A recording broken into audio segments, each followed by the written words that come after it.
Obviously, they won a game yesterday. They got second place, so I'm hoping that we're going to see a little bit more kill-heavy situations for all of them, right? They had a really good game on the military game, but it was mostly gifted because there were two teams that fought and they destroyed each other. It was Navi and Ghibli that assured mutual destruction for each other. Another good set of games here where we saw 17 Gaming take on Sonics and Luminosity Gaming. Luminosity Gaming, another team that had a lot of high finishing placements, but not that many kills to boot.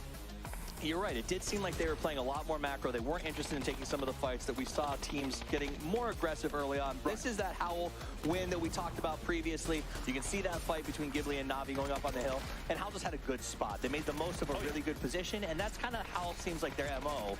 Wait for that spot and capitalize on it. But this spot that Howl had, this was one of the spots that Gen G could have taken if they did not decide to gatekeep and camp Sonics on the bridge.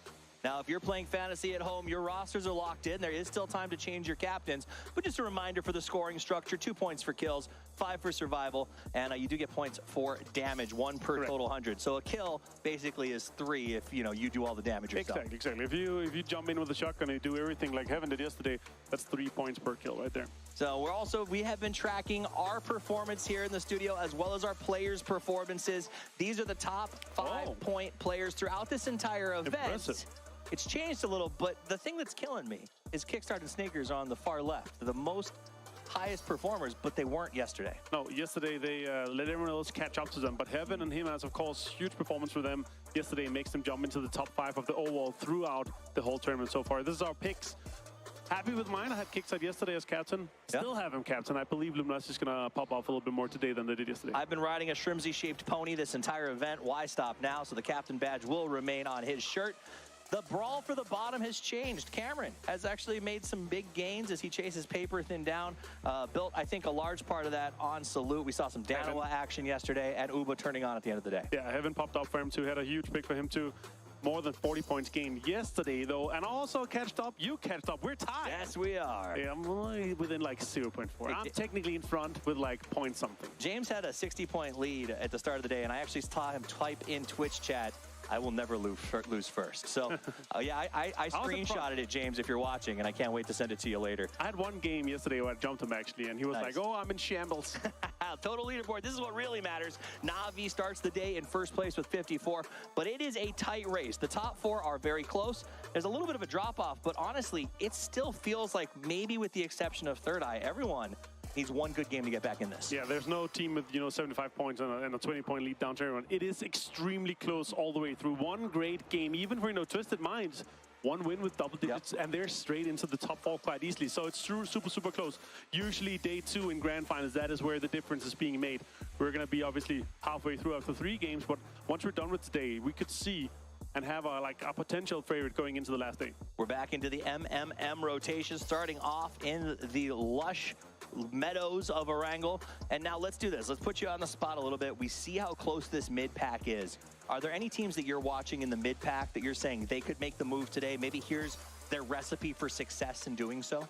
I definitely feel like Luminosity is going to be able to step it up today because yesterday they had the placements with them, but they didn't frag out. They didn't benefit from being in, all these situations where they could get all the kills. They had to constantly move. They constantly moved to get into the placements, but they didn't have all these situations where they're able to step up and stop and say, all right, we're going to be able to farm a little bit of those kills and frags and even steal some knocks that we usually see them be able to do really well. We'll see if they can do really well there. And if you guys want to do really well, there's still time to go ahead and update some of those roster picks. Maybe get your captain changed up if you are still playing fantasy with us. And I will also remind you that we will be giving away codes throughout the show today. So make sure you stay tuned. We're going to have an opportunity for you to get your hands on those skins until the 17th. So it's your chance to support the teams.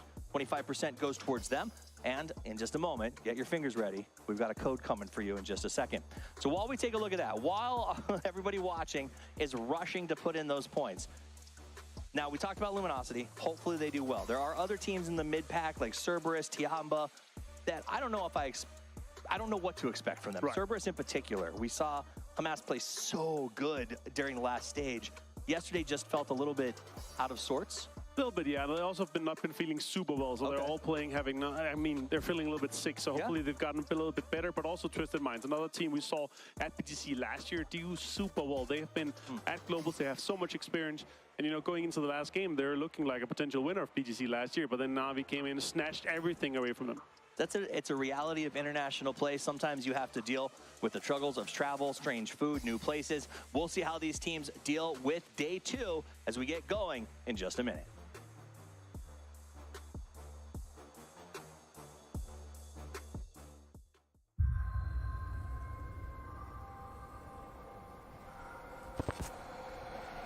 Being the best isn't just about winning the trophy. It's about giving your everything and showing the world what you're made of. That's what I'm here to do.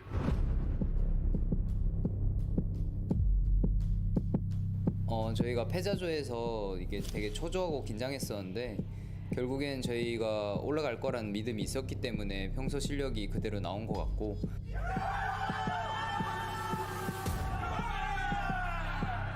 그랜드 파이널에서도 저희가 PWS에서 왜 우승했는지 보여줄 수 있을 것 같습니다. I know that the grand final will be a challenge, but I'm up for it. I'm going to give everything I have and leave it all on the field.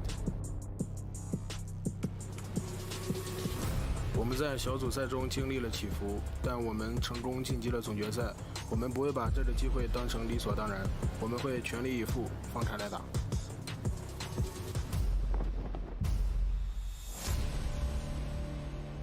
무대를 부시러 PGS에 왔습니다. 예전 모습을 신경 쓰지 않고 최선을 다하고 제일 강한 모습을 보여드리겠습니다. 조심하세요. Our journey to the grand final has been a roller coaster ride. We've faced some tough challenges along the way, but it just makes us stronger. Now we're ready to take on whatever comes on our way in the grand final. Ở giải đấu lần này chúng tôi không chỉ là muốn giành được chiếc cúp mà để chứng minh rằng là người Việt Nam không có dở. Các bạn hãy chờ xem màn chào đón của bọn tôi nhé.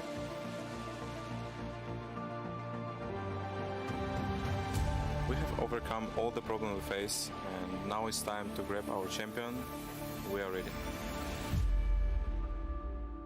虽然我们在胜者组的状态不是很理想，但是我们不会因此失去了信心。我们会以此为动力，在决赛中全力以赴。你们就拭目以待吧。 ยาวมากๆนะครับรอบนี้พวกเราทีม Data Gaming มาประกาศให้โลกรู้ว่าพวกเราคือทีมระดับโลกครับ We may be underestimated, but we're ready to rise to the occasion and make a statement. Kendimizi dünyaya göstermeye ve bu yolda başarıyı kazanacağımıza inanıyoruz. Get ready for the finals, because SDK is coming. Defending the title is never easy, but we are up for the challenge. We know that the other teams are going to be looking to knock us off the perch. I'm willing to do whatever it takes to make sure that we stay on top. We are ready. 준비 다 됐습니다. Chúng tôi đã sẵn sàng. พวกเราพร้อมแล้ว hazırız. We are ready.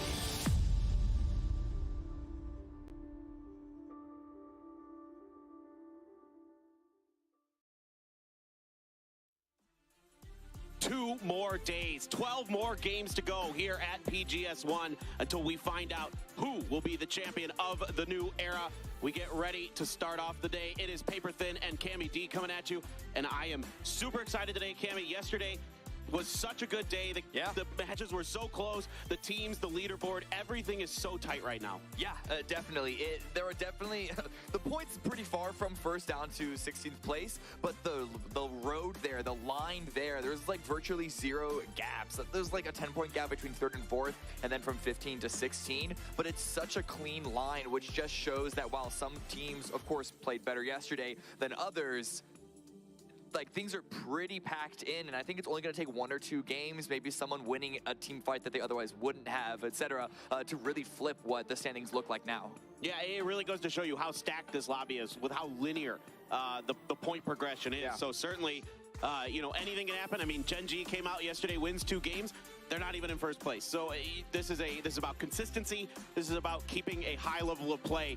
not just through a couple big matches, but you've got to get it done through some of those games where you're maybe not having your best performance. Yeah, Navi in first, of course. Sonics and 17 Gaming just barely trailing behind, tied for second. I mean, so there is the tiebreaker that Sonics is currently leading, but both that just behind at 53 points each, with Navi's 54. Those aren't necessarily teams that I would have put into the top three, if I'm being honest. It is still Luminosity, it is still Danoa that were my favorites coming in to this whole thing, and those teams are actually on the opposite end in 14th and 15th place. But you know what? We're going into game number one. It's going to be Erangel, and we're going to see if those standings remain at the end of day number 2 here. No doubt about it. We are definitely looking to see who can have a better performance here on day 2, see who can maintain their strong performances from day 1, as we are going to go Erangel, Miramar. Did it. As we get into the fight path here, see where the players want to go. I can hear the players yelping. They're ready to go. Are you ready at home? I hope so, because this one should be great. 6 games today, and we will find out where we stand for our last day tomorrow. Yeah, and these early games have been a bit of a mixed bag. We haven't had any hot drops so far, at least none that can stick around, and I don't think there have been any at all, but if I can't remember, it's because they haven't stuck around. But that doesn't mean that we haven't seen some early action, some early fighting, and so honestly expect the unexpected sometimes, because there have been some weird rotational kills, some weird just like initial drops. I think Lil Ghost once stole a vehicle from Twisted Minds up in Ruins. Little small plays like that to just give teams the extra edge, even though there isn't a hot drop off the bat. Everything, all of those little things matter so much. And, you know, you think about, for example, you know, in game, I think it was 3 or 4 yesterday when Gen G bridge camped Sonics, right? Because they were already ahead. Sonics were in second. Yeah. They knew they were going to be coming from Fairy Pier. It was a melee circle, and they wanted to see if they could, you know, hamper Sonics early. They certainly did, but it cost both teams. Gen G only got those 2 kill points out of that affair. Yeah, that's because the circle did hard shift away from that west ridge. I don't think you could necessarily say that Gen G's poor performance that round was because of the camp. Sure. Definitely, I think that camps like that are actually really, really good. They didn't stick around long enough, which was the crucial part. But here, Ascend and Day Trade dropping close to each other, but it's mostly just for vehicles. But phase number 1 does reveal itself. It's going to be another northwest circle. Last time we saw this yesterday, and it's been a while since we've seen a South George circle, but yesterday took us very far towards the coast before it eventually pulled away. So I wonder if teams are going to be expecting the exact same thing, because remember, this is PGS hard shift. Yeah, exactly. And look, I'm telling you guys, like, circles can end in very bizarre places on Erangel. I've seen it in the PCS Charity Showdown a couple years ago. There was a game that ended west of the West Road on the map, like on the peninsula out west of South Georgia Pole. I now call that the Gen G Peninsula because they won that game. But one of the wildest, just most bizarre circles I've ever seen. So things like that can happen. We've got an interview here with Ascend, though, guys. Let's listen to Mika.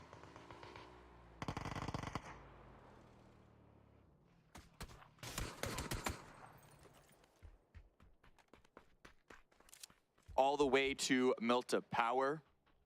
Yeah, we just had a little bit of a fight there that maybe we weren't expecting. We thought we maybe have time to get you guys an interview with Mika there, but didn't come through as there was some fighting, so we had to hold the phone on that momentarily. But I think this fight is likely done now.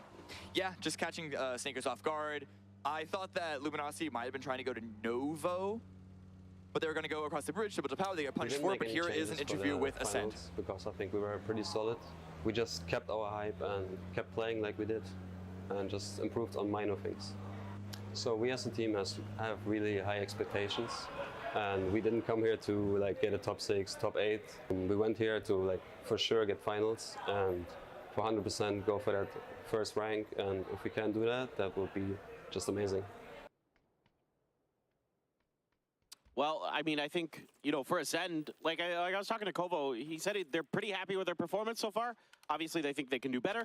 But overall, yesterday mostly went pretty according to plan for them. A few, weird moments here and there, but that's kind of Ascend in a nutshell, isn't it? Like, yeah, they've got all kinds of those crazy wild moments. The It's Chris plays as they've kind of become known as. Honestly, it's Chris with the M249. Actually talking to Sonics earlier today about the shooting range game. Not only were they not expecting Ascend to have more than one player, it's Chris was there with an M249, which is like the one weapon to really cut off their just bomb send onto that spot in the middle of the field. So making a lot of really fun moments happen for Ascend is it's Chris, and Ascend are currently sitting in 6th place, which is much higher than expectations. I think even making their way to the grand final in the first place was higher than expectations, but they are still delivering. So whatever is working for them, whatever they're doing to be delivering here, they just got to keep doing what it is. They're such an entertaining team to watch. Oh yeah, they always keep you on the edge of your seat.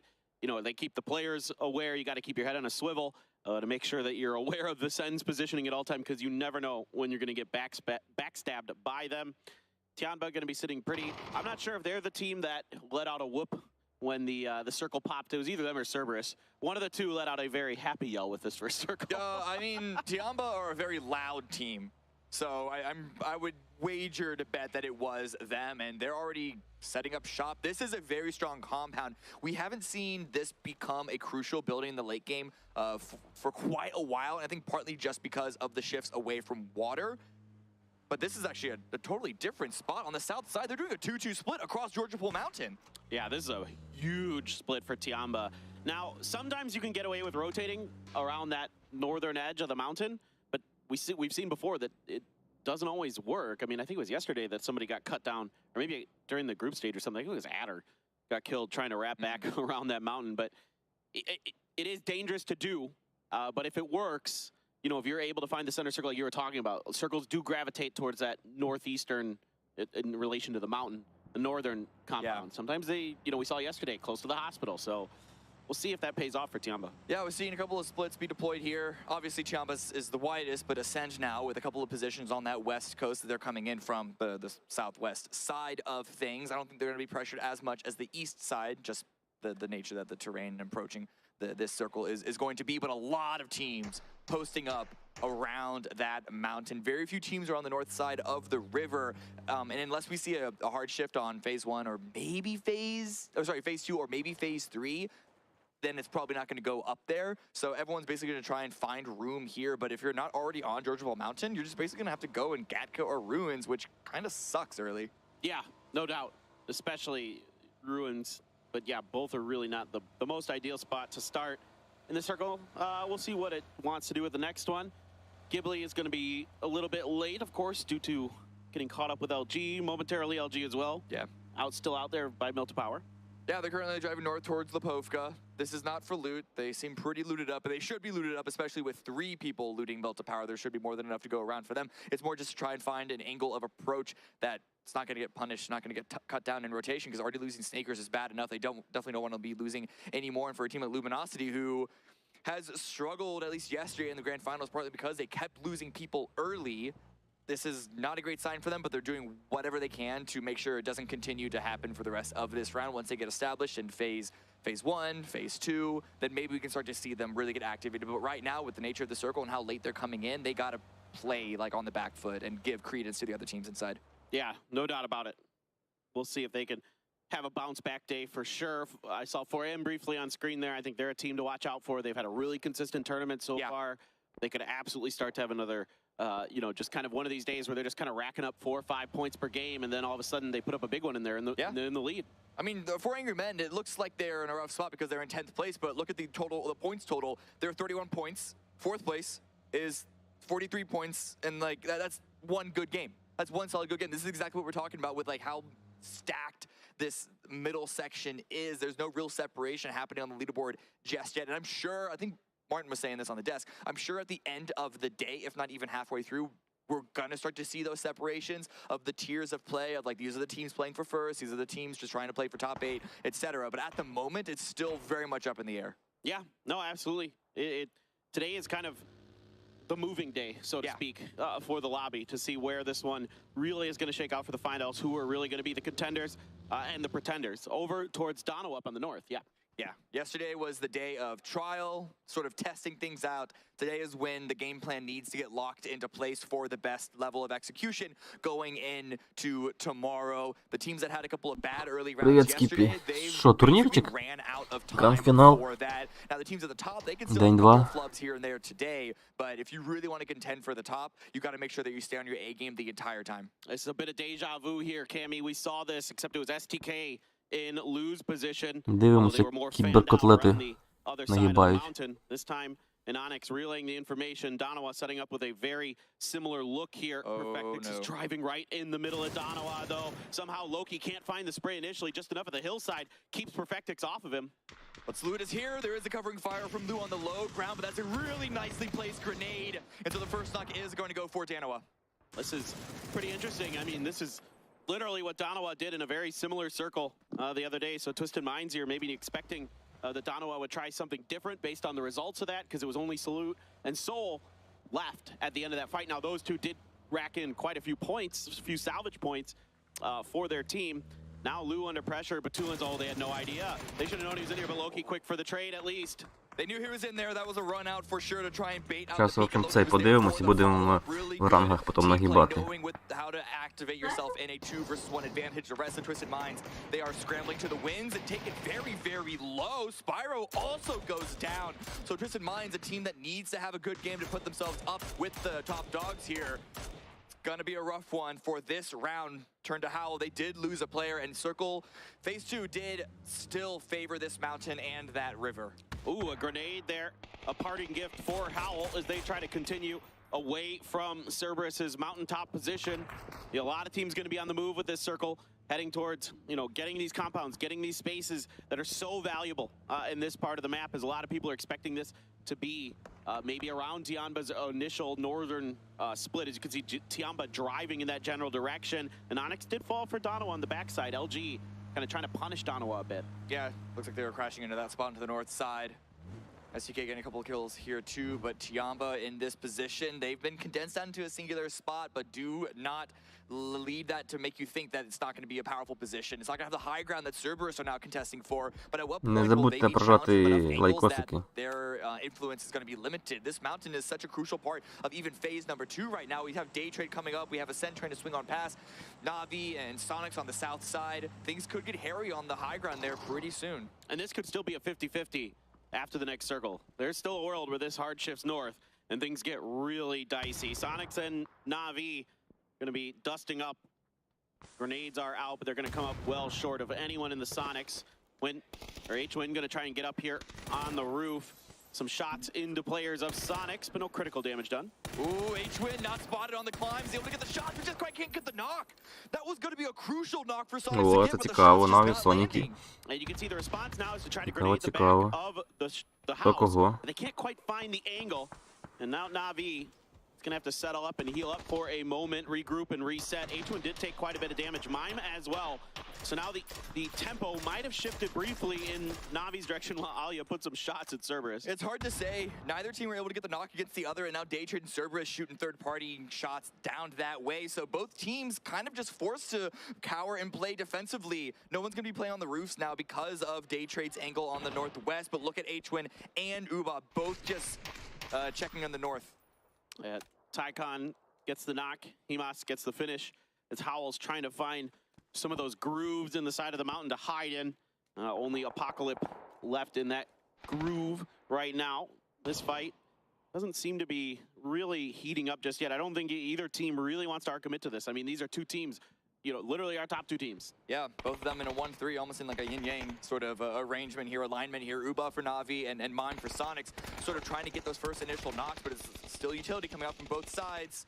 Took-a-sin's frag grenade, not really... Oh, okay, maybe he tended to go exactly that direction, playing some billiards with his frags. Uba is forced to prone back down and heal, and that is going to be that ridge flank angle no longer held by Navi. You'll see if Sonic wants to move off the back of it, or if they still just don't feel comfortable because of Cerberus and Daytrade. But here comes Pio, here comes Pio. This is та Піо, як завжди, портить всім гру. Yep. This is what I love about the guy. He has just no fear on his own to go and watch other teams duke it out. Now he's got to be careful about Daytrade and Cerberus, although they're actually Zerberus is going to get a knock on Alia, so Alia's been out in the open a bit too long here. Hymas able to find the angle finally. Some smokes are coming down. Look at phase number 3. It's going to stay pretty split with the river there, but we know where the next circle is going to go. Swing down to the south in between Georgia Pole and Georgia Pole Mountain, which sort of, I would say, means that Sonics and Na'Vi need to leave, but I don't know how they can do that safely. Dano now coming in from the north side, trying to separate from Luminasi, but yeah, trying to leave, they have to go for the fight here. Example does get the knock onto Shrimzy. Yeah, Shrimzy trying to push with that shotgun initially. Tickleton is going to be good for one. The Molly's going to send him back momentarily, but he's got enough space to re-push this angle. Now we're going to be watching briefly, expecting a player to be in there. Maybe going to be able to stick this res. Uba on the flank. Mime, is he going to be aware of this? No, he's not. But H-Win gets him anyway. What a turn from H-Win. That could completely change the dynamic of this fight. Uba was going to be the win condition for Na'Vi here and just completely destroyed. Not able to get the knock when he should have. And it is all onto Example. Sonics are staying up with all 4 remaining. So this is a slow fight for them to take, but they are winning it decisively. That is unbelievable from H-Win. To outduel one of the best players in the world when he's got you on the back foot like that. Absolutely disgusting. Now they're going to try to push this angle. Example, low on health. Did he walk into that molly? He did. He's done. And Sonics are going to win the battle. With enough time for them to rotate, they don't need to waste time reviving each other anymore. And now this fight, Day Trade pushing up into Cerberus. Cerberus are winning this, but this could be a potential angle for Sonics to now approach and backfill with the weakened 2 teams on this hillside.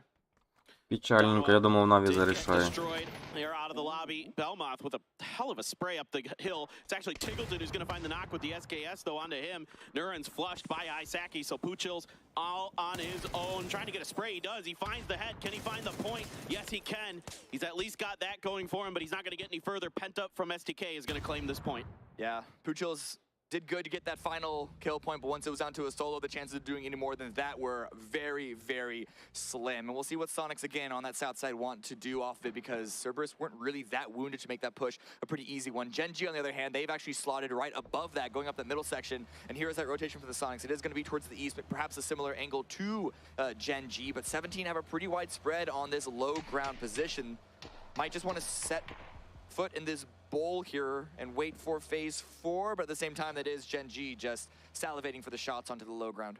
No doubt about it, and this is great scouting work here from Pio to find this open lane, to drive up to the top of the mountain while the Sonics and Na'Vi were fighting. Instead of trying to go for some of those, you know, isolated pick kills or maybe steal a kill, he's able to navigate his team up to the top of the mountain. Now Sonics have to change directions due to the positioning of Gen G. They know where Cerberus are, so they are prepared to take a fight here. Shrimzy, H-Win, both just waiting for a peek, and Cerberus know that Sonics have also approached, so both teams are ready.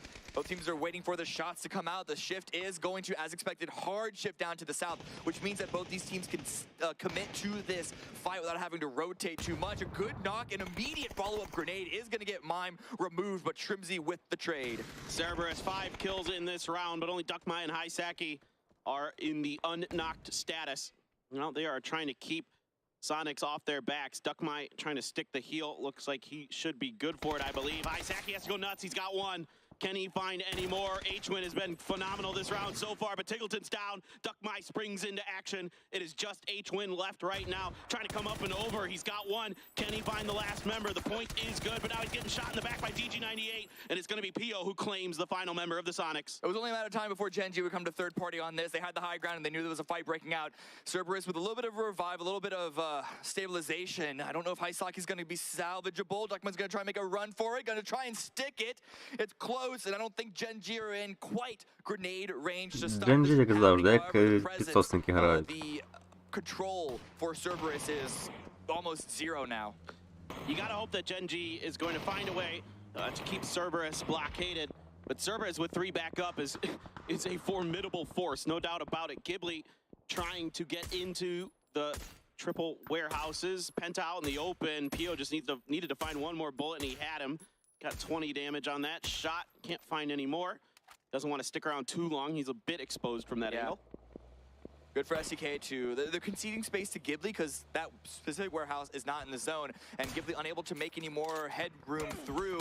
Forced to rotate around. A couple of good shots. It's actually going to be Kurt that gets punished by Glaz.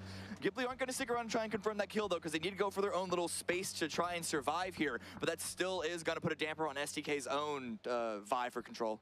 All right, well, once again, Cerberus is going to be tasked with trying to play defense on this western edge of the mountain. And Genji continues a 2-2 split to make sure that no one can come from either side, that they're able to control the central territory. 4 a.m. settling up underneath Genji now, and immediately Foxy gets a knock. He was really good. So was Taemin yesterday for Genji. Let's see if they can keep it up. But already, Genji trying to peek over to 4 a.m.'s position, gets punished by 17, so you got to be aware of your angles. And that alone, I think, 17 trying to get some covering fire could allow 4 a.m. to stabilize here. Ghibli taking a lot of damage because Genji, they can't shoot at 4 a.m. They got to shoot at someone. There we go. Finally, PO able to find his aim with that SLR and get the finish onto Glaz. Smokes out for 4 a.m. Now attempting to res onto Xiaolu. They've already got 1 back up. Let's see if they can get back up to 4. Ghibli down to just 2 now. It's Heaven and Tosi trying to make their way the long climb up this mountain. And once again, it's Cerberus who stands in their way. That's STK pushing on forward. There's really no pieces of hard cover outside of the Georgia Pool docks themselves anymore. It's just trying to use these trees. It's been a while since I personally have seen this late game position. And this high ground could be quite controlling, quite powerful, unless you have to fall off a bit. But hey, look at that next circle. It's going to favor it still. Yep, still on the mountain. Mountain finishes are absolutely some of my favorite on Erangel, so I wouldn't mind it if it keeps shifting in this direction. PO continuing to just make life miserable for everybody below him. There's plenty of ammo left in that SLR for now, but if he keeps popping shots, there's a world where he starts to run a bit low. Kurt able to get behind the tree. Penta not able to be shot at by PO really as he takes some damage and has to back off. I'm looking at Tiamba, I'm looking at Ascend, I'm looking at LG, and then maybe even a little bit of STK, that they do have an initial position that they can rotate off of, but the other aforementioned teams need to move from their pieces of hard cover on the north and try and make their way onto the mountain. I don't know how many positions there are available left for them that haven't already been claimed by the STKs, by the 4 Цікава зона, да? Зона всі на горі. Make a little go for it. Linshu up first, Genji and 4 a.m. likely the two teams that will be dealing the most damage onto this approach. It hasn't been punished just yet, though. This line has been pretty safe. Yeah, they're going to fan out quite a bit. Send Linshu out way ahead. See if he can get some of that space safely, and now see if maybe they can do some damage to 4 a.m. But 4 a.m.'s response is going to be to try to smoke off the angles of Tianba here. I'd love to see LG find a timing on a third party from the containers. Let's see if they can do it. Xiao Didi has got a Mark 14 to make matters worse for everybody here on this eastern edge. Those vehicles get close to going up in flames, but Xiao Didi and Xiao Bei both with knocks and kills onto Tiamba. So that approach getting punished heavily. It's only 77 remaining. Frag grenades out to try and alleviate some space from 4 a.m. And here comes the push from Luminosity. All right, Luminosity going to be sending it towards the back lines of 17. Potentially, no, they're going to turn direction. Maybe see if they can take that space that Tianda just had, but that's super dangerous into the 4 a.m. territory. Maybe a grenade. Ой-ой-ой, гарно заїхали. Kill there, even though he gets knocked in the process, and that is going to be 4 a.m. down. Luminosity has this position, but for how long? What amazing Як timing так for по Агремен цей не вбили їх? Не розумію. Share of the work, loosening up this hold by 4 a.m. And so they just essentially take it for almost free, can get a couple of revives. STK has to go through the last member of Ghibli here, and it's the superstar Heaven trying to barricade. Not sure if he's got a shotgun this time around. No, it looks like the barrel is going to be his up close and personal gun of choice. Trying to watch for Kirk coming around, and he's got him. That's 1 down. Still a lot of work to do here for Heaven. Underhanded frag grenade to try and confirm that kill. But yep, topside peak. Vegas swinging up over, and Heaven is still able to stay alive. How is he doing this? How is he making this work? He's insane. He's absolutely insane. What a turn. Thinking about the res onto Tosi, maybe just delaying that bleed out a little bit longer. In the meantime, Genji is scuffling with Cerberus. Foxy gets a knock. He's got Haisaki coming up and over, but Haisaki so fast, taming there for the trade. It is just Himas left now, trying to outduel Pio up above him. Pio thinks about trying to push the angle, but is not going to commit. Тут, напевно, я бачу або ДЕНЬ, або 17. Топчик візьмуть. Oh, Himas was just completely Як ready думаєте, for хто? it. And Genji here is in tatters. Just taming left, I believe, for them.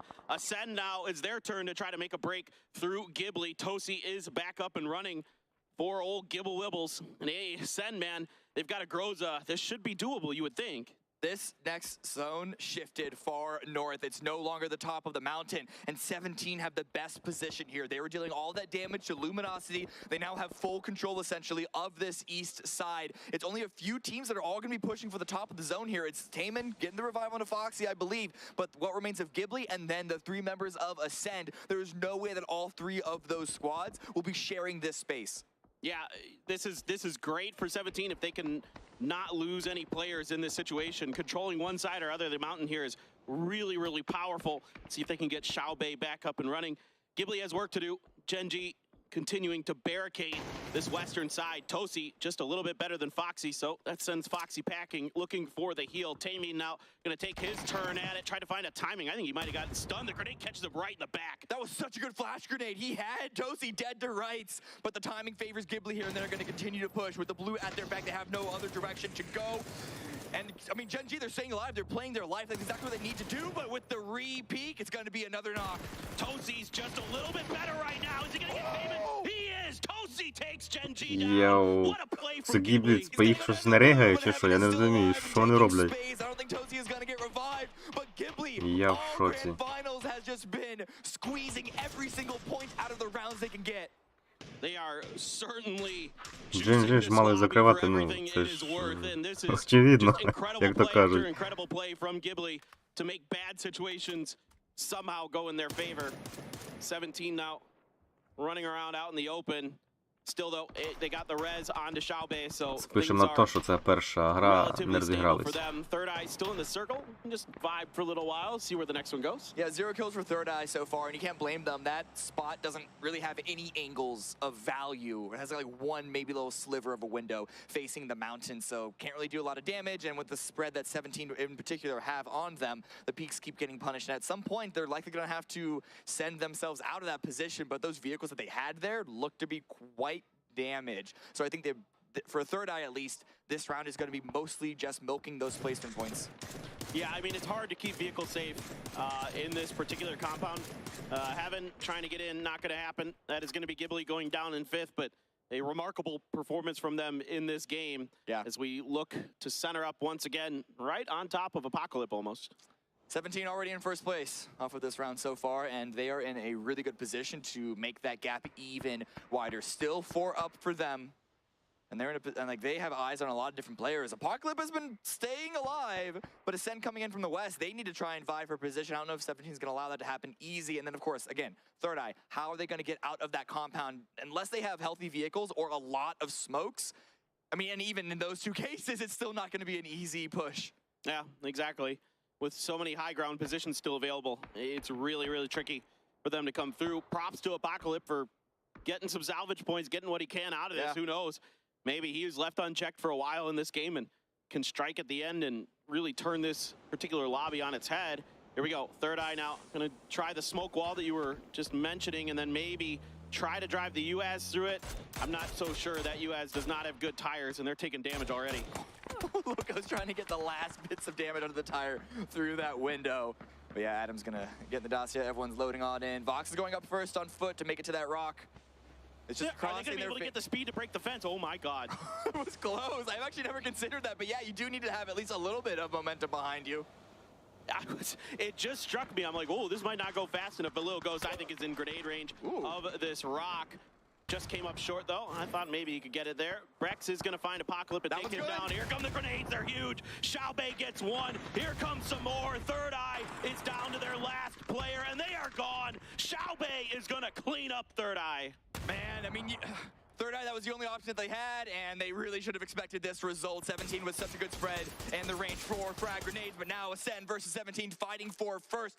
3 versus 4. Should be an exciting one here. A couple crates out there. I think 17 might have been able to load up with a little bit more level 3 gear here from Lil Ghost position. We'll see. Suju, Xiaobei, and Xiaodidi going to play the frontline position. Out on the flank is Lil Ghost. Ascend, pretty evenly spread with their 3-man formation. It's all about if Rex or Killer Kai can get that initial knock, but at this point, they're just waiting to see what phase 8 goes. Which direction does it favor? Does it swing towards the north and just eliminate all cover No, it's going to be a heavy 17 favor. So stars are aligning. 17 are looking for their win of the first round of the day. But what can Ascend do to try and break on through? 17 looking shaky throughout this tournament, but what a time to catch fire here in the grand finals. Yeah. 12 kills. I mean, Erangel has always been their map where they seem to put up these huge wins with tons of kills. Let's see if Ascend has anything to say about it. Brex and Kilyakai trying to watch the flanks, but they have work to do. I'm loving Shouty D's flank onto the north side, trying to find that initial angle. Mika, though, ready with the underhand, but yeah, Shouty D's going to find the first onto Brex. Yeah, Brex was not ready for it. It's a really good position. Now they're going to double stack it with Lil Ghost up there. Some grenades to try to go for the flush. Kilyakai, desperate send in towards the front lines here of 17. Suju there. He's got a Groza. If he can get a little bit closer, he could really make it sing. He's the last one alive now for Ascend. Forget it. 17 Gaming is going to take a 15-kill chicken dinner to start the day. It looked so clinical at the end against Ascend as well. Of course, everyone else leading up to that point too. They did bit by bit, step by step, landing all the shots. I don't know how they had so many grenades that they did because they still had them at the end, but nevertheless, 17 with the first round of the day. Yeah, a huge game for them. Again, if you can control one side or other of that mountain, oftentimes you will find yourself in a great position. Guys, we are going to watch some highlights, and then the desk is coming up next. Don't go anywhere. We still got more games to play.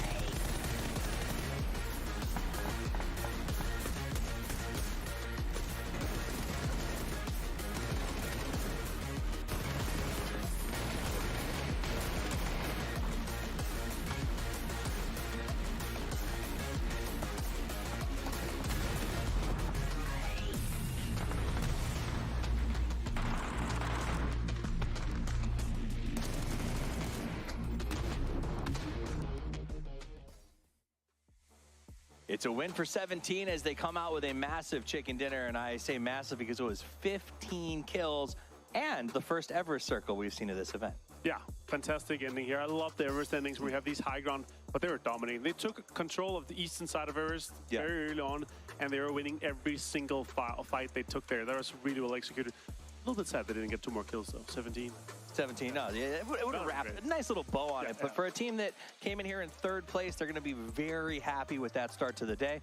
The question is, will we now get a back-to-back 17 to start this thing off? Oh, yeah, that's the big one. Why do you think it is? There's a 50% chance, right? Is there a reason? Exactly. Is there a reason that we're seeing so much of that, do you think? Honestly, it's pretty hard to say, right? Because it's extremely rare that you're able to, at a global event, that you're able to take it back-to-back, especially from the start of the day, right? But yeah, let's see what happens with them. Them being, they're 1 point behind Na'Vi going into this, and getting this big of a win here is going to be a huge buff of them. It's going to be a foundation that they can build on going into obviously the next stages here of the tournament and the next couple of games. If they're able to build, a really good snowball effect on this one here, they could run away with it today. It seems like it's even weirder to me that we're getting so many back-to-backs because we're shifting map to map. So you're not even playing, we just had a great Erangel game, and then you go to Miramar, and these teams are just carrying that momentum. Different circles, different map, and that's what makes it that wild, that half of our days so far have been back-to-back from the first 2 games. So big game, Ascend doing a great job. We talked about 2 teams that we said we need to see some action out of these sort of climbing up. Ascend was in that mid-pack. We wanted to see some points out of them. Yeah. I saw, I watched back the show yesterday and saw Twitch giving Chris a hard time for sort of the way he hides out and plays a little slow. This wasn't that. The M249 is a very heavy gun. You have to move slow with it. You can't run with it. Yeah, exactly. No, honestly, I like what I've been seeing from Ascend. I think what this game here was good as well. There were 3 guys live towards the end. They took care of Howl. They took some good fights there on the western side. And for me, great game for them overall here. They're able to get 4 kills only, but still, when you lose the first player at 10 minutes 42, then you're forced to kind of play a little bit salvage mode because you have to have as many players alive, because you're not going to win the games if you are, 2 alive or 1 alive. Right. But you have a chance if you're 3 versus 4. And they were able to go that deep, not having one of those slots at the top of Everest. It is very, very top heavy. And part of that is because the top of Everest, right? We saw Cerberus, Genji, and 17 look like they had just booked stalls next to each other at Top Golf as they just took shots with those grenades downhill. over and over and over, and it made it hard for everybody else to find points. And a super impressive game again for Ghibli. Tosi and Heaven, another situation for them where they're able to do massive things. Cerberus as well, huge kill game for them. And then a really interesting fight with Sonics and Navi down by Mini Gatka, if you want to call it that. But yeah, super impressive game by Ghibli again. It seems like it's just Heaven and Tosi that have been popping off again and again. Third eye though, really rough situation for them to get out of this. Little blue shop here, and then Xiaobei has a little bit extra nades after they looted, 15 dead bodies. They're able to throw, 13 nades down there, and they drove just within nade range rather than driving close enough to take a good fight with them, right? Right. Also, I mean, there's only so much you can do when you got 3 guys in a car with no wheels. At the end of the day, you making do with what you got. So Third Eye did manage to slide their way up into that top 5. Ultimately, didn't get a lot of points out of it. Let's take a look at the team stats for 17 coming off the back of that 7 game. kills with 400 damage. Well, it's because they had the high ground. You get to do a lot of that cleanup. But they were nades. Like 300 damage is the nades on the Third Eye guys. So he's just stealing so many kills. I mean, efficient stealing. That's good to see. 25 points from this one here, though, Toughies. That's going to be huge for them. They're going to be able to get a little bit ahead of the rest here. So let's see if they're able to get a back-to-back. Let's see if they can keep that momentum going. Now let's talk about the man of the match. It is Xiao Wu. 5 kills, 5 knockouts, and 683 damage. Again, they had the high ground. They defended it against the onslaught early on, and they were able to sort of maximize that position, shooting down on their opponents. That circle really did keep moving to Everest, and I think favored those teams that got up there early. And they were able to spread out really well on that eastern side, holding down all those key positions, and then just sweeping into the, making sure they're the last team on that eastern side there is really crucial for those kind of games here. Obviously here, they're able to have 11 more kills now than Sonics. It was close. Sonics and Navi tied, though. But again, that comes off of the back of this game. A 15-kill game means that it's still wide open. We've played 7 matches out of our total 18, so there's still a long road ahead of us, though 25 points will make that road a little bit smoother for 17. Right below that, we've got Ascend and Cerberus and Ghibli, who perhaps their road is gravel, not paved, but there's still a chance that they can get up to speed. Yeah, for sure. There's some other teams here we're looking at that we're expecting going into this tournament here. Danawa was a big favorite. Luminosity Gamer was a big favorite. And right now, they are on that right-hand side of the leaderboard. Still 24 points each. They're tied right now. One good game, one big game for them. They're able to jump in still slightly into the top 8. A good win for them. So it's still close. But now with 17, with this win here, they're making a bit of a dent in terms of little bit of space down to the top, outside the top 4. And you make a great point. If Ascend and Cerberus are on a gravel road, LG and Danawa, shockingly, are bogged down in the mud. They just, even in that game, we saw Luminosity made this long drive from a tough plane all the way around to containers, and they had to chase the circle. Danawa, getting into these fights, they're just not winning them every single time. It feels like it's scrappy fights as well, right? It's like fights where okay, we were fighting for somewhat decent territory in phase 1, especially when we have all these hardships. Is it worth it? Should they be waiting with these fights? Because we know they're capable of fighting. They're one of the stronger teams mechanically as well. So should they be taking these fights here and maybe in phase 2 or phase 3, where there's a kind of higher chance of them staying in the same compound? Because we have had so many hardships in this tournament so far. So getting a center-ish location in phase 1 might not be as much worth it as it usually is. And for me, when it comes to those teams, we're looking at Luminosity right now, I worry that they're speed running the tilt. And we know they can fight. We know they can macro. Can they resist that tilt? Because on the middle day, when you're falling behind, that is one of the hardest things for a team to do, is keep their head about them after a bad game. Yeah, for sure. Next game is ready, though. All right, if it's ready, then why hold back? Let's get into game number 2 with the vivacious voices of Paper Thin and the Kamedy. Thank you so much, Desk. The best tosses in the business is toffees. No doubt about it, guys. We are ready to mix it up on Miramar. Let's head over to the desert and see where our plane path will take us. And, well, we can see it, Cammy. You at home will see it very shortly. It's not the worst, but it's not the best plane path. Yeah, it does open up a very, very exciting depending on, of course, phase number 1, but I don't want to, we'll react to it if it does happen. We'll react to it if it does happen. But yeah, right now it's pretty southern focused, as you can probably even just tell from the shot we're playing right now. And yeah, there it is, going over Los Viones. Right towards where I want to see it. Yeah. It's been a while since I have had my island circle. I got one a long time ago. and I have been thirsting for another one ever since, but yet to be quenched as Donawa, of course, going to Chumasera. A rough start for them. I mean, kind of, again, doing exactly what they did yesterday in one of their Erangel games, and worse results because they got third-partied. You know, again, it started well. They absolutely demolished Twisted Minds, but then other teams started to, you know, get keen to it. LG had a great maneuver there on their backside, so let's see if they can change their destiny. 4 a.m. kind of a quietish start. They got stuck underneath a bunch of teams on that mountain. I mean, it's a quiet start for a lot of teams. I think I didn't realize until we saw the damage stats on all the 17 players how many kills they were stealing that whole time.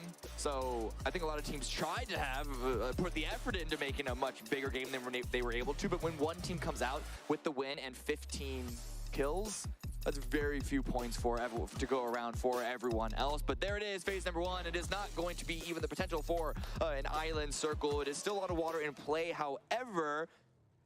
But this southern part, below Los Leones, it's not quite as dramatic as west on the south side, but there are still quite a few little pockets you can try and play in, but also a lot of field. So depending on where this zone continues to go to, we might actually have one of those rare Miramar field endings. Yeah, no, this could be. There's a lot of fields in that part of the map, south of Los Leones. So, and it's actually, you know, it's pretty likely to go either, again, like south, southwest, southeast, or east. Those are basically about the only directions Ulysses does the most bizarre thing, which is to center up on Los Leones proper.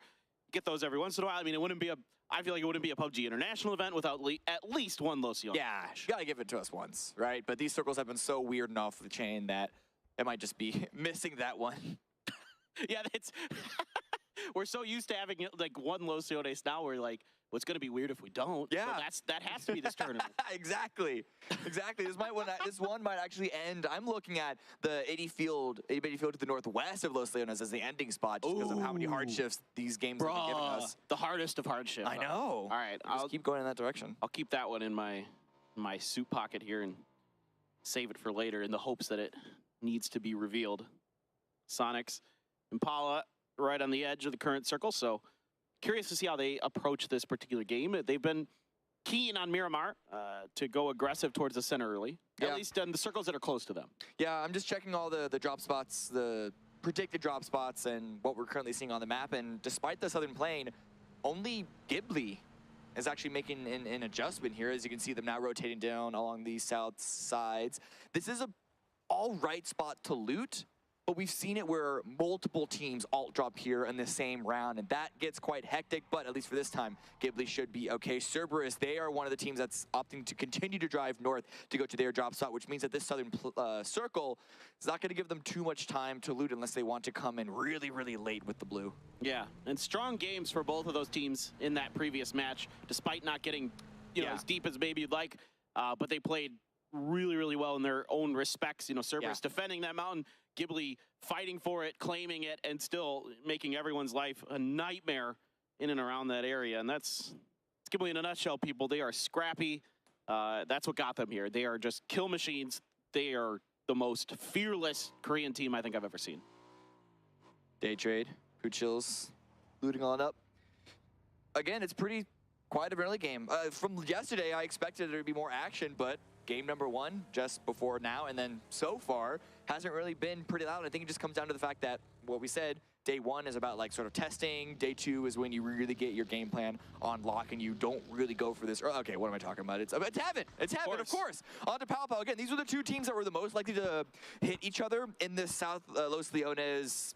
I guess it's kind of a forest, but it's also kind of hills. Whatever you want to call this. A good knock on a Pau. No revive available for them. But I have my eye on the larger map, and STK might be looking at this spot as well to see if they can't catch a member of even Ghibli all out in the open, as Tosi does go for the finish with the frag grenade.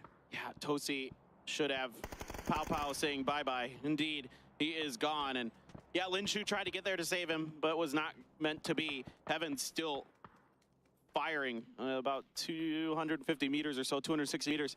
In Linshu's position, he's already connected on to Pau, so he's got the range dialed in. Linshu's got to be careful there. Navi driving still across some other field-ish terrain here. This is east of Los Leones, and looking for a home. And frankly, they got a ton of space until that Ghibli-Tiamba fight.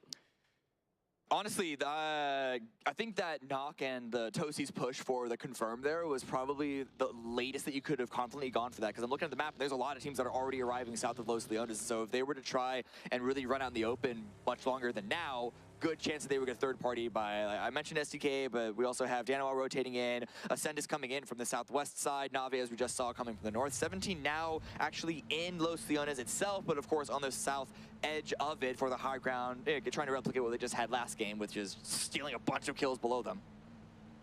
No, I think that's a really good point. So Ghibli, again, their aggression pays off. Let's see if they can make it work a little bit longer into the game this go around. Day trade. They are just sitting out of San Martin there and just kind of watching 4 a.m. peace out of Hacienda. So I think those are just some parting shots, seeing if you can maybe get lucky, pop a tire or something. Yeah. SDK, just one of those teams that you were just mentioning that's already pretty deep underneath Los Leones. We got 4 a.m., Gen G all rotating in now, coming in later than that initial pack. And so for those teams trying to come across Los Leones, how do you maneuver around that is a bit of a question. But here, Luminosity, is this a camp on the Cerberus? Flood gets the first knock on a duck by no immediate follow-up, but that's still a point already for Snakers there. That's great stuff here from LG. You know, you got to do damage where you can on these edges.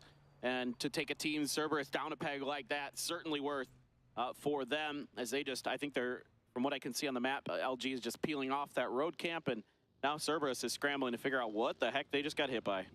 It was a low investment for Luminosity. They get one, they leave. They're not going to stick around. They don't need to, and it's, I mean, again, with what we were talking about at the Gen G camp at the Sonics yesterday, small little plays like that can make all the difference.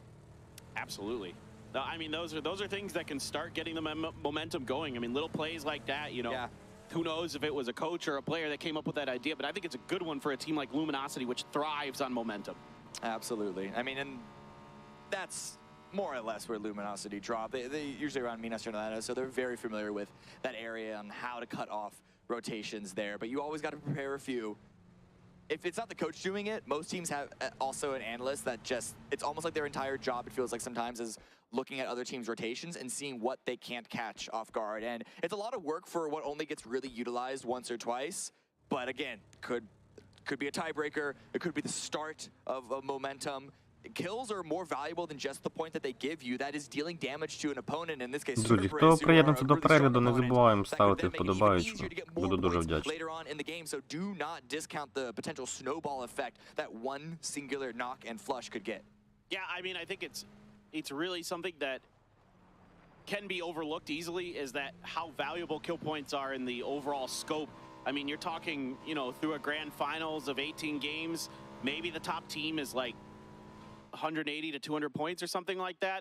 Usually, sometimes if somebody really blows the roof off of the thing, they can go higher than that, but usually looking around 10, 11 points a game. But, you know, you think about that, if you get those one extra point per game, that makes it that much easier to be one of those top teams. Exactly.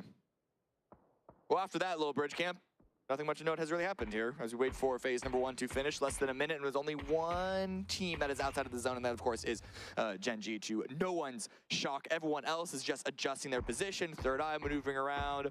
Twisted Minds with a little bit of a spread of their own. Lou peacocking up and about. They're gonna make it would be difficult for Third Eye to try and crash his location, because the rest of Third Eye have really, rest of Twisted Minds have really good angles onto that spot. But again, it's just all about setting themselves up for rotation come phase number 2. There's a fair bit of water again in phase number 1. Could remain that way for phase 2, so you want to have those lines prepared for a very, very quick rotation if space is as limited as it might be.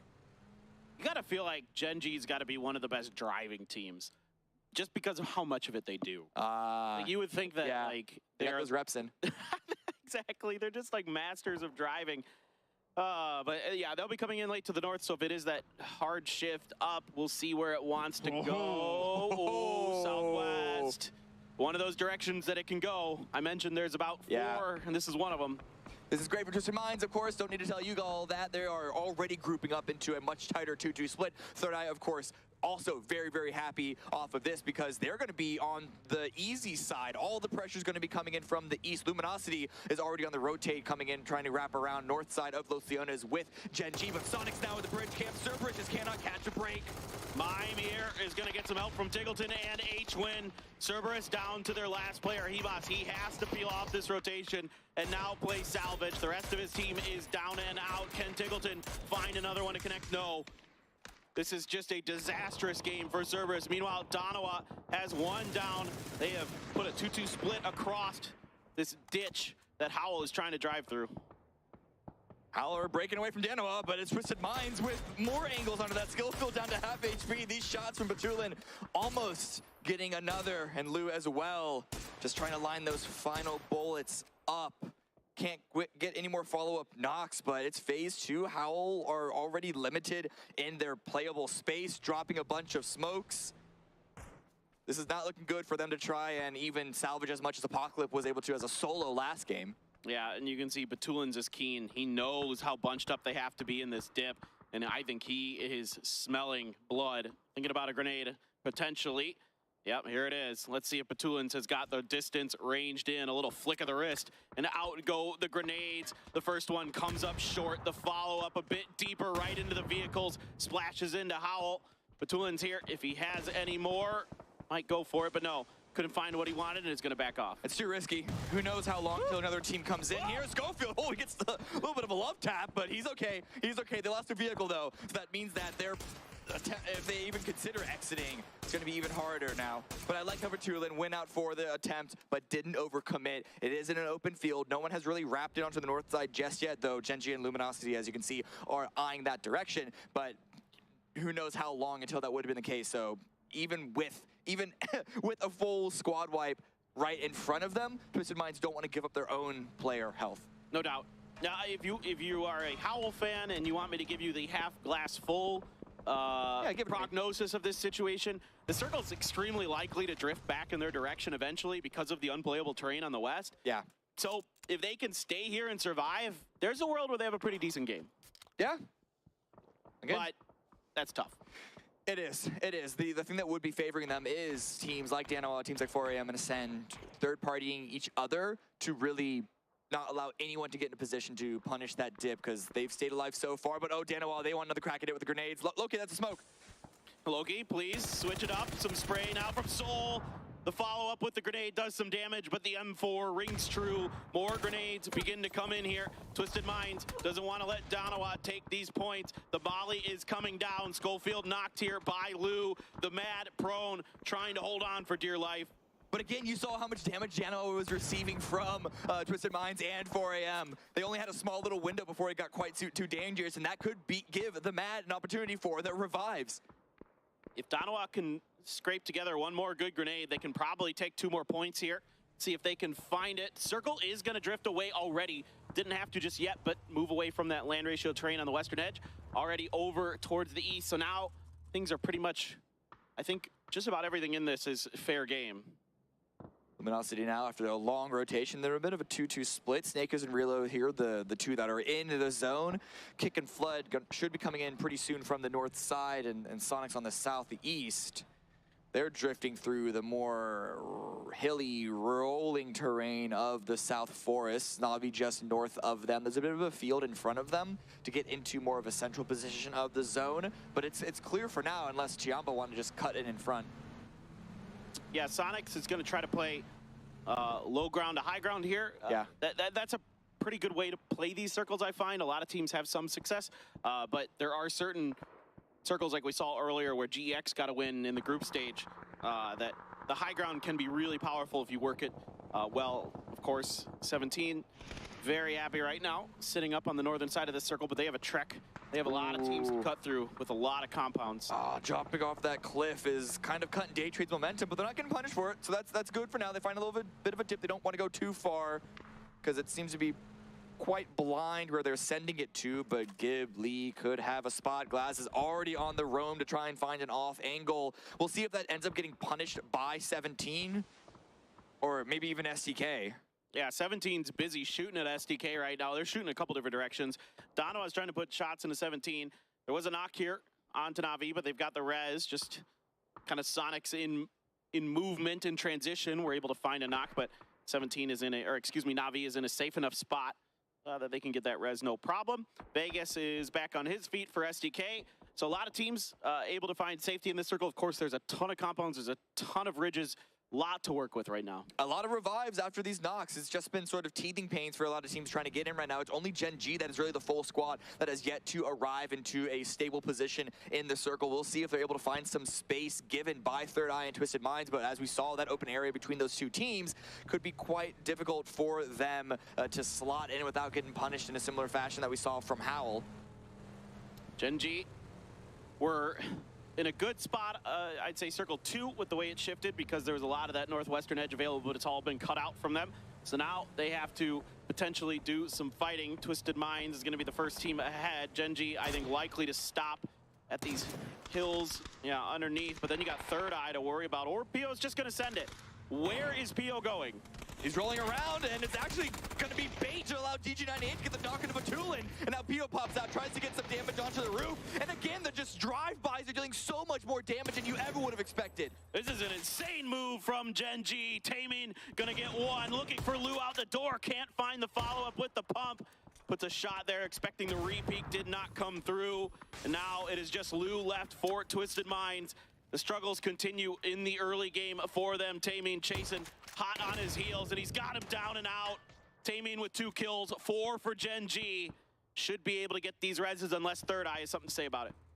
Third Eye are looking, but they're not charging just yet. And we're here, Luminosity, they lost kickstart, but they've still been trying to deal some damage back into return. They got another kill, and they are eyeing up Howl, who also relocated into a bit more of a spread position in this field, dodging grenades now. And now Na'Vi, southeast side. Sonics are able to push ahead, slot in front of both Na'Vi and Tiamba. And we'll see if these hills allow either of those two teams some like flank access, some crossfire access. But this is a nice little hill, little dip peninsula, whatever you want to call it, for Sonics to hold on now. I'm a bit worried they're going to get pinched, though, between Na'Vi and Tiamba. If you're a Sonics fan, this one could get weird. But that's where Ghibli comes into play. Could try and third party onto either of those two teams. Sonics could just be utilizing the larger threat to the north of them to give them some extra defense. That could be. I mean, if there's any team who's going to come and get involved in a fourth party, it is Ghibli. Yes. No doubt. Or Pio. Yeah, one of the two. not Gen G, just strictly Pio. No, just Pio, yeah. Not the whole team, just one guy. Actually, they've been kind of aggressive this tournament. Yeah, they've leveled up their game for sure. Mime does get knocked for Longsker, so the damage is there for Tiamba to try and open things up. A-Twin is just ready, prone down up close. The grenades aren't exactly hitting either Mime for the flush or for the secondary knock. You can see Tiamba is fishing for the flush on a Mime, but Mime able to get behind the shack enough. Tiggleton now drifting in that direction. Shrimsy as well. Bodyguarding Mime here by this shack, hoping to go for this res if they can. And now Navi's approach is actually looking like a bigger threat for Tiamba. We'll see exactly how this one decides to explode. Example opens up onto Linshu. That's gonna be first knock and an immediate flush. So Tiamba, they're suddenly the ones pinched. This is crazy here. Na'Vi sweeping down, maybe trying to, frankly, demolish both teams, trying to just come out of this fight clean. And with clean sprays like the one you just saw from Example, you can see why this is the defending world champion team. And now Uba sneaking behind Longsker. I don't know that Longsker has any wild idea that Uba is going to be coming behind him here. Yeah, the timings of Na'Vi are just completely unknown to Tiamba. So the option for a player to be in front of the blue like Uba is just, I don't know if it would be considered at all. He's even just holding out in the blue, trolling out in the blue zone, and there it is. He's going to pounce right when Longsker least expects it. Beautiful patience from Uba, and that is going to give Na'Vi some breathing room. Now 7-7 trying to play salvage here, trying to punish the player in the blue, seeing if he can get down there to get the job done. But now he's under fire from the westerly direction. Example has him down. Tiamba eliminated. What a masterful sweep maneuver from Na'Vi. And the shift it goes a little bit medium shift towards the southeast, which means that Sonics can still play around that area with Na'Vi, but it's not in the zone. They're gonna have to go through Ghibli at some point here on the east side. Day Trade, that position is getting pressured by, of course, Down from the north, and STK, who were able to finally slot away once 17's position was removed by the previous zone. So things are getting a bit hectic here along this road that is actually cutting right through this zone. Certainly, 17's got a tough road ahead of them. Donawa first, and then potentially other teams to follow. But right now, the way they're playing, they can certainly get it done. Lil Ghost and Xiaobei going to be pushing space. Suju right behind them, try to back them up. Salute on his own out here for Donawa. Yeah. This could get weird. Yeah, and I don't know if the rest of Donawa are prepared for 17. Salute just might be on his own. A bit of a spread too thin position for Donawa, but now the push from Na'Vi onto Sonics. Grenades coming out from both sides of things. Sonics were able to separate themselves to set up a little bit of a crossfire, but initial damage does force H-Win and Trimzy away. Yeah, now the tempo in Na'Vi's favor. And now the stuns are coming out. They know it. The knock on to Trimzy with the grenade. Here comes the utility barrage from Na'Vi. Tons of stuns are pushing this space so they can take this next hill and get a better position to bear down on top of the Sonics. But Ghibli may have a part to play in this. Exactly. That's what Sonics are trying to bank on. Trimzy still can't get revived, and Amali at his feet. Trimzy is going to get confirmed. This is now a man advantage for Na'Vi. But that utility might be running out, and watch for Mime's flank. Mime with a beautiful maneuver here. Might be able to get him on the side, but it's actually Heaven who finds a knock onto Mel. So all of a sudden here, Na'Vi in scramble mode. Sonics wants to finish this fight. A molly from Mime trying to find some more damage, but it's Heaven and Gyumin who are absolutely just destroying this fight between these two teams. They are a thorn in the side for sure, but Uba, an example, springing to life. It is a return fire here, but Ghibli gets the lion's share of Na'Vi. Tickleton able to stay alive just barely, and he can maybe get the revive onto H-Win, but how much further he can go is a big question, because Ghibli know that there are more victims remaining here in the southeast side. They are... They're just shooting at anyone and everyone. They're not favoring any team over another. The revive does come through, but the blue is closing in, and frags as well. Tickleton and H-Win trying to do what they can. H-Win going for the heal, is able to get it. Tickleton gonna have to go absolutely massive on that front line, but there is not a lot of space. Might have even saw the grenade in the hand of Tosi. Molly's out there as well, as Tosi did find H-Win. Now just Tickleton left for the Sonic, trying to do what he can to stay alive, trying to salvage this situation, but nowhere left to run, nowhere left to hide. The Mollies as well send him packing into the blue, proning down. Ghibli trying to hunt him down. It's just gonna be the Molly that finishes the job. 6 goals for them, and here on the north side, 4AM trying to send it onto Luminosity. Snaker's the only one standing, gonna go down to 4A. No, 4AM are the ones eliminated. I lied about this. Snaker's is stabilizing, but here comes 17. They also have eyes onto this position. It's gonna be tough for 17 to sled into this fight. They're gonna be briefly exposed to some of those teams you see there up in your top right corner. Donawa, SDK, and the others. Maybe watches, mostly Donawa, I should say. They're really the only ones in that position. Snakers, though, has a really good opportunity here to send 17 home a little bit early out of the placement points. He's not going to go for the revive on the Flood just yet. This is Flood's first knock, so there was more than enough time for him to bleed out, while Snankers continues to put some pressure onto 17. Tried to go for the final kill there onto Xiao Bei. Lilagos, however, was revived, but then immediately re-nod, because Danawa have a bunch of vision here on the north side. Snankers, a nice steal for him, though, so that's yet another point for LG, and they desperately need every single one that they can get. Yeah, Snakers now going to be abandoning this gatekeep of 17. Just Xiao Bei left for them. Donawa fighting on a couple different fronts and fighting well. And Onyx, though, is knocked by Xiao Bei. So Xiao Bei able to find enough of an angle onto Donawa. They lost track of him for just long enough where he's able to punish them. Ghibli now, the threat of this team is so scary. And Heaven with a shotgun, we've seen it time and time again, is just disgusting. Trying to isolate Vegas here. Vegas, though, holding it down, but Gyumin there to finish the job. A good attempt there, but the rest of STK has been eliminated, so Vegas is going to go down out. They at least got one placement point? No, actually they were in 9th place, so 17 immediately after they got the single placement point. But everyone else is just going to be churning those points as much as they can. Flood gets knocked again. Snaker's in a safe spot, but I don't know how much further he's really going to be able to go. Howl were able to bound themselves through that field, but the space for LG to make it further is looking pretty grim. This is Danawa has the angles, Howl has the angles, but Gen G, similar position for them. Ascender just firing all their magazines into that spot. Ascend has been making every team's life a nightmare that's on this western edge of things. Been watching them through the kill feed. Haven't gotten to see it, but they're doing a phenomenal job just trashing through these other teams. Damien's going to go out to the blue. Pio's trying to heal through it. Nowhere left for him to go. You can see Brex is dialed in on that tree until now. Brex is actually going to leave that. Snickers did get knocked here by Donawa. Pio is going to fall to the blue, so a placement point for Gen G. Interesting trade of life there from Luminosity, but Flood, yeah, not stepping on the open. He knows that the second that he does, he will get eliminated by Danawa, so it's just trying to see if they can't get 1 or 2 more placement points here. Ascend and Howl eyeing each other up. Grenade does come out. Mika can't quite get that first knock, but Chris up close and personal. Will they expect the man in the toll booth? EU versus EU action here. Schofield trying to outrat the master. It's Chris. Soul is going to deal the death blow to Luminosity Gaming. on the other end of things. Schofield here still in there. Mollies are down, but they do not reach the top of that stats. They know he's up there. They've got him knocked. So the sneaky position does not pay off for Howell. Now the next obstacle, the Mad, prone down in front of them. I don't think they saw him, but he wasn't ready. Brex is able to react in time. Yet another flush. Really good push here by Ascend. 8 kills already. And Apocalypse, the last one left for Howell, could easily be 9th as we're about to enter the top 4 teams. We're about to enter the podium for this round. And Danawa controlling the north side.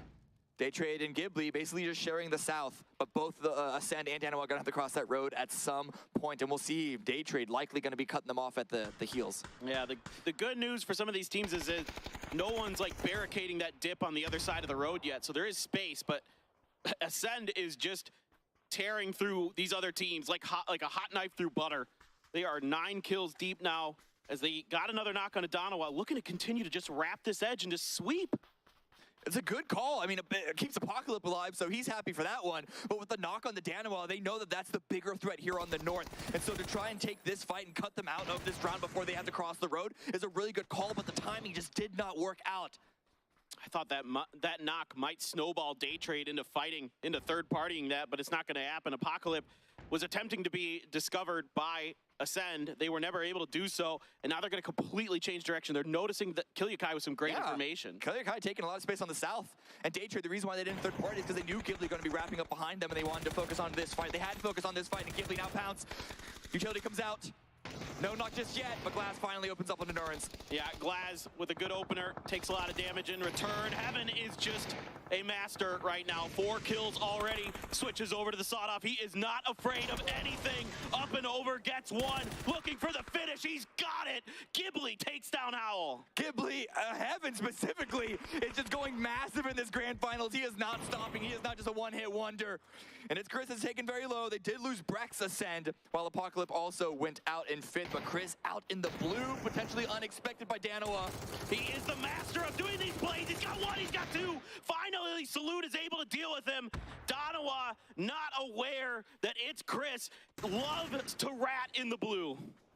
Picking up his teammates to try and revive them elsewhere, and Nonix holding point on the east side, but Heaven still gets knocked, Heaven still gets damaged, and Glass considering the cross on the north side, but reconsiders it. They have the best position in the zone right now. Yeah, Danawa are going to get the revives. Ascend could be cutting off that cross, however, and they just don't want to give anything up. Danawa now is being spotted by Ghibli. They're starting to put some shots down through those smokes and connecting into the knocked players of Danawa. See if they're able to put some more pressure down. 3 up now, 1 left to go indeed. Danawa is going to get them all back up and running.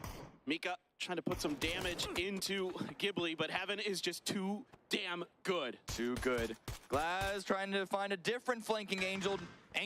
Not quite taken out by Kilyakai just yet, but everyone is inside the zone, more or less, except for Danawa. All 4 up, they got the revives, but they have to blow all their smokes right now to try and cross. More grenades are coming out, but Ascend have already conceded that much space. I like what Danawa's thinking, if they can clean out 1, but Yumin had snuck down towards this shack, taking a bunch of damage here, only finding the knock onto Salute. Salute bleeding out rather quick, just going to be finished off by Heaven.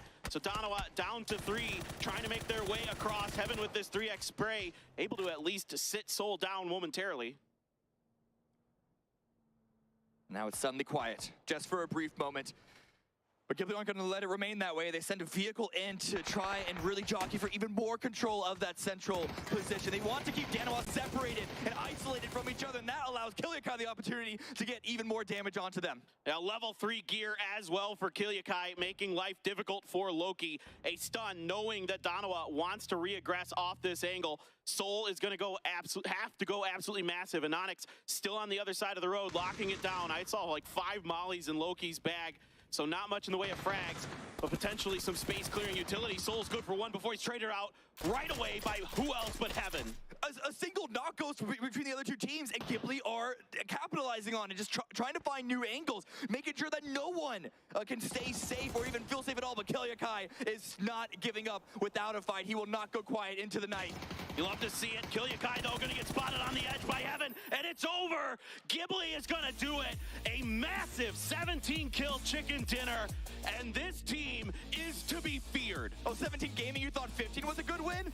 Ghibli just beat you into that with 17 kills of their own. It was hard fought by everyone in the late game, but you Нормально Гіблі настріляли, коротше, 17 кілов. Нормально. Зараз, по ідеї, вони на перше місце беруться.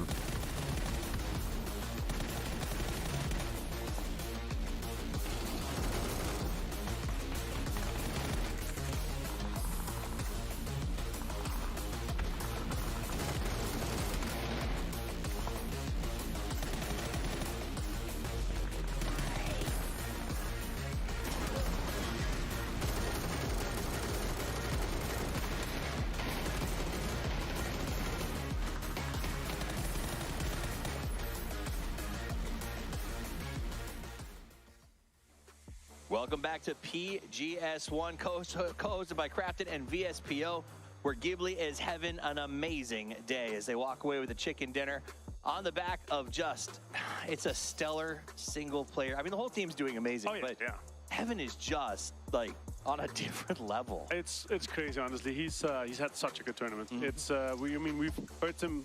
We've been singing his praises for some time now here for PGS, and of course, Paper Thin as well throughout some of the times we've seen him. But here, this time, this global, and this has really been his tournament. And him stepping up like this, he's going to be the kill leader now for sure. The amount of kills that he's been able to produce today and yesterday, it's just been a different level. So really happy to see Ghibli be able to also take a win home here with that amount of kills that they're able to. They're pushing themselves into the top 3 here easily. Easily in the top 3. And I do want to say, while Heaven gets most of the credit, we're seeing a beautiful plays from him. For sure. Tosi is playing this like fire support role. Every time that we see Heaven sort of caught out of position, it's like Tosi is there. He's like the Robin to his Batman every single time. And watching them play has been exciting. That's the best way to describe it. It's been exciting to watch these guys play. For sure. And another good thing is here, once they're all 4 alive, they're making it work, kind of the 1-2 punch. They're splitting up 2-2, making some good sprays. Also, Zagumin having some fantastic sprays down, and the amount of pressure that they're able to put on, 2 or 3 teams at the same time was fantastic. Well, that's true, because we saw Donovan come up over the road, ascend,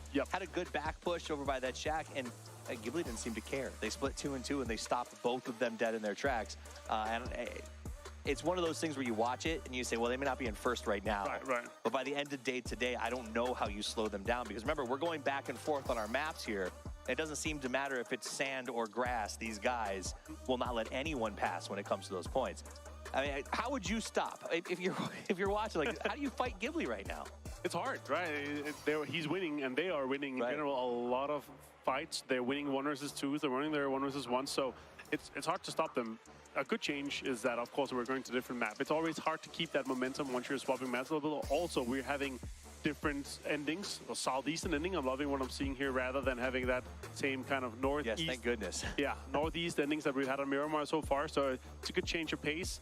So it's only themselves that's going to be able to slow themselves down right now. That morale boost you're having from a game like this is just crazy. So fantastic to see here for them to step up. And for those of you who might just be joining us today for the first time, what Martin's referencing is yesterday, all of our circles on Miramar were almost essentially in the same It was spot. northeast. Yeah, so a lot of our teams, I think, struggled with that idea of we just feel like we're constantly chasing that part of the map. And so seeing it shift up a little bit is good for a lot of teams. Now, in the back of that match, it wasn't just about Ghibli. We saw Ascend, another team that we said come up, show up today. Second game in a row that they walk away with a second place finish. Yeah, honestly, the way they're also able to control the Danawa a little bit, they hurt them quite nicely. Also taking down Hal, Brexco, boys in general, they've been able to set up. Brexco had a huge game here as well. If it wasn't for Heaven's game, he would have been looking at an MVP potential here. I think he had 6 kills, I think, Brexco, right? But here, Ghibli, of course, is shining through with 17 total kills. Wow. It's going to be 27 points to them and 2,400 damage. So Ghibli walks away. They're now official members of the 16K club, which means they've cleared out at least a quarter of the lobby by themselves. 2,400 damage. Ascend also breaks that 2,000 damage cap with 9 kills, and they fought tooth and nail. And Donowa, who was at the right side of the leaderboard, or the wrong side, depending on how you look at it, does get a lot of points out of this game and should be able to climb up into that contesting top 8 position. Yeah, for sure. In a case where they've been having some rough tournament games so far in the tournament, in the grand final specifically, it's been looking rough here. Chris, though, with that back fill there into into Danova, that was so unfortunate. Taking down Loki and Soul, that was basically what delayed everything for Danova. But here, Human taking down Salute, insane spray on that barrel, red dot on that range. Just crazy to see. Kilikai also with some good shots here. Headshot onto Loki. And then in general, once we're getting later into that game, that 2-2 split from Gomin and Heaven was just insane. They managed to take them down so easily here. Well, part of that was we did see Danova, when Itzcrest got that backstab, they got everyone back up, but it slowed them down so much. And that's the rough one, right? It gave Ghibli a chance to spread out, make big plays. Heaven with 9 kills by himself, 1,200 damage. I mean, I feel like he was shooting people and letting them get res so that he could shoot them again. He just seemed to get the damage. Yeah, he seemed unstoppable. And it didn't matter. It was range weapons. It was spray downs. I think he had the barrel running. He had a double barrel shotgun. He was jump shooting people in the open. Like, there is something when PUBG about, like, when you feel like you've got it going, right? That you just can't miss. Heaven is beaming everything right The kind of feel you get when you're getting like your favorite crate gun in level 3, that's level 3 helmet. That feeling Heaven had throughout the whole game. But he's doing it with like broken vests and like broken vests and double barrels. Yeah. This man is out of control. The question is, can he keep that going? He was strong yesterday. We got here today. I know you and I talked about in the green room about like, do we captain him? Is he going to do it 2 days back to back? So far, he is. 17, however, does maintain the kill lead, but Ghibli is all the way up on second now. And Genji still managing to maintain total damage despite the fact that they've been quieter today. Yeah, they've had a quieter start. And also, we didn't get a back-to-back here to begin things with. So if we have to go for the 50% that we've had so far before we started today, tomorrow is going to have a back-to-back win to begin with. Back-to-back launch. Ghibli walks away at 27 total points in that game, and that should jump them up into, at the least, the top 3, if not into the top 2. Ascend will continue to climb with their 15. Donowa puts 13 on the board, and everyone else just trying to keep up where 6 seems a popular number. Here's the overall leaderboard, Martin, and it is still going to be 17 at 81, but Ghibli jumps into second place and starts to close that gap. Yeah, and going into this game, obviously 24 points for Donovan, now on 37. One more decent game, double digits for them, and they're looking at top 8 already. We're looking to see them climb, obviously. The MLG, a lot of people, including myself, actually had them as in our top 4 favorites for sure going into this. Twisted Minds, another team that needs to step it up here, 27 points. We need to see something from them starting already next game. Otherwise, it's going to be rough for them to be able to get in and contest that top in the top 4 for sure. How's another one that we keep seeing in these end game circles, but they haven't made it over to the left side of the leaderboard right now. It just seems like they're kind of going for 1 or 2 spots and then hoping for the best. Yeah, I don't know, for sure. In a case where they're getting the kind of macro, right, they're getting into the late game, they need to get some more kills on the board for sure. They can't just keep getting, those top 4 placements and getting those 4 points or more. They need to get the kills in rolling as well. But Ascend, they had their number there in that game. That makes sense. I think it makes sense for everyone. They've got to get the kills on the board. That's 2 games down for today. When we come back in just a few minutes, it's time for game number 3 in the grand final of PGS1. Don't go anywhere.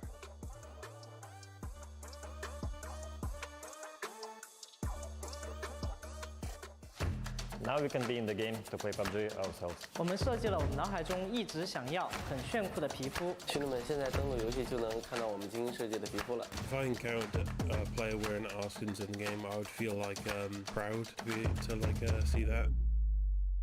PUBG e스포츠가 오랫동안 고민해왔던 지점 중에 하나가 팀들에게 실질적인 혜택과 더불어서 동반 성장하는 모델을 만들고자 하는 것이었습니다. 그러한 맥락에서 글로벌 파트너 팀 프로젝트를 시작하게 되었습니다. 그 시작으로 GPT 스킨을 제작을 하게 되었습니다. 이번 스킨은 팀에서 원화를 직접 제작을 해주셨는데요. 그 퀄리티가 정말 예상보다 훨씬 좋아서 깜짝 놀랐습니다. 팬분들께도 응원하는 팀에서 직접 제작을 해주셨기 때문에 더욱더 의미가 클 것이라 생각이 되는데요. 자신이 응원하는 팀에 대해서 오랫동안 응원해온 보람이 있구나 느끼실 수 있는 계기가 될 수 있을 것 같습니다. I have imagined what it would feel like to have skins representing our team. It would be like we are actually in the battlegrounds ourselves in the game. Now we can be in the game to play PUBG ourselves. We designed the skins in the way we've always imagined, wanted, and thought that would be cool. I hope our fans really love the skins. I think they look really cool, so I think the fans will enjoy them as well.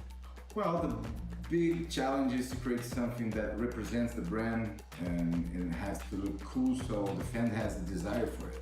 So you need to find the right elements and colors with meaning. I'm thrilled that GPT skins will help our fans be united with our team. It's always exciting because you only create these things in the digital world, and it's a great joy to see our fans who will win in our skin. 希望这些皮肤能代表我们17战队，并向大家展示我们战队的文化和精神含义，这样才能确保皮肤能够被广大玩家喜爱和接受。对我来说挺激动的，能在 Pubg 里看到代表我们17战队的皮肤视频，这个过程让我想要拿出更好、更有说服力的表现，来更好的在电竞领域定位我自己和队伍。这对于选手来说，在游戏里就拥有自己的那种专属道具啊，或者皮肤，就是非常有意义的一件事。然后希望以后这种合作也能够越来越多吧。I believe there will be more opportunities communicating with our fans, expanding the global partner team program. 안녕하세요. 저는 PCC 캐릭터 팀의 이준호입니다. 캐릭터가 입는 의상, 총기, 그리고 탈 것들을 제작하고 있습니다. 팀별로 그런 색깔이나 특성이 있는 디자인이라고 생각했고 일반 옷으로 생각해도 굉장히 멋스러운 디자인이라고 생각했습니다. 팬들이 보았을 때 가장 중요하다고 생각되는 부분들, 그런 부분에 중점을 둬 작업을 했고요. 팬분들이나 이제 유저분들이 보았을 때 우리 팀의 이 유니폼을 입고 실제로 경기를 할 수 있겠구나 하면서 약간 그런 것들에 대한 만족을 위해서 생각을 하면서 작업을 했습니다. And I want to thank every fan for your support. It means a lot for us. I cannot imagine the world without fans. 期待一下我们这款皮肤吧。所以说，你们的支持对于我们非常重要，也希望大家多多支持17战队，谢谢大家。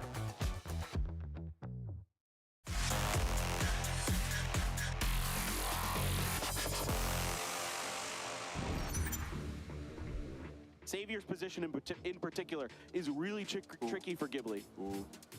Oh! Vegas once again landing a sick headshot! How is he getting away with this? 2 more bullets in this AWM. Can Vegas make anything else happen? Yes, he can! Stop! That's Please! unbelievable! Vegas!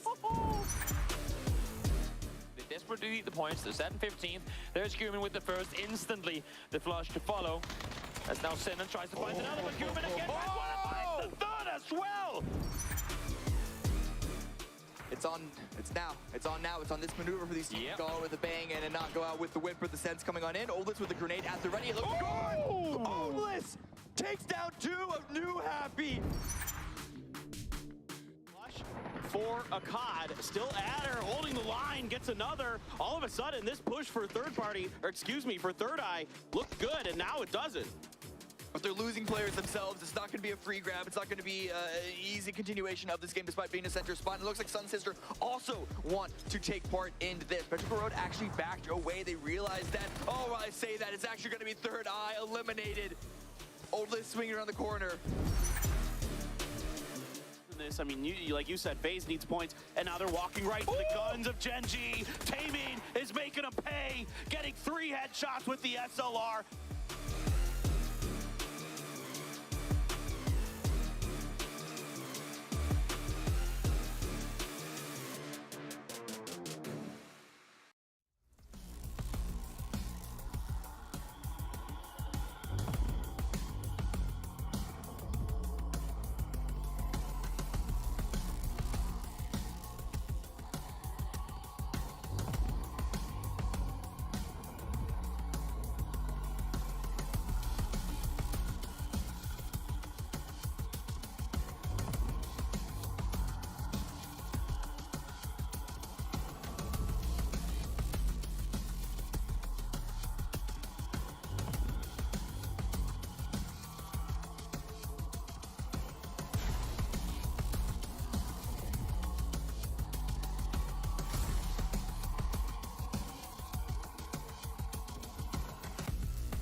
And from the heavens, it is Ghibli who is going to take the second chicken dinner of the day with a massive 17-kill win.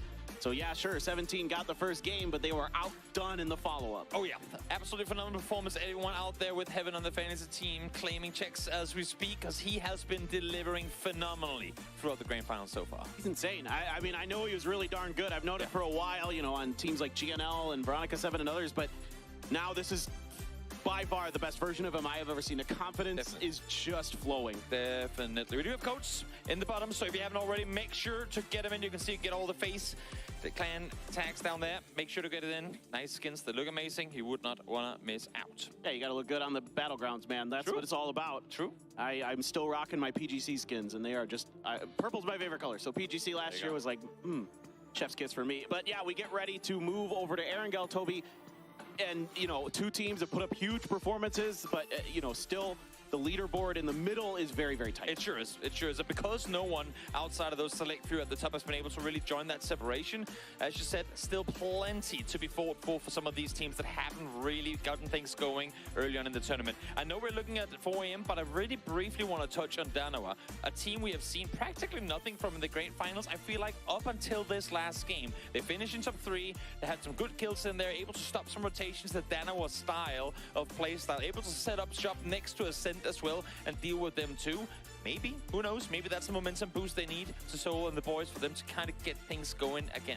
I agree with you. I mean, I think Danoa, you know, if they can just get a little bit of confidence, they will start playing to their expectations and the heart. Oh, Tycon, thank you. Magician. We love you too. Yeah, yeah. Well, how did he do that? I'm not even. Oh, I don't. And do you know this TikTok thing? Do you know the flower TikTok thing? I'm not really. I'm too old.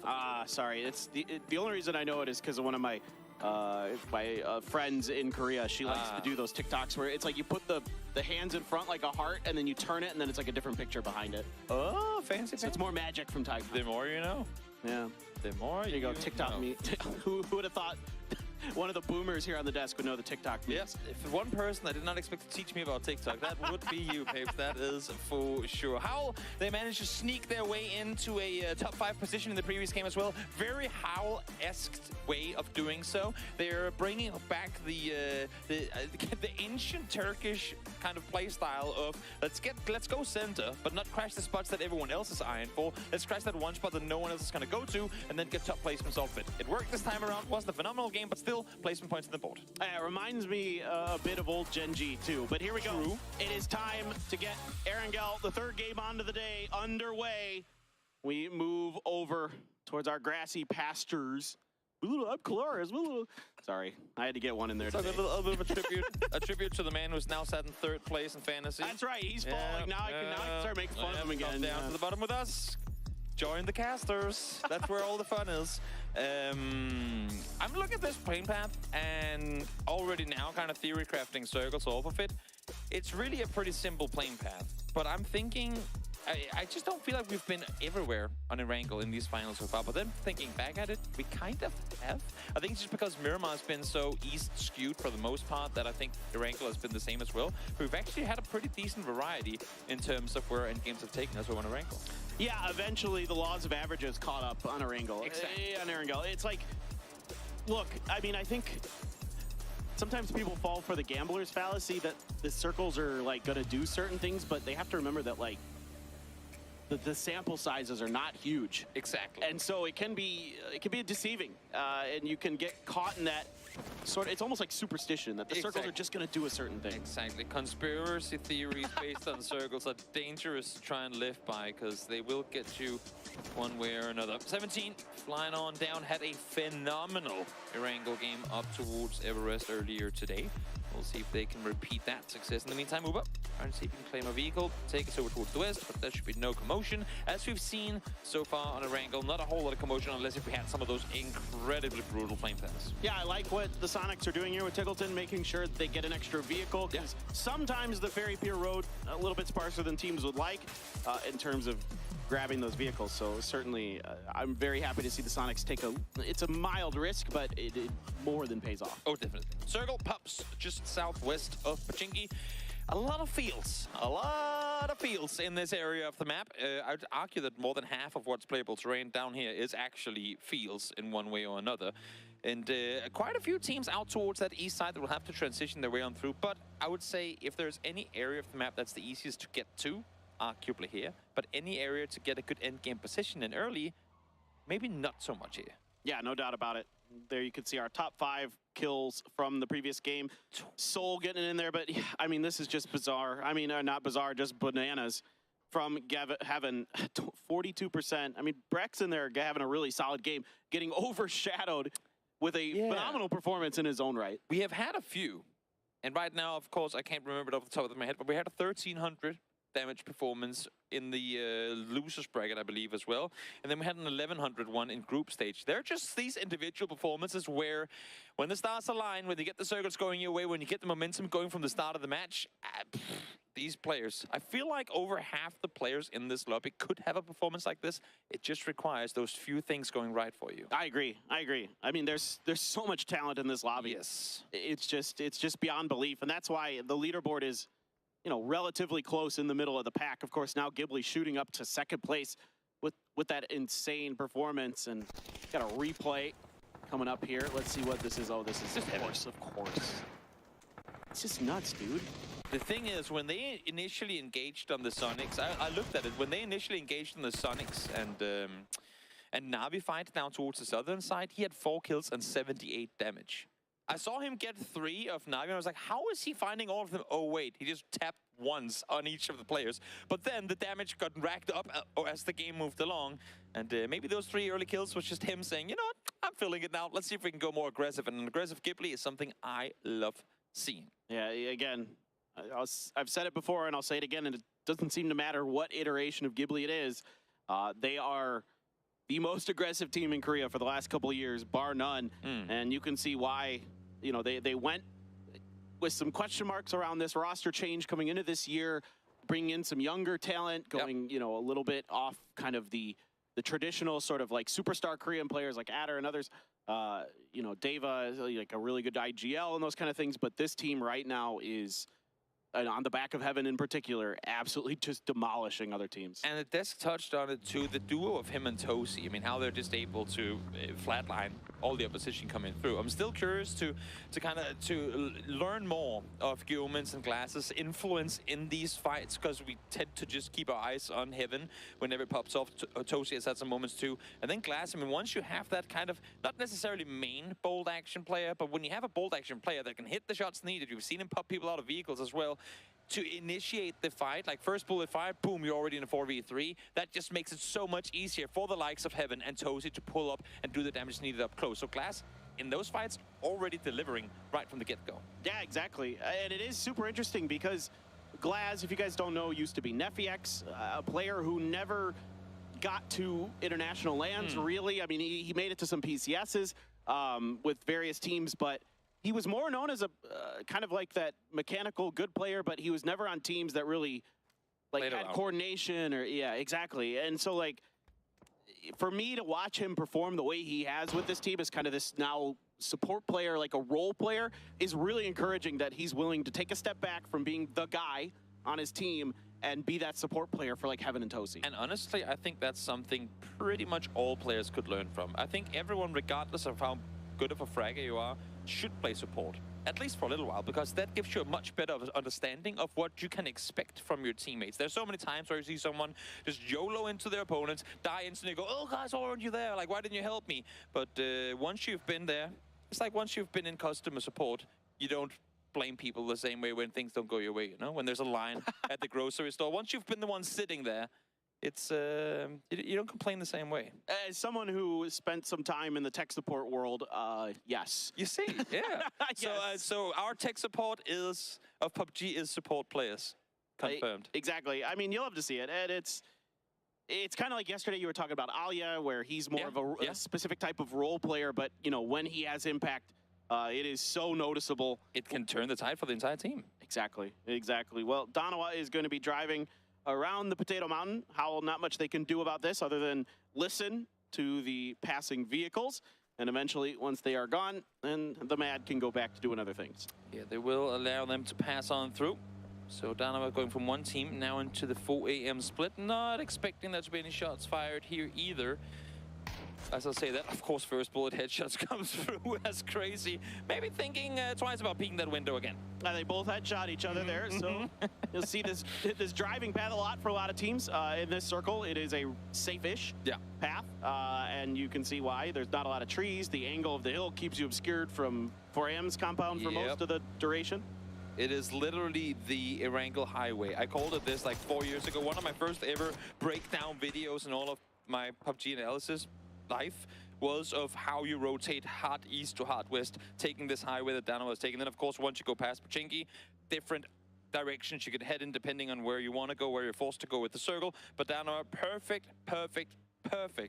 example right here. Pro tip on how to rotate east to west, avoiding confrontation, avoiding some of all these hotspots. You saw there was only one angle Crazy you could have in the compound. There were four people there, 4 people on Howl, 4 people on Twisted Minds, 16 players, no, make that 12 players who could have taken shots at you. Only one person had one shot to take in all of that. So perfect rotation coming through from Dynamo, rotating east to west. Exactly. Third Eye going to be way outside to the east. Settling up, just transferring some utility, probably into the vehicles themselves, it looks like, and amongst each other as they get set up for what's going to be looking like a late edge position for them. Tianba in a kind of a spread out 2-1-1 split. If you look at the map, and oh no, is that Longsker? He's one of the ones here, the two. So this is okay. Yeah. At least it's not one of the extremities, Linshu and 7-7. Exactly. I'm kind of looking to Cerberus and see their wide two-way split. I don't think there's. I mean, even if they read their catch, like have called Tiamba in a split, there should be no reason whatsoever for them to try and pull up on this, because the potential of loss of terrain massively outweighs the gain that they would get from taking those blank houses there. Yeah, Gen G, of course, in the blue, as we have come to expect. Certainly get the most out of those painkillers and energy drinks, does Gen G. You can see Sonics is not, I wouldn't call this a bridge camp. I would call this a Tiggleton camp, as he is. He's trolling. Yeah, this is, I mean, look, if anybody in the world could hit these mini shots, it's Tiggleton. You know what? I mean, I like it, but I think there was also Flood realizing, wait, there's just one guy, and he's so far away. There is no way I'm in trouble.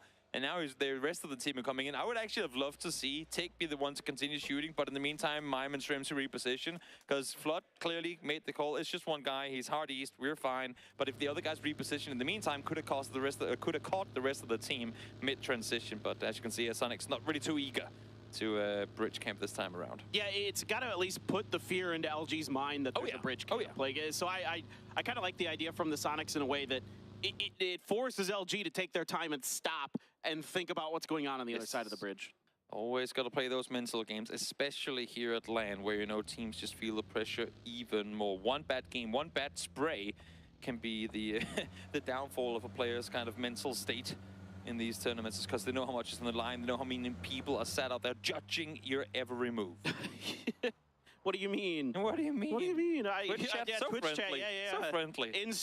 Insert your least favorite team. Rats is the most common phrase I see in Twitch chat. Now, I use the term rat affectionately. I think it's a good thing to be called that, and I hope most players understand that when somebody's calling you that, it means you're doing good stuff. I feel like there's a lot of jokes I can make right now, but I'm not going to do any of them. Ascent trying to rabble their way on forward. Tiamba trying to regroup up towards the northwest side of this circle. They actually, as I say, that regroup. They're sending Linshu and 7-7 past the spot from their teammates, and now going further up towards the north. We did see the circle go in towards Pachinki. No guarantees of its ending there, but Howl as well have now opted to make landfall in the city. Well, this is good news for those of you that despise field endings, because a lot of the fields just got cut out. Well, I mean, one kind of fields. There's still a little bit. There's, that's true. There's a decent chunk of fields. The Badlands is kind of a field. Yeah, exactly. The very open fields, I guess we can agree on, are definitely very mitigated with the circle shift. Luminosity able to force Na'Vi off the hillside. Pretty great push from them. Nice position to be able to claim coming in as late to the circle as they did. So good real estate for them. Plenty overwatch on this position, and should be able to, if not find an open area, then at least now, with the limited info they had coming into it, be able to scout, like, where do we have the opponents around us and what can we do depending on the next circle shift. Kiliakai going to be isolated and dealt with by 7-7 from Tianba. A much needed point in the bag. It's been a downward trend here for Tianba so far today. It's Chris now going to be driving away from the remainder of Tianba. And you still have Brex pretty close to Tianba territory. Oh my God, it's Chris got a headshot by somebody at range. If they find one more, he's knocked, but not gonna happen. And while Ascent did just lose Killikai, and Chris almost got taken down there as well. Can I just take a second to give a shout out to Ascent? Sat in 3rd place in the grand finals. This is insane. I did not write them up as a top 5 contender in the grand finals here, and they have been impressing ever since they got here. A lot of it has come off of solo performances, whether it be Chris, whether it be Brax, going out there and racking up extra points when need be. But that's the thing, we've talked about it off air as well, Paper, where some teams don't have that one game flashy performance. They just continuously rack up 5-6 points every game, no flashy. Maybe they get the kills early and die outside of placement points.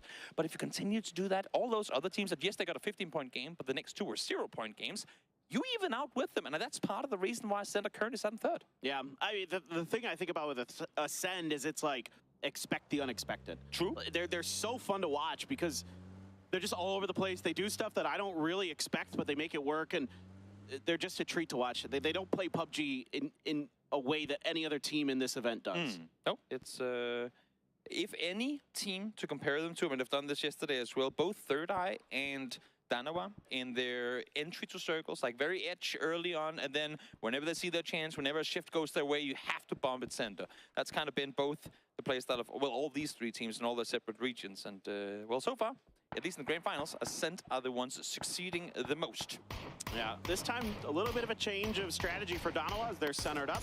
Vegas trying to find Mika. He used the middle anchor point here for Ascend, all on his lonesome. If he had gotten the knock, there was no way they're getting back to him. Circle is going to center up right on top of Mika, in fact. Yeah. So now, my eyes are on Ascend to see how they get back to Mika if they can. Issue is that center position in this point in the game, you're just gonna die.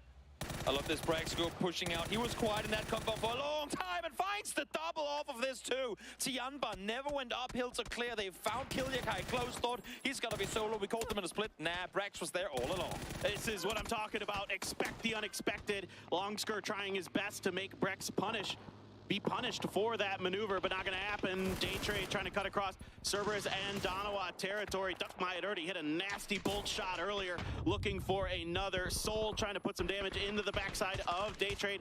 Looks like for now, Daytrade's good. Oh, right on top of Mika is Poochills. He's got 1. Can he find more? That's 2. He's going to run out of 1. He got 3. What a spray from Mika. Throws the grenade right in the middle of him to finish the job even. Unbelievable. He's going to go down to his own grenade. You've got to be kidding. He got too eager. He got too excited. You know what, Mika? You got him. Kudos to you. A little too excited out for that nade there, but what a spray. What a transfer to confirm the 3. He was too excited. He was too excited. He couldn't contain himself. I can't even. You know how I heard laughs coming from multiple different rooms on that too, from the players. Everybody knows that was a unique situation. Expect the unexpected. Have you ever seen those roller coaster rides where people scream and laugh so much that they faint? I think that was Mika there. He got way too excited and in the end he just passed out. That was something. But again, goes back to what we said before. I mean, both you said it, expect the unexpected, but also just individual performances. Yes, we've seen Brex shine. Yes, we've seen Chris shine. But a guy like Mika can 1v3 the likes of Daytrade too. He had just enough bullets to get that done. Yep. Absolutely just draining the clip out of that M4. Beautiful stuff. Even though he does go down, you still got to appreciate the effort from Mika. And definitely. I mean, I think that grenade also, maybe just in case, you know, there's that last member of Daytrade looming somewhere behind that he didn't see, or, you know, so I get what he's doing. It's just comical the way it ends up. Also, we just talked about them. Yeah, we were just, yeah. We can put it this way. I did not expect that finish, that fight. Neither did I'm saying. I didn't expect the 1v3 either to begin with, but that last line there was just perfect. I love it. I love Ascend. Ascend is like my favorite team in this tournament right now. I'm going like hard bias for them because they're just so fun to watch. Okay.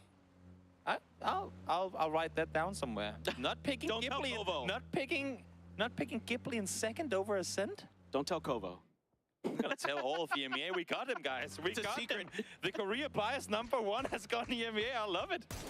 Now Brex is gonna pay for this rotation from It's Chris. It's Chris just trying to find somewhere to hide. And SDK putting some more shots in his back. Vegas is going to be lit up by Belmoth, the last survivor day trade. Is this Chris just going to try to finish off day trade here? I mean, he might as well. He saw them take out 3. There's a double spray with the ace 32 coming through. And Chris, not only does he get himself a kill, but he's also sat dead center in this next circle now. I love this from Navi. The patience here to wait for Stakers to get in the car, but Example only gets 1 bullet to connect. He would have loved to have get a little bit more damage there. Now he has to get into this next circle. Navi's pushing space. Relo taking some damage here on his own behind the tree. Alia and others trying to get up to him. Navi is rushing this on foot. Their car's still down by the barn, so you have to imagine that they want to run back for it. In the meantime, 4EM and Howl taking the fight to Pachinki now as the city is getting shifted out of the circle. LG's going to get involved here from the church. They are swarming in from the backside. Relo was knocked and dealt with by 17 from their home territory near Pachinki. Now Summer is looking for more Howl players to put some more bullets in them. Yeah, only 1 team eliminated as well here in Phase 4. Not oftentimes that we see the games play this slow, but of course we have had a lot of casualties across multiple teams. A couple of solos left alive as well. As we now see Ghibli make their way back towards the east again. Couldn't quite find the entry they wanted, and now straight up in the open arms of Navi they go. Evan's gone. Rest in peace.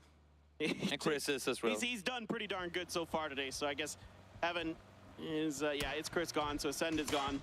But what a phenomenal day so far for Evan and Ghibli.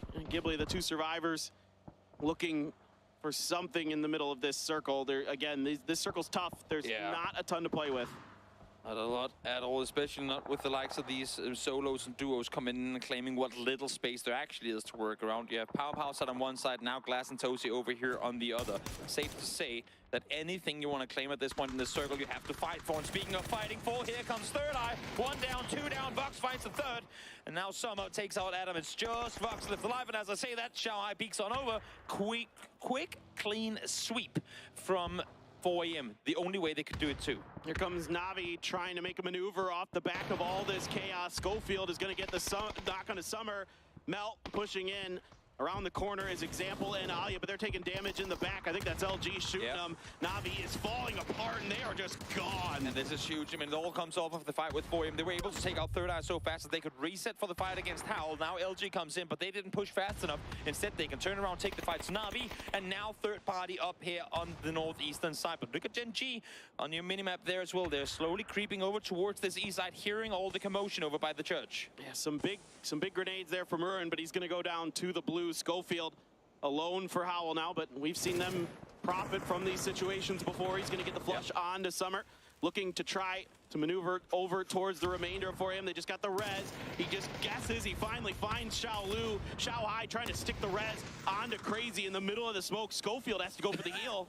Schofield just pushing straight into 4EM. Smoke 0 cast in his life. Xiaohai, though, spots him in the midst of the smoke. They're able to take him out. The rest those come through into Summer as well. So 7 kills now for 4EM, but they are in trouble. Sandwiched between Luminosity and Gen G. Yeah, this has been a wild, exciting game so far. 4AM trying to keep LG off of their backs. The circle is going to shift away from this fight, though, over towards the west. Tickleton on the backside gets a flush onto Alo with the molly. Snakers kickstart, trying to work this forward position. Flood on the backside. And with this circle shifting, Luminosity really has to figure, what do we do here? Do we stay clear this side, or do we try to go towards the circle? Issue is, as you can see, kickstart scouts forward. There ain't really a whole lot of anything to try and push into right now. Everything is taken already. So they have to commit to this fight. They have to deal with 4A before they can go anything. And I think that's the call coming through from Kick. He turns around, he joins the fight. Flood finds one, Xiaohai down. Crazy going to try to do what he can to salvage some more points. Already 7 kills, though, for 4AM. A pretty solid game, and Crazy's doing a good job here. Yet another onto Flood, goes right for the flush. Crazy now trying to keep that hill between him and LG and Gen G. Kickstart Snakers up on the top now, going to go for the vehicle this fight. They don't feel like they can get much more out of it. Yeah, smart play by Crazy to try and wrap underneath, knowing that Gen G would suppress for him if need be. Spots one now, but look at this. Luminosity straight into Gimlet territory as they find the double. Crazy able to stay alive. Not in placement points just yet, but now aware that he has Glass and Toast just in front of him. PO, though, is going to punish Ghibli for that maneuver. PO there trying to end their round. He's going to get Crazy as well. So a kill and a knock there, but PO has to back off as he was taking some damage from the other side. There was a crate there. Yeah. Wondering if he's going to be able to grab that, or if it had already been grabbed earlier in the round. I'm not sure how long it's been on the ground. Might just be able to. You can see him getting it there. Yep, it's a Mark 14. On the crate. Left, MK14, level 3 gear as well. Not going to be complaining about that whatsoever. Glass will try and sneak his way on forward. And 17 still alive here as well. Now up towards the northwest side. As America on America action unfolds. Sonics versus SDK. All right, the opening knock from H-Win on to Kurt. Penta and Vegas now turning their attention back towards the Sonics and maneuvering to try to keep their captain alive. But no, Tableton isn't having any of it. He gets the knock. H-Win trying to push the hill. He can't get the drop shot, but the rest of his team is there to finish the job. Sonics with 5 kills. Again, crucial that they get this done with as fast as they do. You have the likes of Twisted Minds who are still sat in the compound down below. They could have tried to push up and get an angle, but they're not opting to go anywhere. Sonic's got plenty of room to work with off of that elimination there. Ghibli, fall. Not a whole lot more Glass could do out in 7th. Donowa's trying to take a fight on 2 different fronts, and Cerberus is making them pay for it. They already got Salute. Now they're going to get Loki. Meanwhile, Soul and Anonix are trying to finish 17. A little Ghost is just ready for him out in the open with the grenade. And he is down and out. Soul's grenade did find Xiao Didi, though. He will get cleaned up by Pio. Donowa gone. 17 Gaming gone. Gen G sitting on this eastern side. Yep. Oh, Donowa's not gone. I take it back. Anonix still alive. Oh, my God. Hold the phone. Hold the phone. He got one. Got Molly potentially to flush. Pio. Former teammate as well. We'll see if he can succeed in a 1v3 now against Gen G. It would be much to ask for, but we did see yesterday that Danoa 2v4 Gen G, so maybe, who knows, Anonix can find 3 of his own. If anyone can do it, it's the former Gen G teammate of Pio, trying to see if he can sneak in this grenade. Knows that they probably move this res back towards the edge. Cerberus still chasing the backside of Donowa. Pio there is up. That grenade just gonna go a bit too far. Rolls onto the vehicle. That is very lucky for DG. Would have been down and out. Pretty much guaranteed. Now Twisted Minds finally flexing out of the compound down below. Full HP, full utility. They have had to do pretty much nothing in this game to claim what they have. And that should be Gen G worried now and having to look the other way. Issue for Anonix is Cerberus, as you said, pushed on forward. And there's nowhere Anonix can hide from this now. No falls. There it is. Finally, Himas is able to find that spray. But Twisted Minds now getting up close and personal with Gen G. Gen G here is given a little bit of space, but Himas is making him pay. He is coming from the backside. Gen G has to recover. Pio's down from Haisaki. Cerberus is doing a great job of sweeping these edges, wiping these Korean teams out. But they're not clearing it fast enough because Sonics are wrapping in behind it. Here comes Perfect. It's over on one side, able to take out Taemin, helping out a bit on the side of Cerberus. But really the victor in all of this is going to be Sonics. They're able to take so much space off of this as Gen G falls. Yeah, Sonics is going to move to the southern side of the circle, seeing if they can maybe get towards Cerberus. Shrimzy up front, still pretty far away. Himas is still popping.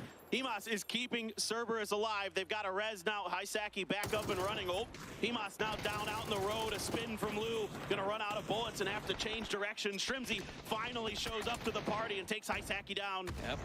Twisted Minds down to 3 with Perfectix. Still knocked. They want to fight Tygon. Oh, I think Batulin's caught a glimpse of him. Yeah, Tygon barely on his feet before he takes out one. The kill will come through in the end, though, onto Cerberus, so they will fall now. 2v3. Sonic's not quite close enough to get damage in. Flashbang's being lopped on forward, but no lethal utility. I think they spent the most of it on the fight against STK. But this bot, enough time for 1 res for Twisted Minds, not 2. So Sonics love what they're doing here. They got to push Twisted Minds. They got to prevent them from getting Batulins back up and running. Twisted Minds, everything in the kitchen sink here to try to make sure that they can get the res onto their IGL and get themselves in that 4v3 favor. And they are just exactly on the edge of the circle too. You can see, as you were saying, a lot of utility being spent here, not necessarily to find damage, but just to suppress, to force them back, to force them out. I'm loving the counterplay now being set up by Sonics. Try and wrap around both so that you can get the control on the northern side and pin them in, but also so you can avoid a potential counterflank coming through on the side of Twisted Minds. But I think they've read it.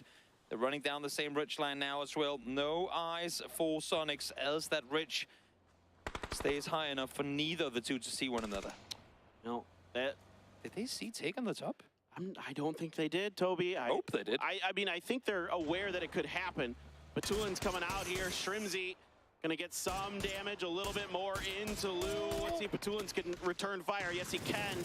Spiro now trying to get up and in, but Shrimzy is doing a pretty good job landing some of those long-range shots. Huge that they take no casualty off of that. As Flu fell there, that could be a big opening for Take to push down the hillside. But you can see Perfectus, he's proning right now, looking down towards the southern side, up the hill here towards Tickles. And I think he's aware, at least, that there's a chance of one of these players still being around. effectively, Sonics, by having Tiggleton stay up on the hill, has forced Twisted Minds down. They have forced them kind of into a arguably weaker spot, but we'll see now, does Sonics opt to push from up high, or do they try and kind of pincer in, which would weaken their position in terms of being able to trade for one another, but could potentially catch them off guard? You can see Tiggleton being real careful about head peeking. Doesn't want to give away too much to the Twisted Minds squad. The big brains of Twisted Minds certainly will punish Sonics if they are aware of this situation. If they become wise to it, they're going to spring to action. Tiggleton there, only able to splash in about half damage into Lou. Neither of these two teams daring to set a flank out, daring to really go off of anything here. Both of them know that the player count is in favor of Twisted Minds 4v3, but all of them opting to sit together. Twisted Minds does like to make this kind of four-man go-together, push-forward strategy. But the Twisted Minds, I've seen them try and do these flank plays before, but I think them being outnumbered, not really opting to go for it. Here comes the sweep, though, from Twisted Minds. The thing that could bite them in the butt here is I saw Shrimzy still had quite a few frags in the bag, so if Twisted Minds groups up and Shrimzy can find some good grenades, he might be able to end this round single-handedly. We'll see. Twisted Minds is going to settle up on the low ground. I think both teams maybe just keen to put some shots into each other, see if they can find that knock into Lou. H-Man has to prone down. He's got some frags as well. Gonna let loose with the first. It's bouncing in towards Perfectix. He's gonna take some damage, but not knocked because of the prone. Yep, 5 nades for H-Man. You've got to start lobbing them forward. You already have, you've kept Tiggleton up high. He can't cover down here at all, but he can make sure they can't go back the other direction. So force those nades through. Issue is right now with this position they're currently in. Twisted Minds kind of has the dot over Sonics. Now, there is still a minute's time until this will become relevant in terms of blue circle damage, but H-Win has to try and play contain as best as he can as Twisted Minds continue the sweep around. Yeah, he's going to need some cover fire from the high ground from Tiggleton and Shrimzy. He's got one more grenade, but while he's going for it, he is knocked down. Shrimzy is down as well. Only one player stands, and it is the Sonics Tiggleton. A 1v4 is facing the superstar from the Sonics, but Spiro is ready for him. He has to reaggress. He has to change angles. And the Twisted Minds are not going to let him go anywhere. They are W-keying forward. The pan is out for Spiro. He's going to throw it just in case Tiggleton's behind the tree, and they're going to spot him. They're going to take him down. Twisted Minds will come through with an 8-kill chicken dinner. Solid win for Twisted Minds in a very Twisted Minds fashion. They do sometimes go out with flying colors, get themselves a double digits, but here they found their first kill with 6 teams left alive. No chance had presented itself where it would be worthwhile, where it would be worth the risk for them to go aggressive. They were down the leaderboard. They needed points. They got them. Exactly. All right, guys. Well, we are going to catch some highlights, and then we'll catch the desk. Don't go anywhere. We'll be back shortly here at PGS1.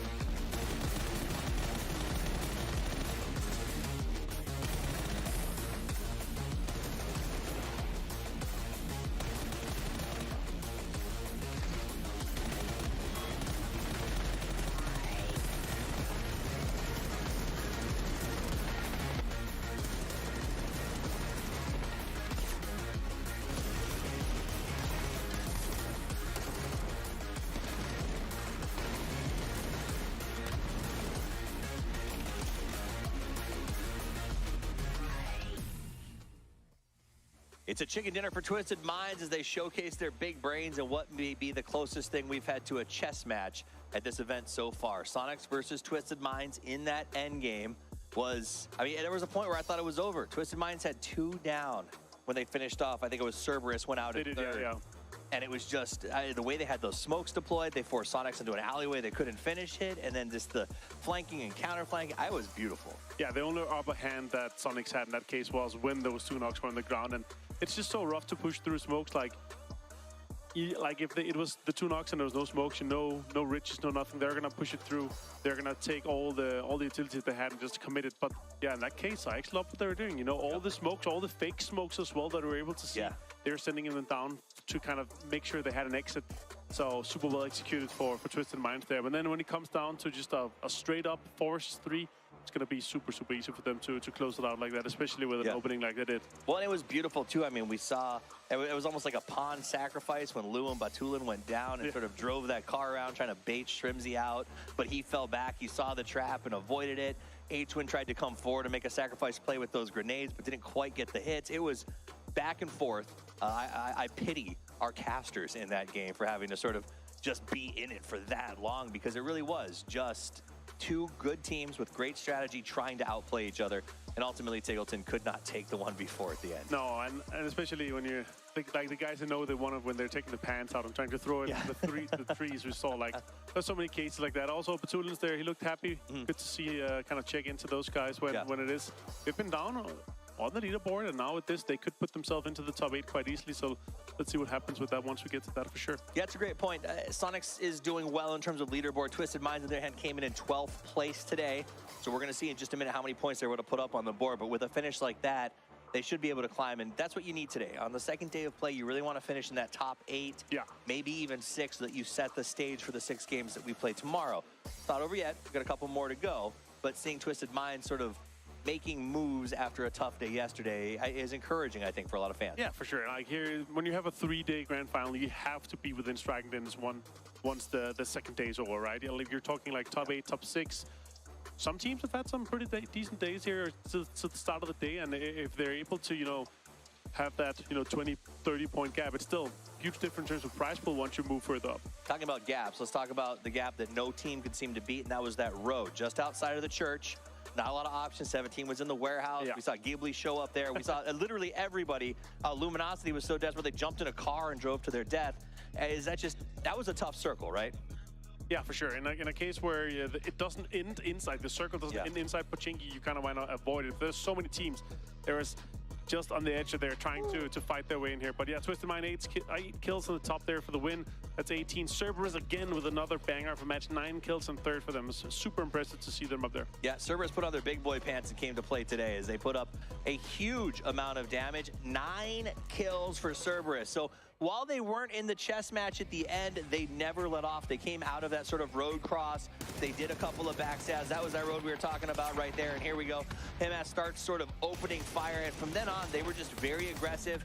They took Genji head on and then pushed Twisted Minds with really no reservations whatsoever. Yeah, honestly, in this case here, you have like 3/3 of your teams, 3/4 of your teams down in the southeastern side there. But Cerberus being able to kind of hold on to that southern side and then push up and take the fight here, it hurt Twisted Minds as much as you kind of expect, but Sonics, they didn't take advantage of it. They didn't take the chance once they had to. They knew the knocks, they knew everything, but they didn't want to push through the smokes. And I actually think that's fine. Maybe they were hoping to get a knock. If you get an opening knock, of course, it's down to a 3v3 still. But yeah, it ended up being Twisted Minds outplaying them there with a gambit. And it was. I think Twisted Minds, the way that they handled those smokes in particular at that last moment was what saved them. They left bot 2 down. They managed to pick somebody else up. They immediately deployed smokes off to the side. I think Sonics, because of that ridge, wasn't sure. Are they in the smoke? So they off to the side of them and smartly didn't overcommit, right? I'm glad it's a change of pace not to see a North American team jump on their horses and go galloping over the ridge at full speed. Let's take a look at the man of the match. Perfectix, 3 kills, 2 knockouts, 292 damage. He gets it because he was strategic. They did a great job of point control. It's good to see Perfectus up here, of course, after he's one of their more expensive picks, so it's good to see that he's able to take a man of the match home here. Definitely one of the players with a lot of experience, and we've again and again seen him at Globals be one of the players on Twisted Minds to have the most kills, most damage. Now, while Twisted Minds did win that match, it's not going to show up on the team summary because it is the dominant hitters that we are seeing up there. Genji continues to put up that damage, 17 with total kills, but they are losing ground to a very aggressive Heaven-led squad in Ghibli, as well as the Sonics and Cerberus. Now, this is the match leaderboard, 18 total points, but there's a lot of other heavy hitters up in that 1 through 5. Yeah, for sure. And 4 aim as well in that case there for 9 kills. No placement, but still they're able to frag out. Good to see Ghibli as well, of course. They were down to 2. They were in a rough spot. As you're talking about, Genji really took them out, outplayed them quite well. Cerberus just continues to impress here. So honestly, how they've been able to impress here in the grand final, it has been super, super good to see. And now they're in 7th. And it's stacking up, but 17 still holding on to that. 12 points ahead of Sonics right now. So even with that win, Twisted Minds is unable to cross over into that top 8. They're behind. But they are on that hunt with 45 points. 17, not a huge gap over the chase in the top 3, but it does start to really tighten up in that 4th spot down to 7th. Now, I think if you're in 8th all the way down to 13th, and I hate to say it, but I'm not sure if 14 catches this point, you need to have a good game or 2 here at the end of your day if you want to even be in contention going into tomorrow. Yeah, one huge game to end the day off, and then you're still in the play. But our mid pack is starting to separate themselves and thinning out quite nicely there. As you said here, 4th, 5th, there's starting to be quite of a gap here. Our top three, they're quite far ahead at this point here of our 7th, 8th, and 9th places. Take a look at Tiamba as they prepare to jump into this one. They started in 7th, have had a little bit of a rough day, as has Luminosity on your screens right now. This is the time for the rubber to hit the road, for them to pick up that speed, as we only have a couple of matches left here to play today. There is time, but it is running low. Day Trade, another team that has been playing very aggressive and getting a lot of points. Yeah, just a little bit, one more good game here today, and they're going to be able to get in the kind of upper mid-pack. Well, let's see if it's time for that good game as we get into our next match. This is PGS 1. Let's do this thing. All right, let's get into it. It is time for Miramar, 4th game of the day. We are officially halfway through here at the grand finals of PGS 1. And right now, things are still very much all over the place with the leaderboard. I mean, it is a exciting day. A lot of teams having some big games to get themselves back up towards the top. I mentioned Ascent, not expecting them to sit top 3 coming into that previous one. When we saw here in the break just now that Gen G has the most damage done in grand finals, I'm like, wait, what? What? I know that they did win the first 2 games yesterday, but if we look back to group stage, look back to their losers bracket, I'm like, okay, that was, that's impressive. I mean, I'm just happy they brought their A game for these grand finals. I was very concerned about that team through everything up until the last day of the losers finals. I love it when it was only Danawa that stepped up and represented, like kind of just took Korea on their back and said, we will carry you to the grand finals. Ghibli and Gen G came into the grand finals like, you know what, you've lifted this one far enough, we'll take over from here, Danawa. Absolutely. I mean, just an incredible team. And, you and I were just scrolling through some interesting statistics, and one that I saw that you alluded to earlier, that Heaven in that Na'Vi fight got like 78 damage and what is it, 3 or 4 kills or whatever it was. Yep. But throughout this entire grand finals, Heaven hasn't stolen a single kill, and that means he hasn't stolen one from somebody who's not from another team. But I think that also goes into a discussion of the playstyle of the team, because while we have the stat of Heaven, I would actually love to see that same stat but for Glass. Usually both actions are pretty damn good at just headshot a knock player, boom, instantly kill stolen. So while he doesn't look for the flushes in other players, look to a guy like Flash, look to a guy like Glass, sorry, look to a guy like Gomin as well for the potential threat early on. Okay, East side circle. Surprise. What? I'm shocked. What? I'm shocked and awed that this is going to end by Junkyard. Maybe. It doesn't have to. What would be the I was gonna say, what would be the wildest shift we could get on this one? Like straight east or hard north? Double hard shift east in phase 2 and 3. You know what? Yeah. Let's do it. For the sake of variety, let's do it. I know. All right, we got another replay to look at here from the previous match. Yeah, this is Brex. This was, again, expect the unexpected. And it's straight into this one. I don't even think that was a cut. I think that was Brex getting the double. He jumped into the building. Instantly, the camera goes over to Mika, and he finds the triple. So that's just a lot of kills coming through for Ascent in a span of just a couple of seconds. Some disgusting sprays in that game with the M4. Absolutely love to see it. As, I saw somebody post the kill statistics for, like, the guns, the different guns, and it's pretty balanced in a lot of ways. I mean, there's more barrel kills than M4, but the Mark 12 and the Mini are not too far from each other. The SLR right up there with the 3 of them. So the balance seems really good in this lobby. It is. It is also because, I mean, for the most part, teams tend to not like double down on ammo anymore. They would go either double 5.56 or double 7.62. And obviously with the addition of the Ace as well, and you have, the barrel too, it's pretty easy to do so with the MK12 as well added now in for the people that aren't big Mini fans any longer. It's pretty simple to do. I'm a little curious though, and this is for future theory crafting stuff. Have you been following the burst action, the rise of the M16 and the Mutant? The M16, yeah, of course. I'm curious to see. I know it's not gonna happen here, but I'm curious to see if tournaments from now, because we're talking about balance, right? Right. If those burst action guns will actually make it into pro games. I've seen teams already just play around with them in scrims and whatnot with varied success. But if any one team's master it, it's like a discussion yesterday with the shotgun. everyone was laughing at shotguns. Then one player brings it in, says it's actually pretty viable. Now everyone's doing it, right? Yep. Maybe it just takes that one team to go, you know what, it's actually pretty OP.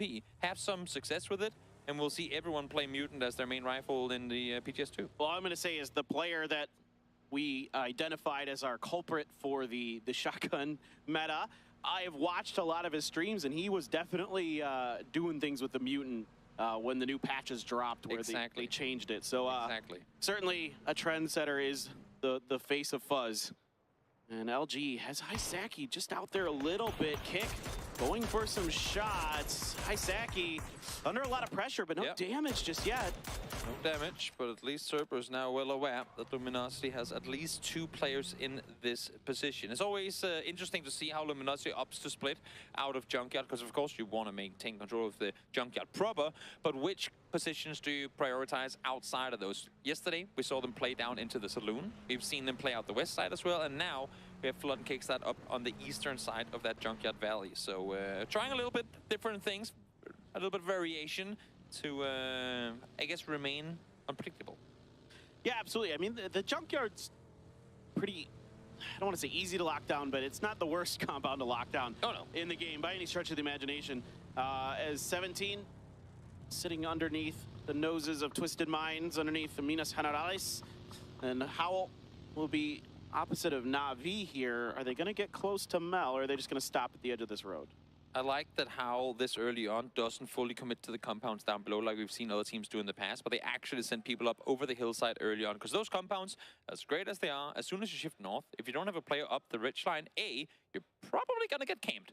B, you have had 0 information of what you're rotating into, so now keep 2 down below. You have an open field to the south, so you'll be able to call early if anyone is coming your direction, and you'll also be able to scout forward and prevent anyone from setting up camps. So nice kind of blocking off your only weak side by yourself. Yeah. Oh, salute. Might go for Vox. Has an opportunity, and he connects. That was a really nice spray there with the barrel. Crisp and clean.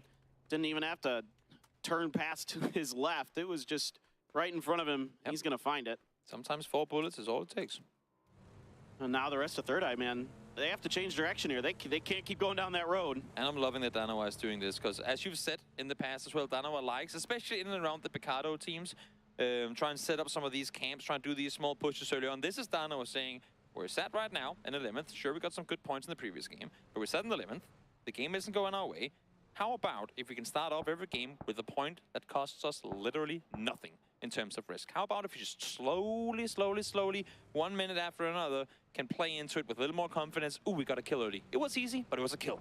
Now we thrive off of that, right? Every small bit of momentum that can go your way could potentially set you up for a good game. Yeah, and you know, the other thing for Danawa is they're more of an edge team traditionally anyway, so you're... Doesn't hurt them. Yeah, you're playing edge on this circle no matter what, so might as well go for it. Try to see if you can get warmed up a little bit. Get those shots underneath you, and Howl finds a saloon, and they're just going to chill. You know what? I'm going to go back to what I was saying before, but just add to it. Howl daring to push aggressive on this. They're doing everything right now that the likes of Soul Sister and Purple Mood lacked to do. They had a pretty decent position early, but those 2 teams would have just stayed there, because it was, I mean, we can just take the southern compounds. That's good enough. Howl right now are playing confident. They're daring to say, but we get one more spot. How about one more spot? Let's check the saloon. Oh, it's free as well, even though we know Luminosity were there yesterday. Now we got it for free. Other teams would have been like, no, of course Luminosity is there. We're not even going to scout it. We're not even going to scout it. Because they dare, they get rewarded. Sure, sometimes you burn your fingers because the fire is hot, but they dare and they're rewarded. Yeah, nice. Sometimes you cook the food nicely in the fire instead of burning your fingers, Exactly. Right? All right, 17 is above Twisted Minds on the plateaus to the north of Minas Generales. Tiamba, just to the east here of STK, around the Impala area, just kind of Linshu doing some scouting.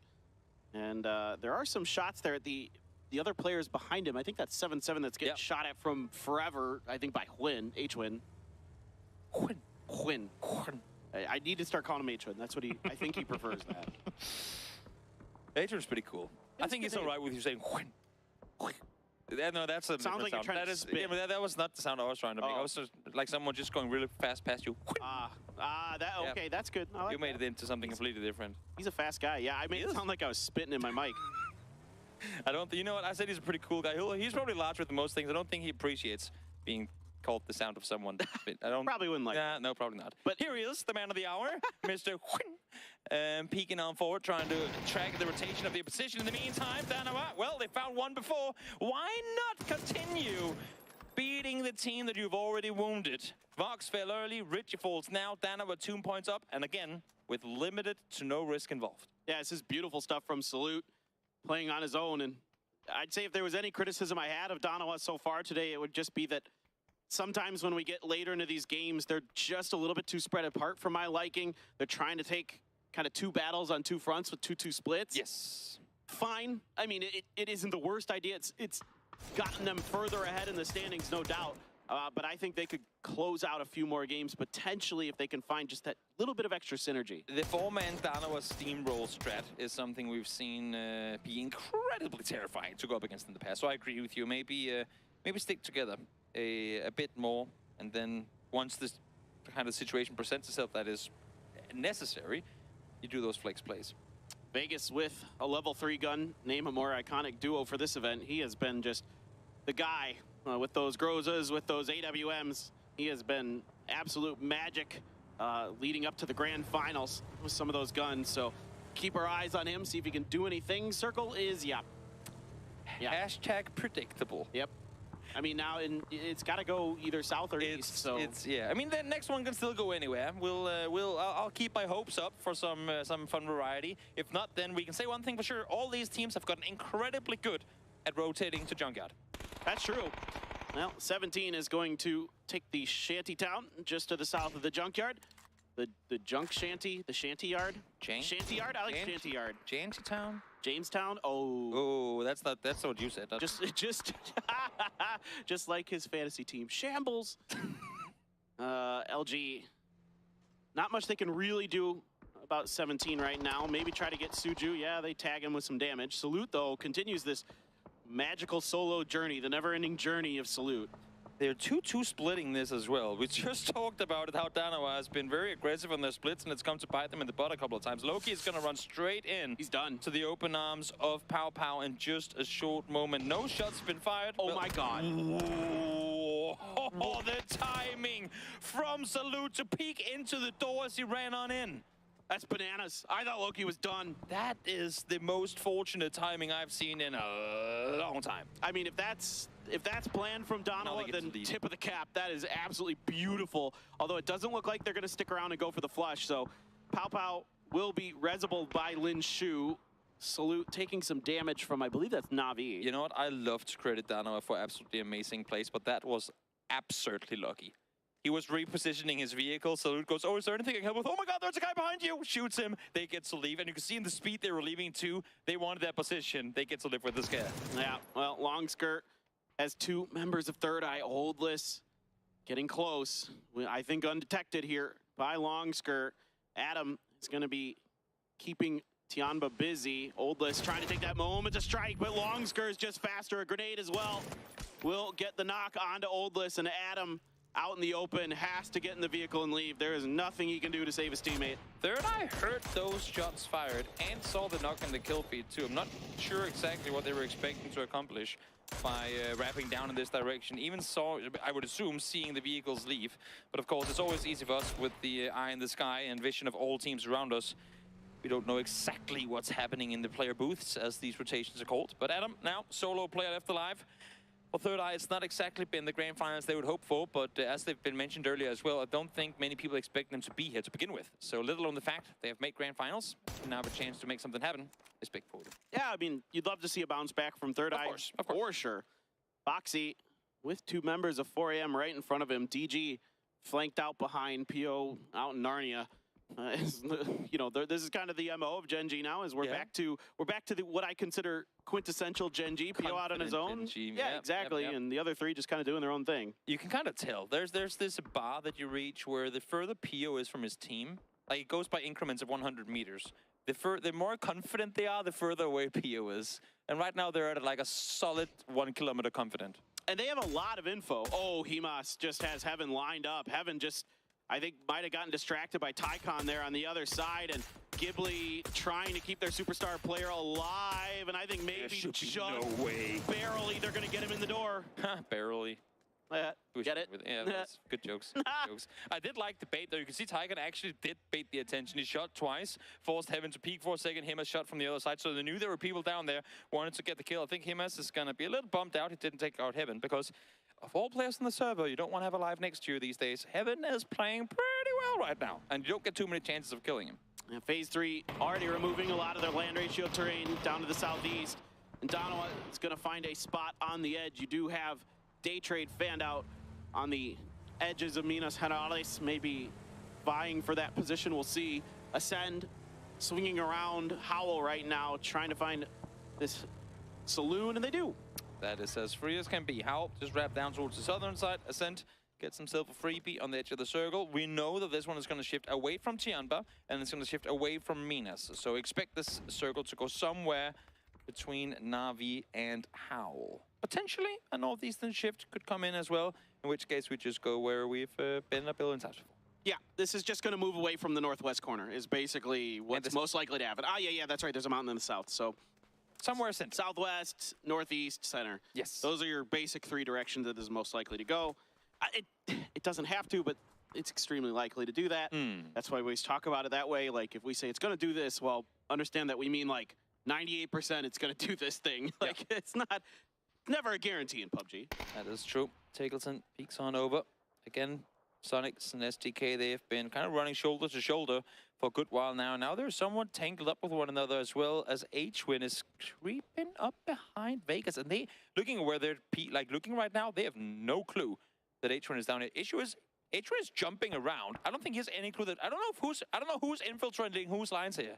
Yeah, I don't think either of them is aware of their position. H-Win might have just gotten the spot on Vegas there. No clue. Tiggleton, I think he saw him. Yeah, Tiggleton was ready, so I'm pretty sure H-Win saw him, and H-Win, stabs him in the back. That's 2 quick kills for the Sonics. STK falling apart to their America's counterparts. And Penta and Purdy trying to wrap around the side, and Tiggleton's having none of it. Mime as well is going to get a knock on a Kurt. Penta on a sliver of health, trying to do something in this fight. I mean, people say that PUBG is a game of seconds. This was a fight of milliseconds.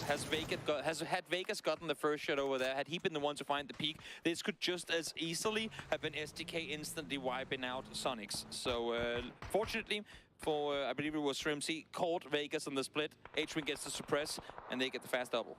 If you're curious about how Gen G is currently leading in damage, just look at their position. They are setting themselves up for long-range DMRs on the edge of the circle, and they just harass the crap out of everybody.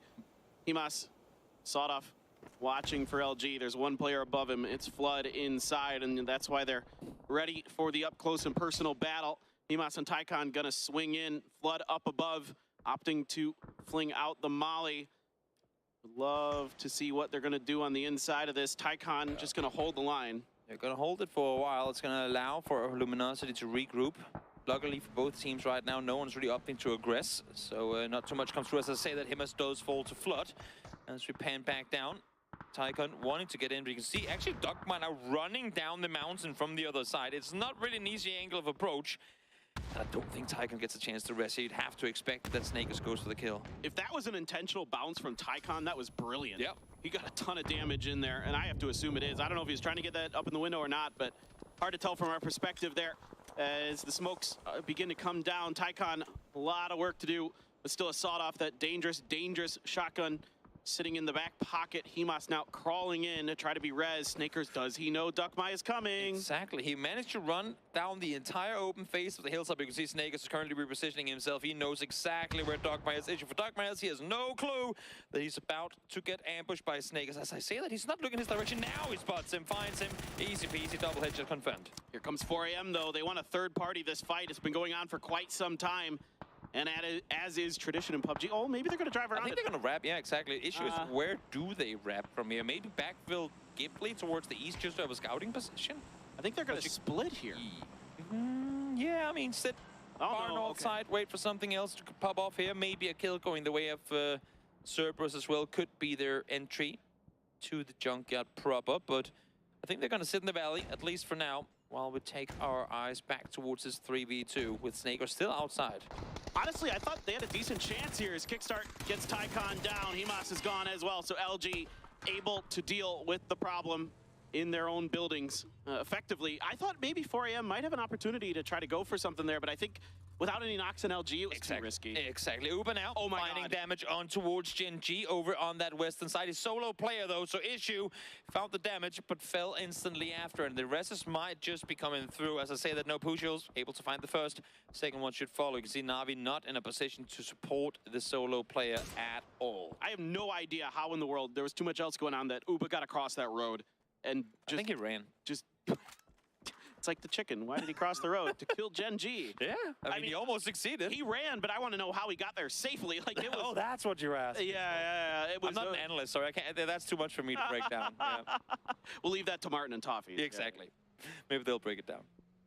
In the meantime, Tianba, well, we did say that their compound was the one to be shifted out from, and indeed it was. Now they find themselves close to Hal and Danoa. Sneaking up towards Twisted Minds. Soul might have a couple of freebies here. The issue is, as you can see, Day Trade set up above will have eyes on Danoa real soon too. Yeah, the grenades are out. The knock is in. A ton of damage done from the grenade. There's more. Lou, here they come. It's the barrage from Danoa, completely pinned down as Twisted Minds, and they are gone. Flash gets the last one, but Soul claims 3. A lot of times today we've seen Twisted Minds fall. Like once the first one goes down, it's just to snap with the fingers and the rest of them fall too. So getting caught in some pretty awkward edge side positions here. Danoa, of course, again, got a couple of kills early game, feeling much more hot now and wanting way more points off of this game. Now you can see fishing with the bolt is Flash, seeing if he can find any favorable shots. Sonics on the edge. They have a little bit of work to do, but a hill up ahead that's wide open for them right now. Howl to their south, Ascend to their north. Tiamba in the distance, and this is pretty easy sledding in a way for the Sonics, especially if they're getting knocks. Now Daytrade gonna crash Danoa, Foxy and DG. Grenades at the ready. Grenades or mollies in response there. Foxy out in the open, trying to find the angle. And Onyx is gonna get Nurens on the backside. I love this push over from Danoa. They saw the vehicle come down. They know that Genji sat on the other side, and they set themselves up for a perfect third-party opportunity. Danoa not allowing for any knocks to come through of them has perfectly set them up for this push to come through. This is huge for Danoa. If they can clear this space, they have a pretty easy fight potentially against Gen G. Puchil's on his knees. Only one player left for Daytrade. Gen G's Foxy trying to keep Danoa off their backs. Nonix pushing space, has to settle up to heal in the smoke. Pretty much the entire circle is fighting right now. All the edges are on fire. The volume in the venue rose by 200% as all these rotations started coming through because the comms are being fed across the board as much as they can. Gen G, just Foxy and DG left alive to try and fend off. This is not going to be easy. First one already down. Yeah, and the grenades and the finishes there. Gen G done and dusted. Danoa now looking to continue their reign of destruction, but Belmoth remains that thorn in the side from Daytrade. The sole survivor ran out of bullets. He's almost out of bullets in this Mark 12. So he got 14 left. I'm not sure if he has another gun floating around there up there or not. Now the grenades from Na'Vi as they are pushed across the street once again, trying to see if they can do some damage. Again, still 11 teams up, and Danoa already closing up on the double-digit kills. Huge game for them so far, even if they fall here. Nice turnaround, nice to get some good kills into this one, coming in to the last couple of kills of the day, or last couple of games of the day. Yeah, 4AM has to deal with LG up in front of them, but they're getting knocked from behind by Ascend. Trimsy paying Ascend in kind, getting a knock onto them. Kickstart there, if he can just get a little bit higher, should be able to find it. Oh, right away, the grenade with the follow-up from Xiaohai gets 3 of LG. This is crazy. It's just Relo left. He's done. He's cooked. Xiaohai single-handedly wipes LG. What a play. LG thought they had all the room in the world with the cover fire from Ascent coming through, but the double knock, instantly double headshot to follow. Xiaohai cleaving them like warm butter. That's unbelievable. Xiaohai is just incredible. And now 4AM can turn their attention to Ascend. Howl and Sonics still dusting it up on this edge. Sonics may be able to push through. Tiamba, I think, waiting in the wings. See if this fight gets real nasty, but H-Win is ready for it. Still looking for that res onto Mime. We'll see now if this east side fight is going to come to an end anytime soon. 7-7 down below. Does he go aggressive on this one, or does he not? So far, Tiamba has a wide split with Linshoot further down south, so don't think he's really wanting to over-aggression. In the meantime, 4AM over on the other side have to deal with Ascend in order to make any space for themselves, because they need to push towards the next circle soon as well. 4AM has been so dangerous out in the open on Miramar, absolutely just shredding team after team throughout this grand finals, throughout this event. Ascend, Brexco, Kilikai, it's Chris now. trying to swing back, seeing if they can stop this heater that Shanghai is on. Mexico initial damage, only going to scrape Shanghai a bit. The molly's going to go too far. Shanghai's going to respond with a grenade. I don't think it's going to hit much. A stun is going to sit him down. Up they come. Summer trying to keep him at bay, but it's a good crossfire here between Crazy and Summer. Killikai trying to do what he can to find any more damage, but 4AM's hill is too favorable. Really solid hold. Now Adam, solo player left alive for third eye, trying to peek on over, trying to find some extra points here. Smart play that when you're alone to try and make something happen. We'll see now Ascent does fall as Adam actually is going to be the one to find the last. We saw Mime find a double just before as we hop over to the fight between Sonics and Howl. Oh, H-Win just gets sat down by Ruren. They were not expecting him to come in from this flank. Now they are aware. Shrimsy with a Groza, trying to see if he can stop this Howl run. Mime now just going to be picked up and brought back. Tiggleton left on this rock to hold point. Yeah, trying to run back for the safety. Not going to happen. Ruin finds the double once more. What one player did to Sonics. That's ruined a lot of it coming through. Xiaobei does find damage on the other side as Danaway falls now. I think Ruined, he's running into... Is he taking a car? Sure is. Where are you going to go, though? He's insane. Where are you going to try? I don't know, somewhere.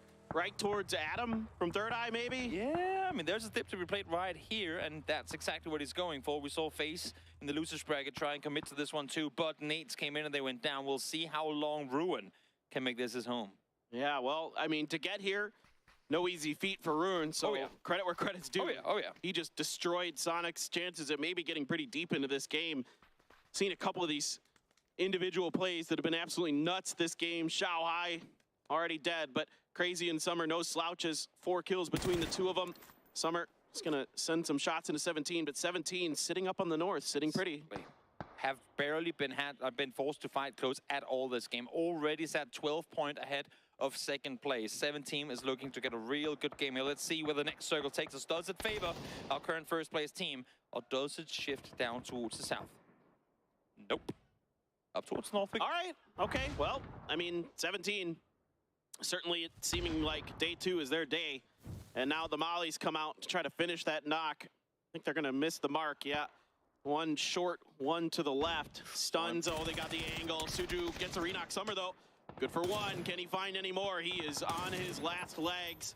Xiaobei pushing around the corner. Yeah, Shouty D is going to get it. And 17 has done a nice job here to clear their side. And look at the amount of control they have. Little Ghost is playing contain onto Navi. Xiao Wu's up on the other side, containing both Adam and Tianba. Huge setup here for 17, and they might just be able to run Suchu back down towards the compound and actually get the rest. What I'm worried about here for 17 is that Navi is taking the high ground around this western angle and could really make their lives difficult. Lil Ghost kind of out in the open there if Navi gets down on top of him. You know, you do have Shouty D for the cross, but maybe Tianba might take that opportunity to take him down. They need to find some level of control over one, either the west or the east side. Yeah, that's agreed, and I think that's the call right there. You can see we're running back down towards the compound. They need to fortify, they need to focus one fight, exactly as you just said there, Paper. I love this from 17. This is so smart to understand this situation. Yes. They know that they have to fight their way out of it eventually. They got to take a fight early, and they know, like, they realize that Navi's position is much stronger than the East, and they know that Adam is still alive as well because he stole one of their kills just before. So let them deal with the solo. On one side, we'll take the fight to Navi in the meanwhile. All right, well, Adam has to sit in the car because it's burning on the ground around him. Here comes this big fight between Navi and Decider. Alia gets the opener with the grenade. Lil Ghost responds right away. Example, good for the headshot onto Lil Ghost, though. They're pushing on the back here, trying to see what they can do. They're all grouped up. 17 might just go down, and Navi is going to wipe out the top team. What a funnel play. The way that they fall back, they don't go straight back along the edge of blue. They fall further inside the circle, pretty much forcing all of the team of 17 to wrap down the other way. 7-7. Pretty clean cut onto Adam there now. 2v2 Navi versus Tianba. Huge fight coming up for both of these teams. Navi wanting to maybe get back up towards that top spot, reclaim their throne. Tianba here looking to turn around what has been a downward slide for them throughout the day. Who better than Pow Pow and 7-7 to try and pull that off? Pow Pow, we've seen in these clutch moments pull off amazing plays. 7-7 has done the same. Not to take anything away from Longsker, but in terms of players you didn't expect to see that from Pow Pow, really has delivered. Yeah. And let's see how this one shakes out. Melon example just trying to get a read on Tianba's positions. Tianba, Pow Pow flanks out phase 8. shifts down to the southwest in Navi's favor. Also, big kudos to Tianba. The team that have played this circle in furthest from the south have played phenomenally. They went out for the southern compound, took the fight to Howl, forced them back, swept up on Sonics as well to make their way into a top two. Very rare that you see the team further south in these circles come out victorious. The opening salvo is going to do a little bit of damage to both teams, but nobody really feeling the hurt just yet. Pow, this vehicle is going to blow up very quickly once it takes a little bit more damage. Let's see how long it's able to last. Actually, is he pulling up? He's got it. He's snuck underneath their noses. Navi's just like, nope, we're not going to deal with this right now. If Pow is on this side, they have full control of circle center. 7-7 has to play contain though. He has to be the over-the-shoulder protector. He has to see Mel on this push forward, but he's smoking himself off, forcing this 1v1, but no, great timing. Pow forced the fight early, damage done. 7-7 peaks up, Melman down. It's a bait and switch here for Tianba. Example now trying to wrap around. Doesn't feel like he has much hope of getting to Mel just yet. Maybe if he can cut off 7-7 coming in up the hill, he might be able to finish the job, but there are stuns in hand here. 4-7-7, but Example catches him off guard, gets the kill. It's a proper 1v1. Pow versus Example right now.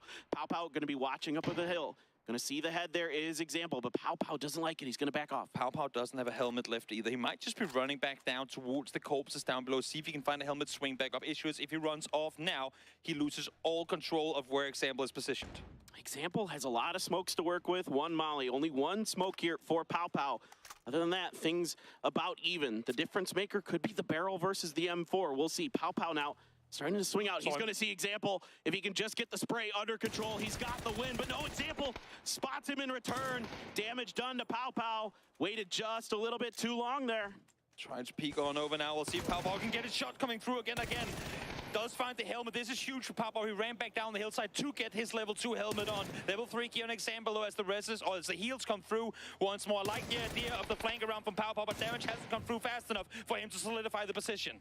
This is a drawn-out fight, a tense one. Both of these players nervous, sweating, I'm sure, but a lot of damage done to Pow, and I believe it is going to be Navi's Example clutching the win. What a game, what a finish. Again, such a brave play from Pow to try and make the sweep around. He knew he had the damage onto Example to try and make the play, but he needed to find the kill fast. Example had the ruck, all Pow had was the blue on his back. What a game here from Navi. Tenacious throughout, doing a ton of damage to a couple different teams and then coming through in the end. But guys, some highlights, the desk, and then we got a break, so don't go anywhere. Still 2 games to go.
Welcome back to PGS1, co-hosted by Crafted and VSPO, a chicken dinner for Navi, and a prime example of why this team is such a force to be reckoned with.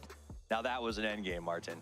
Yeah, it was honestly in a situation where you are able to kind of outperform in terms of your circle positioning. That's always an interesting one. It's always like these small chess moves that makes it a huge difference. And that rock there in the middle where he was able to force in, like Tianba, in general, the way they moved, I like their split, I like their offensive moves to begin with. They got Mel down, but then in the end, that rock was really what worked everything out there, for example. And, you know, when it came down to it, we thought it was a 2v1. You know, in the green room, you and Cameron were like, Example can win these.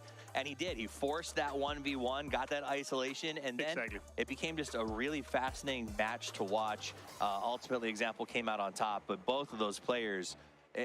It was awesome. I mean, I'm kind of envious of our casters to have 2 such interesting end games back to back. And really, it's a great it speaks to how strong these grand finals are, that all these end games are coming down to these chess matches. Yeah, for sure. And also when it comes down to one versus one like this, right? It's always an interesting one. Of course, the 3 versus 4 was also super interesting, but still here, where it's like small tabs, headshots, you know, and also utility that comes into a huge effect here, of course.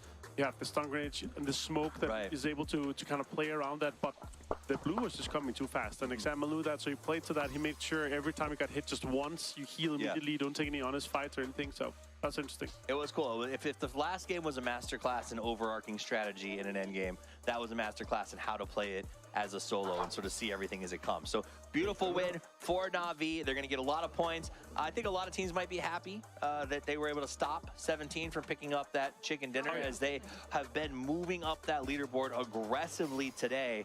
Honestly, when I saw that last circle where 17's position was, in the green one, I was like, is this our PGS1 champion? Because these guys seem like they're not going to slow down anytime soon. If they're able to close that game out, it could very well been like already looking at it like we don't have that many games to go, and if they're able to, you know, do something like 30 points on top of second place, then it'll be huge. But they still got 6 kills and 4th place, but Na'Vi, they managed to come out on top here with 6 kills too, and first. That's 16 points for them. Tianba also a fantastic showing for them here. That's going to be 13 points for them.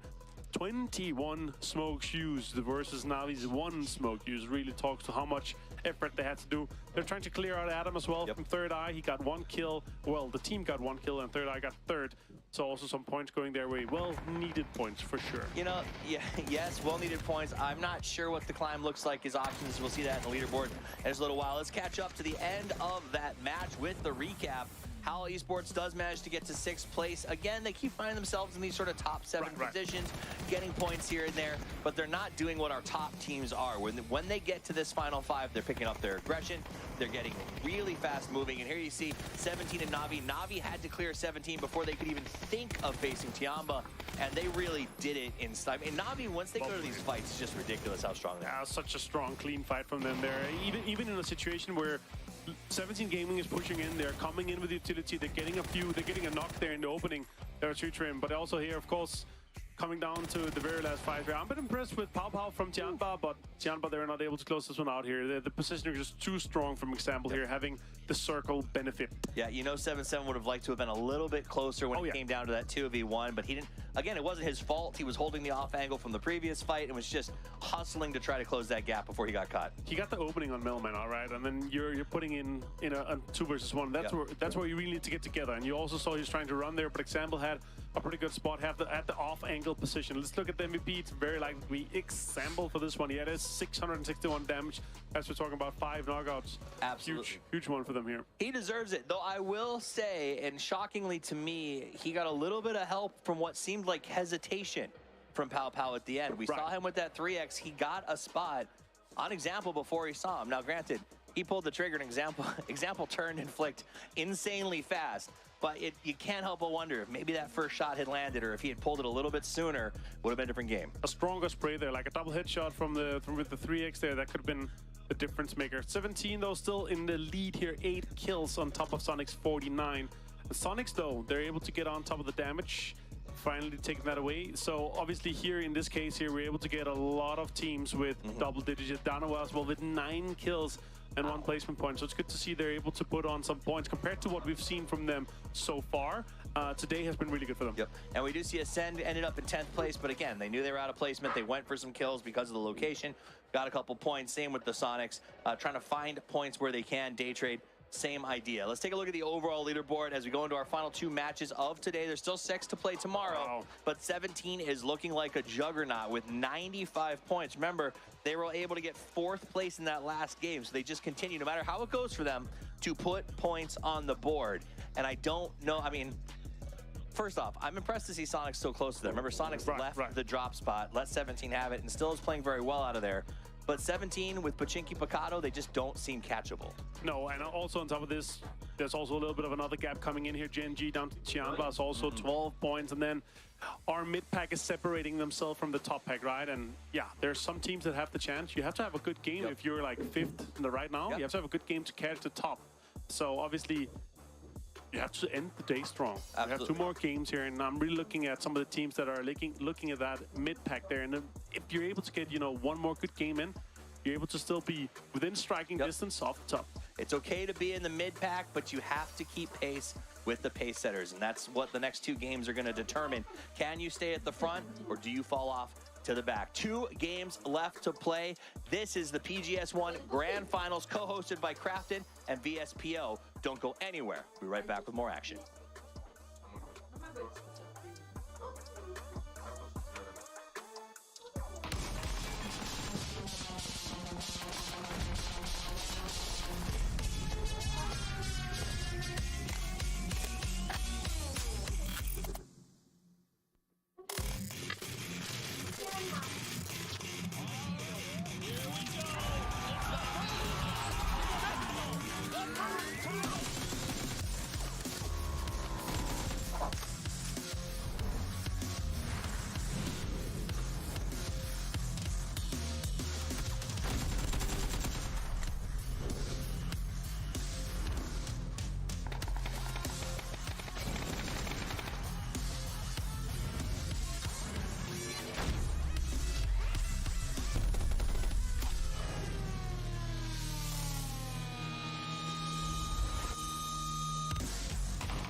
Know how dangerous that can be. The shot does come out though, and that's going to be a warning to perhaps go out the window. But Spyro, he delayed his drop, able to get the knock, fully run away from that, down to such low HP. But this is a moment to perhaps finish that kill, especially with the frag grenade in hand. 1 HP to work with, and what a survival. I love the fact that it sits in the window because the shotgun comes through in the chest, but the nade finds the second as well too. He goes down.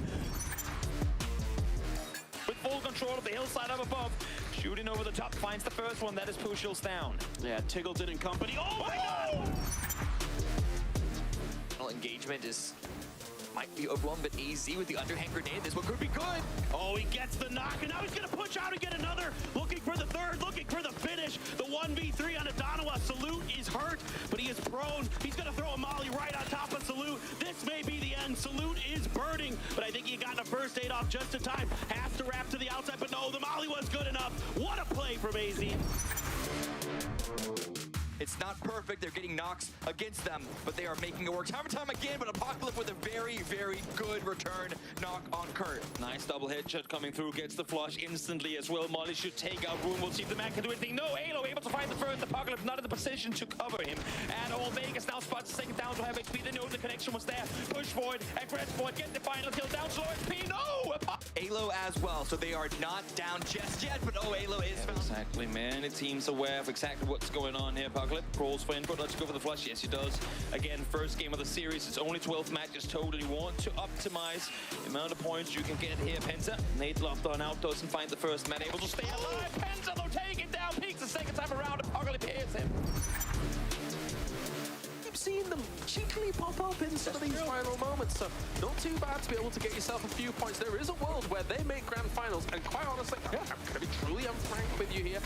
Me, Avenger, Toby, how? Well, they won PEC, fantastic. However, how are they going to do on land? We have a...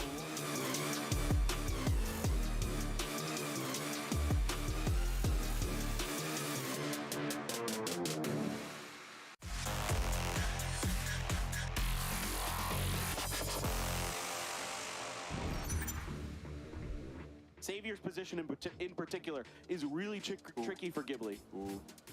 Oh! Vegas once again landing a sick headshot! How is he getting away with this? 2 more bullets in this AWM. Can Vegas make anything else? Yes, he can! Stop! Please! Unbelievable! Vegas! They desperately need the points. They're set in 15th. There's Cumin with the first. Instantly, the flush to follow. As now Sinan tries to find another, but Cumin again finds the third as well! It's on now. It's on this maneuver for these teams to go out with a bang and not go out with the whimper. The sense coming on in. Oldless with the grenade at the ready. It looks good! Oldless takes down 2 of New Happy. For Akkad, still Adder holding the line, gets another. All of a sudden, this push for third party, or excuse me, for Third Eye looked good, and now it doesn't. But they're losing players themselves. It's not going to be a free grab. It's not going to be an easy continuation of this game despite being a center spot. And it looks like Sun Sister also want to take part in this. Metrical Road actually backed away. They realized that, oh, while I say that, it's actually going to be Third Eye eliminated. Old Liz swinging around the corner. This, I mean, like you said, FaZe needs points, and now they're walking right to the guns of Genji. Taemin is making them pay, getting 3 headshots with the SLR.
Two games left of the day before the final 6 going in tomorrow. Cameron Davis joined by Toby for these final 2 rounds. One more Aaron Go, one more Miramar. And while 17 Gaming are not the only team to be getting wins, they're always getting those points. And that gap is getting wider and wider. It's feeling very difficult for even Genji, for Ghibli, Sonics, Na'Vi, for trying to close that just because of how consistent 17 has been. And how much they're now starting to play very confident, Pubg. We've seen them kind of push their way slowly into fights, now looking confident. You can look confident as well if you get yourself the skins in the game. Petrichor skins available. Get the code in there. Look dapper on your own games and go out and get some kills. Yeah, I mean, Petrichor Road unfortunately were not able to make the grand finals, but you can make the final circle of your own matches by wearing that sick clothing, costume, outfit, or any of the other partner team skins that you want to go buy them now. But back to the games. One more Aaron Go, one more Miramar.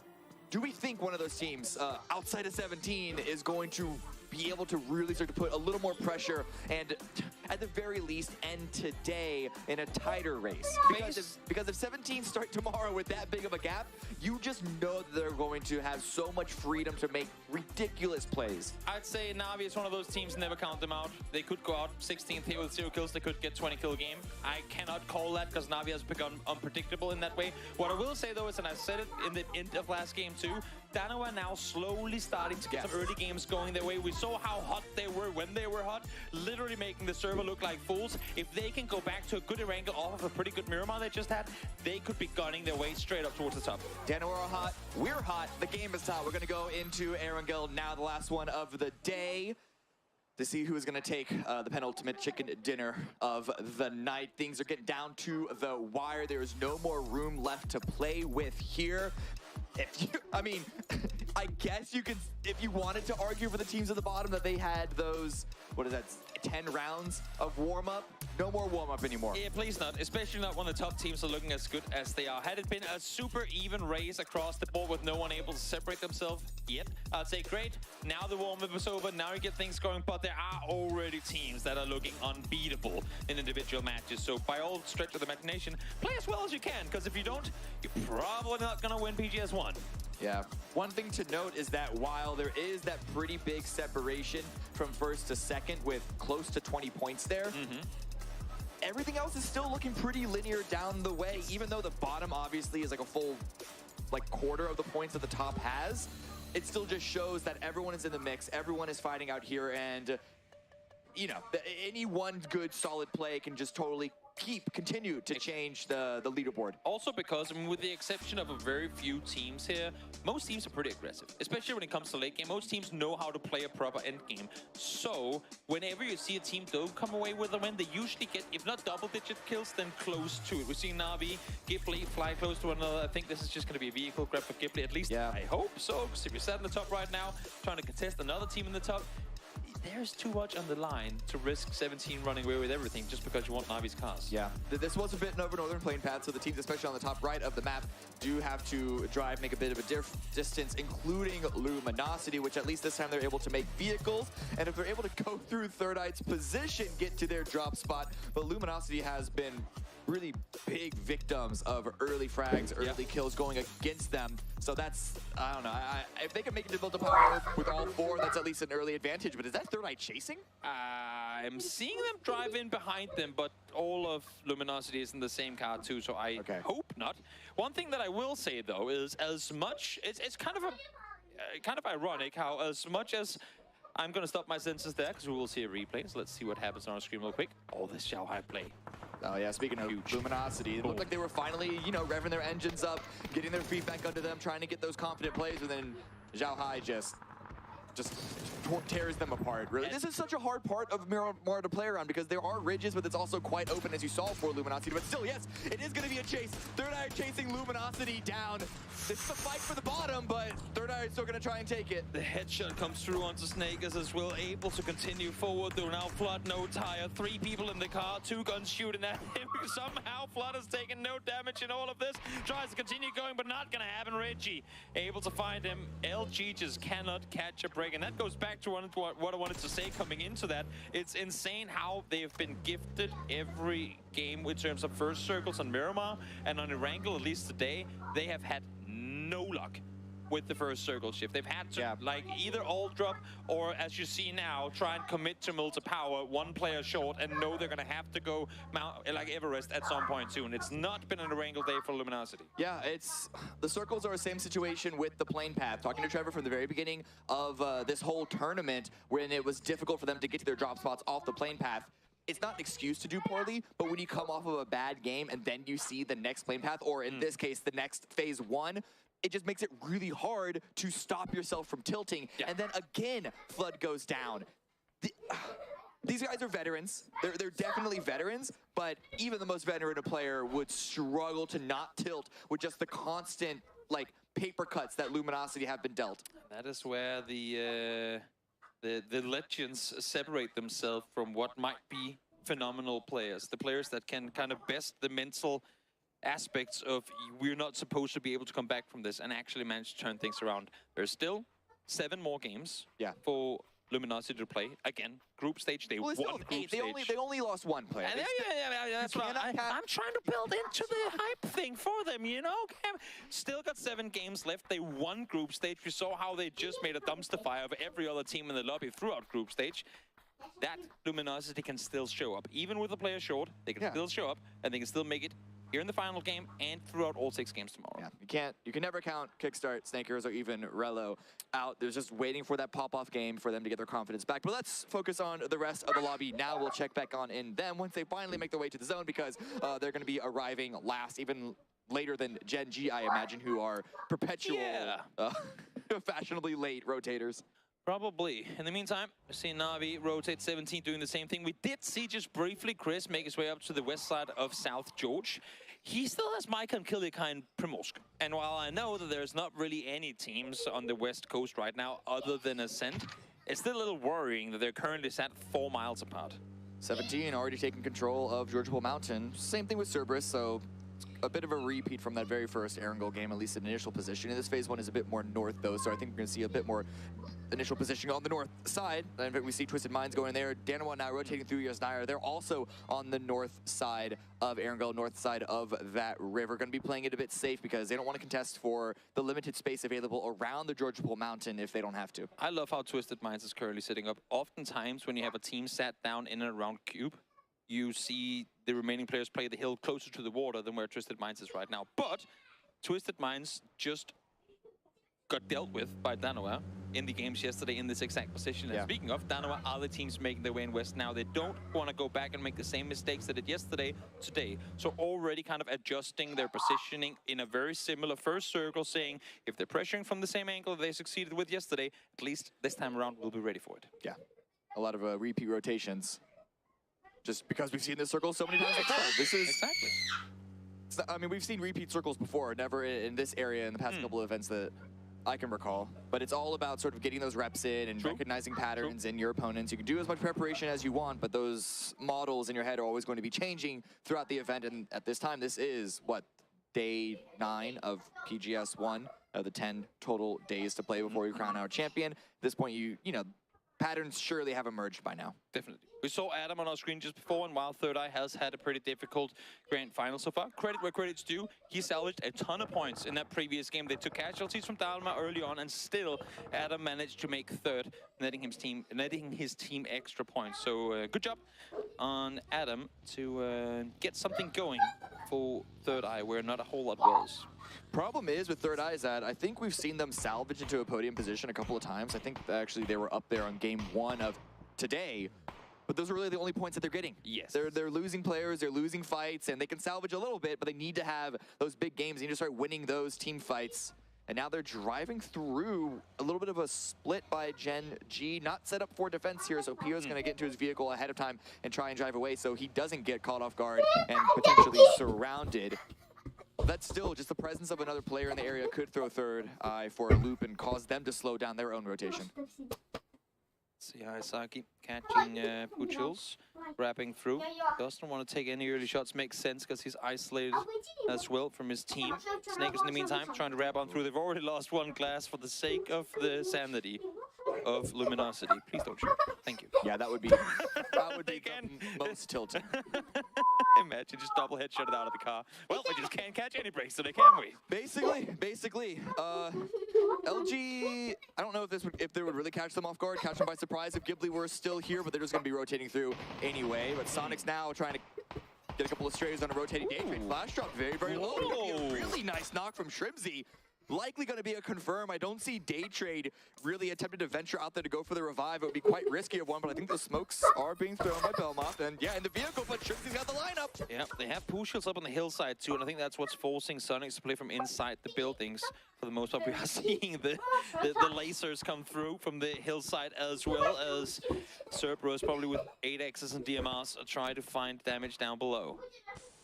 More smokes coming out. Day Trade really want to go and get this revive. And as you said, Puchils is going to be on that west angle, but we also saw a couple of shots coming from Cerberus. Yeah. So I don't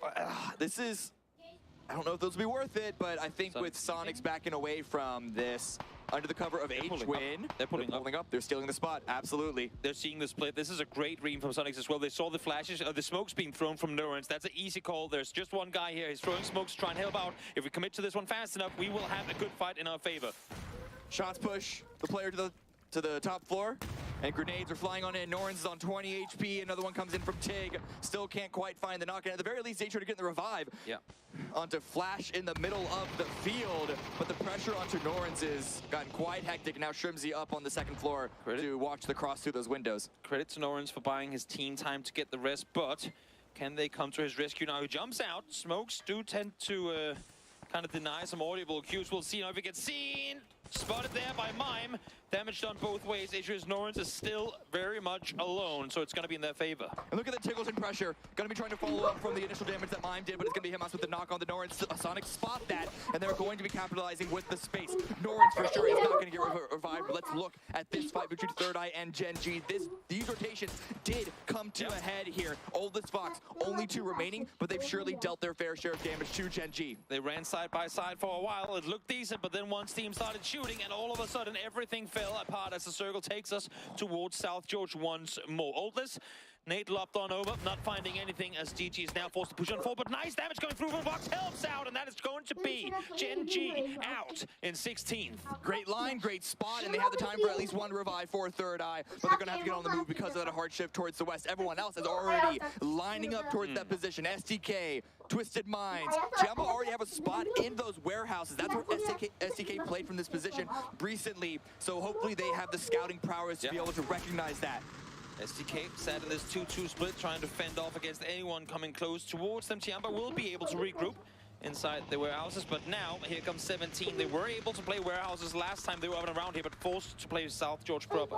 And this rotation by 17 did push the top 2 members of SDK towards the north side, towards that coast. Penta just unable to hit the shots. Pow Pow following up a little bit more damage with 17, able to get into South George relatively scot-free. I was going to say, the fact that all of 17 got in there without taking casualty when you had pretty much the entirety of SDK shooting at them, that's pretty impressive. Now LG on the rotate. They came in late, but that meant that they already had the momentum on their vehicles. They're already pedal to the metal, and they can just keep on sending it through, dodging Navi, dodging Howl. But now where can they go? It's Chiamba right ahead of them, and surely, LG know that Chiamba are there, and yes, they're going to stall here. Kickstart, a little bit lazy on the brakes, but he does not get punished. Even better, he spun the car around, so Snakers didn't get punished either. So teamwork. 100% coordinated, planned from start to finish. Hey, there it is. 17 finally do take a knock. Logos going down out in the open. I think those are smokes coming out, but Pow Pow has the angle, and, well, Logos is going to be bleeding out a lot. Just match left click. But hey, he's going to get the kill anyway. So all's well that ends well for Chiamba at least, where 17, they tried to set up themselves in a bit of a 4-4 split in the urban area of South George. Going to have to do it with just 3. Ghibli now wrapping in from the southern side. Their counterpart, another Korean team, Dano, are now wrapping in from North George Bridge, trying to make their way straight into the gauntlet that is this 17 team. They're wrapping out west. Good thing for Dano is that they ain't really a whole lot of players out here. Actually, it's just Xiaobei, I mean. Loki and the remaining Dynamo players should have plenty of space to maneuver out here on the west. Loki looked like he might have wanted to stop at that building, but the call was made to continue on, and that's the good call to make because you know that this circle is going to shift away from the water, and if they're going to play on the coast, might as well play on the coast that is less populated. Ghibli now coming in from the south, also playing on the coast. Guman pushing up forward, going to be stalling a little bit short and turning it back around because this is still phase 2. Exactly. It's probably going to hard shift down to the southeast, if not phase 3, then most assuredly phase 4. But they have some good spacing. They just need to be not caught out in the middle with like players being taken off one at a time. I love that you're trying to be kind to the teams when we all know it's going to shift North George now. I mean, have you even casted this tournament, Cam? Yeah. Yeah, that's a very, very fair call out. We'll see. Twisted Minds set probably inside the eastern edge of containers to make that just Lou, as the remaining 3 players are still out towards the compound in the east. I think they would have hurt Third Eye now coming in very late, but regardless, Twisted Minds opts to leave for Third Eye. If this circle shifts east, that is a blessing, a gift for them, because their timing would be perfect on that compound. 4 a.m. Filling up where 17 just left, and now the hard shift down to the south. Howl are once again looking good. Cerberus' position, despite not being on the mountain itself, where they usually like to play, is also looking good with the split between those 2 compounds. That is a very strong hold to have throughout the mid-game. Yeah, Howl's position looks much better on map than in reality, because yes, you will get late game. It's pretty much the counterpart to the compound just east of, or just north of Minas. You get plenty of late game, but you get practically no kills from this spot. So top 5 potentially guaranteed, but kills not so much. Hey, if you can guarantee top 5, kills are never really guaranteed. So Howl, who are currently in 12th, will take it. Sonic's backing away from the push by Ghibli, but they're not backing away too much. They have a good position to try and control around this field.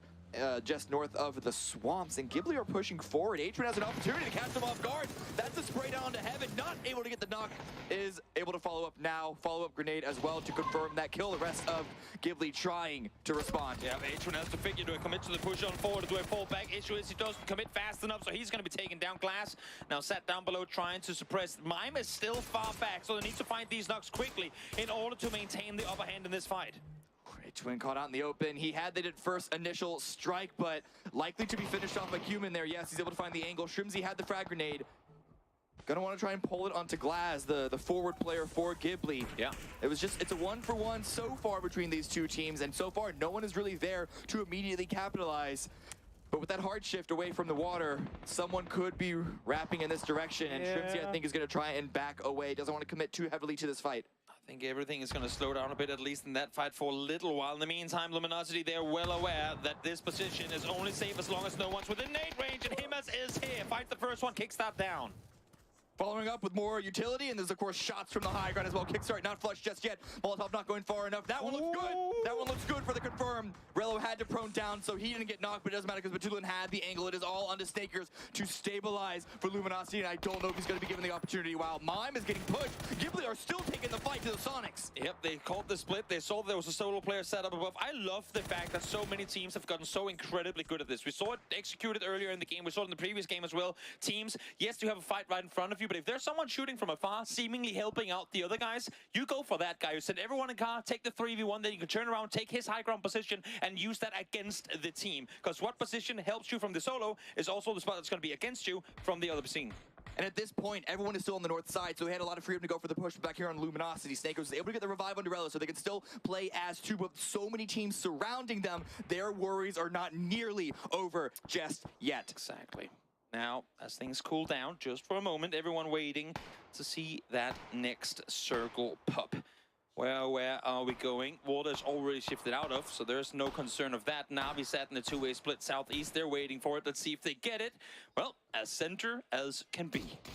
Great for Cerberus. And very playable for these teams on the mountaintop. Unfortunately, Navi, 4am, Twisted Minds, they're all so close to each other.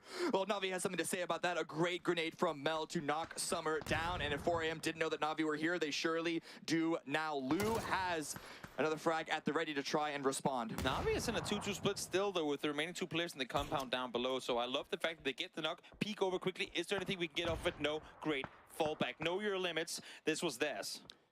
Howell had a couple of third-party shots. Looked like Ghibli did as well. Luminosity still taking a lot of licks. Reload, no revive available for a second time in a row. It's just Snakers, too, as his namesake is. Try to snake it out, but that's a bit of a toesy spot. Flash gonna knock him away from the angle, so perhaps Snakers can survive for now. But Third Eye defending against Navi. Alia goes down to Old List. 5 kills for Third Eye so far this round, but they're going to need to continue to fight as they break in through the southeast edge. Exactly, Navi. This was the worst case scenario for them. They get forced off of the hilltop position. Now their other spot they were going to run back to has been suppressed as well. Uber still unnoticed, I believe, trying to wait for the team to come down and help out, but there ain't really anyone around to help. Twisted Minds, great entries onto STK. Alo and Penta both down. Vegas trying to find a different angle, and Kurt is pushing forward as Penta does get confirmed. But Twisted Minds are not healthy. It's only Batulin left and Lou, as Spyro and Perfectix have both been knocked. Now Kurt has been knocked. It's all falling apart for STK. It's all on to Vegas. What can the solo gunner do? Has saved a lot of games, has salvaged a lot of points, but can he do it again? Whether it's EMEA loop or Chinese loop, doesn't matter. The kills come through regardless. STK out as the double loose managed to deal with it. Oh, and now Mel is knocked. Attempted respawn here, and Uba is distracted by Third Eye. So Navi on this split hold is just getting picked apart bit by bit. And now 17 also pushing into hospital, but Ascend has the hold. Brex with a really nice initial knock onto Shao DD. Really good knock from Brex, allowing for Killikai now, if he wanted to peek out from inside this container. So with this angle, should be able to hold most of the downstairs, but we'll see how on this pans on out. Xiaobei, Shushu downstairs trying to fend, meets their position, but I'm not sure if Ascend is opting to commit to this. Uba got the knock on the Atom, but the call was immediately made, and Oldest was there for the backstab to trade back on that, and should be able to get the revive once again. And Third Eye staying as 3, at least for the rest of this round. Ghibli and Danawa fighting each other out. And Tycon looking for the third party, but Glaz with the spray down, that's going to be it for Dynamite Esports. 6 kills so far for Ghibli. They are the most aggressive team in the lobby, and they are sticking with that playstyle. They lost Heaven early, doesn't really matter. Sure, he's a flashy player, but we can do it without him too. Nice setup, nice ambush, taking down 2 instantly, finding the 4th in the end, and taking out Danoa early on. One more circle shift. It's going to be a hard shift to the northwest. This does give 17 Ascent time to play around, and it'll give Tiamba time to wrap from the north side. But the teams on the top of the hill, looking at 4AM, who are still 4 up, they need to continue to do work to break open a point of entry. Those shots we saw towards the distance, that is definitely a good start. But Tiamba, I am just looking at this approach right now. I'm waiting to see if they can't maybe catch an Ascend member sleeping. I think Tiamba plays this slow, honestly. They're not in a hurry at all. They have the entire north side ridge to play. As long as they don't make that run before all of the Everest Hill is out, they should be all right. Issue for them could now be that Twisted Minds has made their way down the hillside. See how forced to reposition here as well. Issue for them is they can't really utilize this spot a whole lot as long as Ghibli is still down south. So a good position to play had it not been because the position that really is your Achilles heel is still in play. Smokes are already out because of that exact threat. The shots are coming through, and Sonic's also just lying in wait to pounce on what Ghibli might start against Howl. Example right now, last one up for Na'Vi. No real reason to focus on the zone, surrounded by a couple of different teams. And now Xiaobei gets knocked ascend, or just closing the lock, closing the door onto 17. It is all up to Suju with the lineup in the hallway, but the peak gets the information.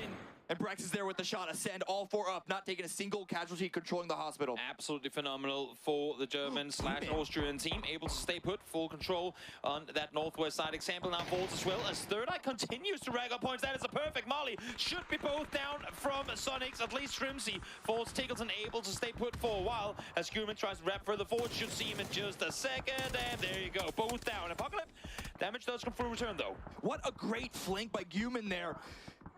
Ghibli are going to go out, I imagine, shortly, if not now, because they had no real point of access. But, man, getting every single point they can here. And off the back of that, 2-4, huge play from Xiaolu to wrap over. They saw Twisted Minds on the other side. They committed to the dip down below. Xiaolu wraps over the ridgeline. 1 nade thrown forward, gets the double, now able to back off.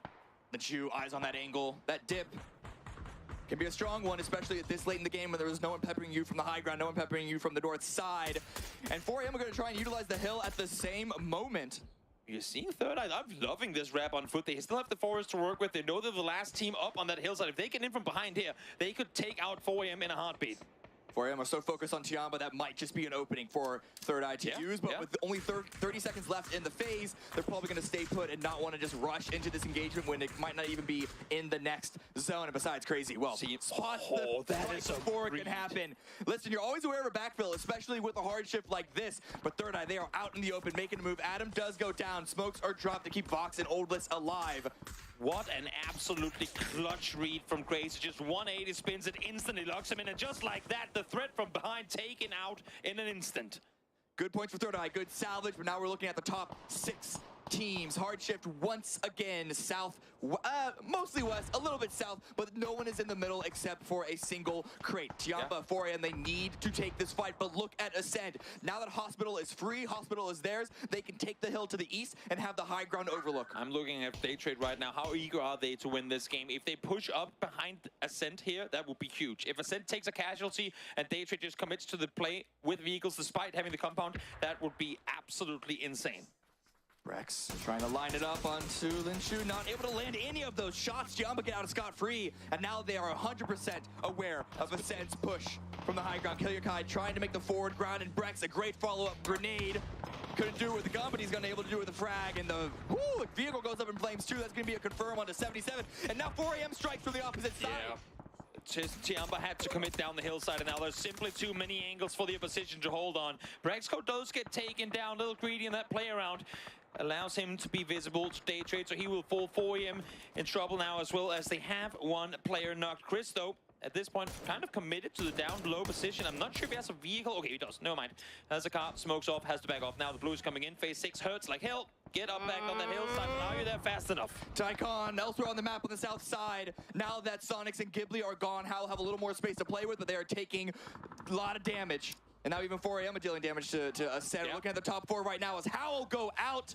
4 teams remain. Cerberus and 4AM still as healthy as you can expect. And with Ascend leaving that high ground, 4AM are immediately on the push to try and backfill that space, but they need to get into the zone. And the second they peek over this ridge, Daytrade and Cerberus are there. Tricky for Howl to make that play. Because neither Cerberus or Daytrade really fully committed to the fight on the north, they could both focus on the southern side. And again, similar position as Tian, but just nowhere for them to stay safe for long enough. Shanghai now, Nate's locked on over. They aren't sure exactly where they have Cerberus nor Ascend prone on the other side. That's exactly what I mean, though. They don't even have the space to do a peek of what's right below them before Daytrade or Cerberus deals some heavy damage. Now the blue is pushing on in. Their only option is to get into vehicles and just what they can't do with information, they're gonna have to do with speed. If they can build that speed, Lou even gets out of the car, and the Molotovs are already in place for Ascend to defend from the push. Yep. Crazy out in the open, he's gonna get knocked by Hamas. Nothing you can do. Cerberus has this one on lockdown from inside the compound.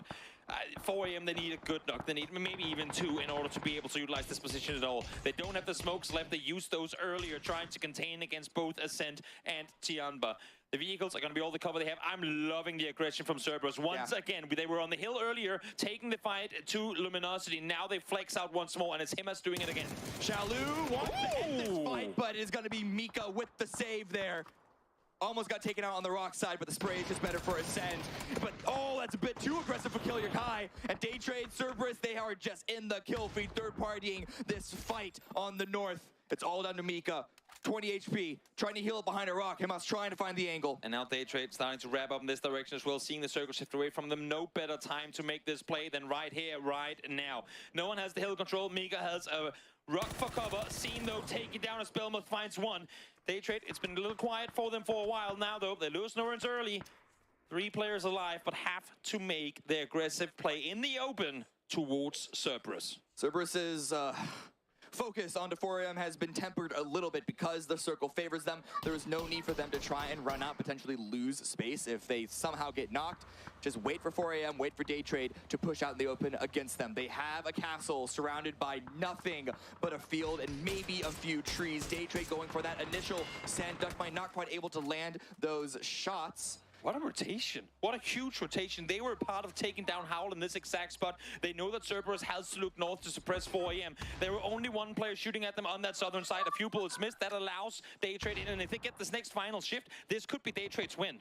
At the moment, the 4AM trying to put pressure onto Cerberus. They need to have all their eyes up in this direction. Leave 1 person watching for Daytrade for a sneaky maneuver that might come out. But make sure they can take 4AM out. Yeah, this looks to be a not deny at the moment. These 3 teams are all in the middle of the pack. So if you look at the leaderboard, it makes perfect sense. Cerberus are recognizing it. They called it. Now their attention is solely on Daytrade. 4 versus 3. But we have 1 more shift to go. It could still favor Daytrade. If this goes anywhere South Road, you'd have to put the money on Daytrade. We'll see how Cerberus plays this one, though. Not a whole lot of utility for Daytrade. As I say, that 3 nades for Belmoth, and they have all of Howl's utility that they would have had left as well. Where's Belmoth going? Reparking. He looks okay. Looks prepared to send it to the side, perhaps for a phasing ship, but grenades are coming out. Not quite landing, but those vehicles are going up. Guys, pay attention, please. Okay, they seem to be aware of it now. Vehicle's no longer usable, but the cover is still there to use. Definitely. And now it's just waiting for the shift. 15 more seconds. Keep picking up every once in a while to make sure that Cerberus isn't going to be sending some secret special agent to try and pit under you, but do not get knocked here. No, and that's exactly it, right? Because even if they get the circle, if Cerberus finds the knock here, they might just full on pull up on it. Like spam them with nades, just make the full on committed push on over. Let's see. Next circle. Actually, both the teams are going to be in, and it's going to be out in the open till the end. I think we're going to end on smokes, smoke wall, and crouch game to finish. I mean, technically both teams are inside, but the amount of hard cover that Cerberus have to use versus the slight edge of that hill that remains for Daytrade, this is pretty heavily in Cerberus's favor. You still see Hamas there off on the side just to watch for any potential flank, or rather listen to at the moment. But right now, these guys, they just need to play in this garage flat top compound. Make sure that no one has gone off on a flank of their own on the west. But really, it's just a waiting game right now. Belmont already in a vehicle. I wonder if this is going to be a send to that exact same rock that was being looked at. I love that it's APAC against APAC for the final game, for the second to final game here of day number 2 of the grand finals. They know how unpredictable each other can be. They have to look at everywhere because who knows where that snake is? Who knows where that surprise player might be? We've seen both Daytrade and Cerberus pull off insane backstab victories in previous end games. So I'm loving the fact that there's nothing taken for granted in this grand final. Look at them. They're looking in all directions. There might be a snake somewhere. We cannot leave anything unchecked. Just waiting right now. Daytrade, they're just staying in their singular position. And they're going to play for the run out in the open for both teams. If Daytrade can get someone to that dip, they can get someone to that dip, that could be a central position, central anchor to play on around. Yeah. They saw 2 vehicles. I mean, they rotated in 2 cars. So I hope, for the sake of Cerberus, that they're aware that there should be at least 2 people there. They're looking for the 3rd, though. Actively trying to see if someone has slipped their vision. Ooh. Nice hit just comes through from Belmont. Damage done to helmets could prove kind of to be the winning lack of helmet at an end game. Smoke's out there ready for Daytrade. Not even going to try and play this peeking game right now. Haisaki already prepared for Cerberus, too, jumping on that fence. Now, Daytrade will have to leave first. You can already now see smokes are being deployed. They have a bit of a dip, and if they can get to that after Cerberus has to get off the roof, they shouldn't be able to see into it. We'll see now, Car. I'm thinking there that Car goes straight to the dip. There's the car send. Got to get the position in that dip. That'll be the anchor. That'll be the winning play for Belmont, and he's able to get there, not punished. Oh, the spray comes out, doesn't have HP, but immediately prones down, so Belmont is alive. That is step number 1. Yep. How do they get the rest of Daytrade to that position without getting torn apart? Now comes the smoke. Well, him as I think he's going to be the dedicated protector from up above. Nice hit. It comes through, but one connected on him as well. Smokes are being deployed. It's going to be practically impossible to see anything in just a short moment. Ooh, Pujos needs to avoid. Managed to get around, doesn't take blue either. And look at Haisaki, not only was he in range with the Molotov, he is now on the road prone down. Tycon takes a bit of damage, forced to back away. But do they know of Haisaki's position? Hamas with a great angle to spray down, if only he can see through the side of that smoke. Frags are coming out across the way. They're so low on ammunition as well. Haisaki now spots Belmont over the top. Huge play coming through from the flank player. The up-close threat. Flash, locked over. He needs to get it now. He's now there to finish. Sees him out in the open, first spray goes up, that's him, that's 1, it's all into Puchos. 1 versus 4, Haisaki has his name, he's able to get 1 knock, but the trade is immediately there. 9 kills for Cerberus. It was a slow finish, but they were able to secure it. But credit where all kinds of credit is due for Cerberus. Yes, the circles go their way, but there's only one way to come up victorious in a game like this. From that compound, you have to be proactive. They took the fight to the hill early, they fell back and defended. They took the fight out in the open again against 4M, fell back, and here they push out against Daytrade as well. One more game of the day, and the second to last day of the grand finals here at PGS1. One more break before we go to the desk. We'll see you in a bit.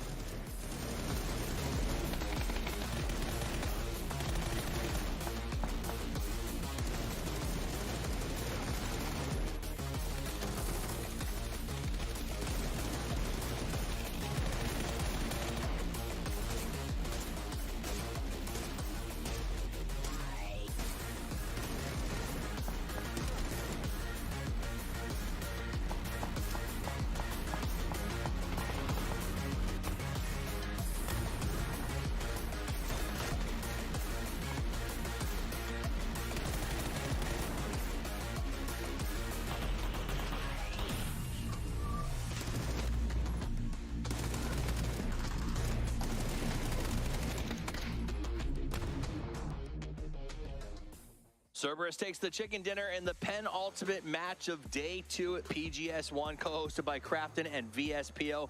My name's Safis. I'm joined by Avenger.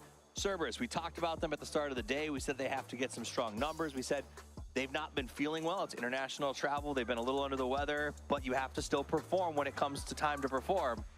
They did it. They did it well. That's a huge one, honestly. For them to come in and take control like that, and also Haisaki's push there in the end to be able to, that is insane spray with the barrel. Leg control, their mechanical skills just through the roof. And I've been just thoroughly impressed with these guys throughout the tournament. And them to come in here in the grand final and take it like that, just with one more game to go, that means they're actually putting themselves into a potential strike distance for the last day tomorrow. Yeah, Daytrade had a really nice smoke show. They did send the dossier. They got into the pit. But Haisaki took notes from 6 years ago in the lobby when we pretended to be snakes. and just crawled his way to victory and hit that beautiful barrel spray. So congratulations to them. Day Trade, a team that has also been trying to put points on the board. They've been playing very aggressive. They get second place in this one. It was not another Everest circle, but I think another weird shift. It went Everest over to Hospital, and a lot of teams seem like they just couldn't find any real estate. Right. We've had a lot of endings in general the last couple of months in this area here, and in general, you know, south of Hospital, it's very played. I like what I saw from Day Trade there. That kind of send around the corner there to play on the other side of the road. They're super well executed. And also the awareness, like they used 5 smokes to be able to like make a little wall so you can get to another dip. But yeah, a little bit more utility might have come a little bit longer way, but just in this case here, when your 4 is 3, it's just so hard to win, and especially when they have the compound, they have a high ground, they have a lot of pressure they're able to put on them. You know, and in that game too, something interesting happened, and the top teams gave a little away. We saw Sonics go down early, and we were kind of in the green room joking, laughs in 17 as 17 sort of watched it all unfold. But Ascend was able to sort of deal with them in the Hospital and left the door open for a lot of our teams in the mid-pack to put points on the board. So when we do get around to that overall leaderboard, I think that's good news for that mid-pack, where we said you got to have 2 good games, you got to take those leaders off, you got to make a move. Now, a team that made an interesting move in that match, I don't know if they were letting their inner troll shine or not, was Third Eye. They got 10 kills in that match, and I think angered half of the players in the stadium. Yeah, if not more. At that point, yeah, they were holding on. You know, the special cases with this is that you're expecting all the teams to kind of make plays for the wins, right? But right there, they're just making plays for kills and kills and kills. And obviously, if you're able to do it every game, if you're able to put up, you know, 8-10 kills every game, you're doing fantastic. But here's just, you know, pushes on teams that we didn't really expect to like, and they're kind of backfitting them. And we saw multiple teams there in the top 4 that put up 8 to 10 kills. This is an interesting one. This is Win gets a knock on Heaven, and what I love about Ghibli is the second Heaven goes down, the entire team throws their bodies at whoever it is to save the king, and then just hunts them mercilessly from then on. Ghibli is playing a totally different PUBG game, and I kind of love watching it. Yeah, super aggressive. The push, I mean, I love what I'm seeing from them as well. Like, no matter what, you gotta do what you gotta do if you want to try to save the potential floods that's coming in there. Also, Day Trade, them being aggressive there, trying to clear out. Ascent, the deny here for 4M, it's expected there. You're not going to get more points out of that there. There's no chance that they're able to take on Cerberus and get points there. This is the spray we were talking about from Haisaki. The barrel, couple of first openings there. First on Belmoth and then onto Flash here. Super well executed for Cerberus to take control like that. Again, the 4 versus 3. His takeover there is good. Almost 1,000 damage in Tycon and almost 1,000 damage in Himes. That's super impressive. And yet, Haisaki, 473 damage, 5 kills. I wonder if he gets man of the match or if they go ahead and give it to Himes, who put up a lot. You know, his knockdown's 4, big damage. And so much damage taken as well on Haisaki, right? We're talking multiple vests fully broken at that point, right?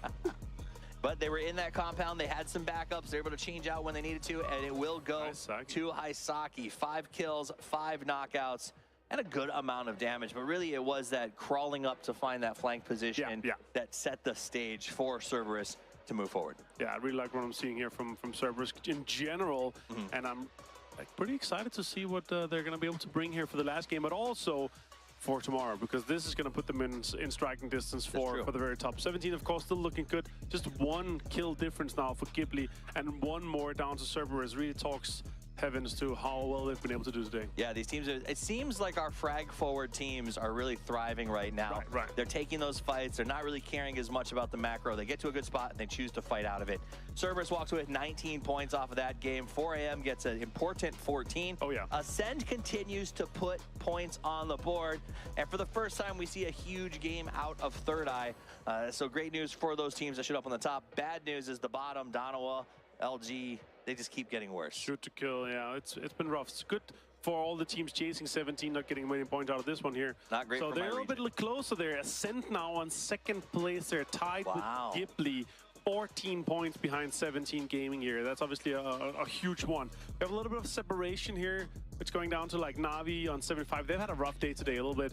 Not too many points for them. Also GNG 68, a little bit of divide coming down there, and then it's kind of trickling down a little bit.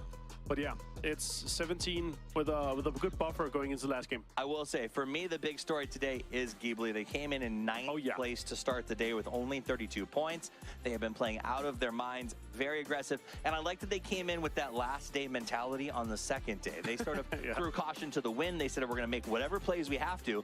And that's what we're going to see tomorrow. Tomorrow, the teams in the mid-pack and the bottom are going to say, well, they're going to do what Third Eye just did in the last game. It's time to go for kills. It's time to get wild. Exactly. But I feel like Ghibli, and especially Heaven, came in today and we're like, guys, we're just going to start now. And they did. And they've been putting up huge numbers. Out. And honestly, of course, we have like 65 to 70% of the points are coming from kills. So if you're focusing heavily on that, and you're like, all right, the sooner the sooner you realize that you're not able to get that many placement points, focus on the kills. I mean, kind of like Third Eye did in this one.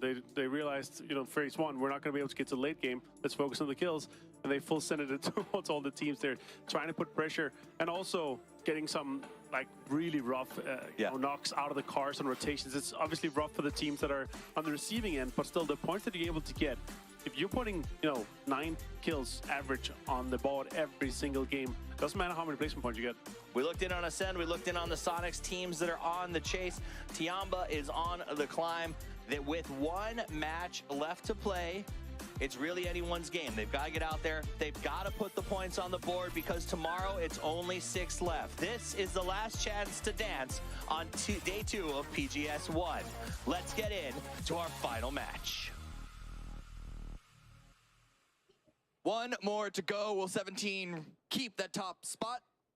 They showed that they are not the most dominant every single round, but they're still in first. Ascend on the chase, and that is an unexpected underdog ready to trade blows. We have 1 round left before things can be a little more settled as we close up for the night and go into tomorrow, the last day of the grand finals. And Ascend is continuing in the same fashion that Paper and I talked about earlier today, and we talked about yesterday as well. They haven't had that 115 kill win super stellar performance. It's just been continuously racking up those 5 to 7 points every single game, and because they don't zero out, they find themselves not just in the top-ish, but currently set, as you said, in second.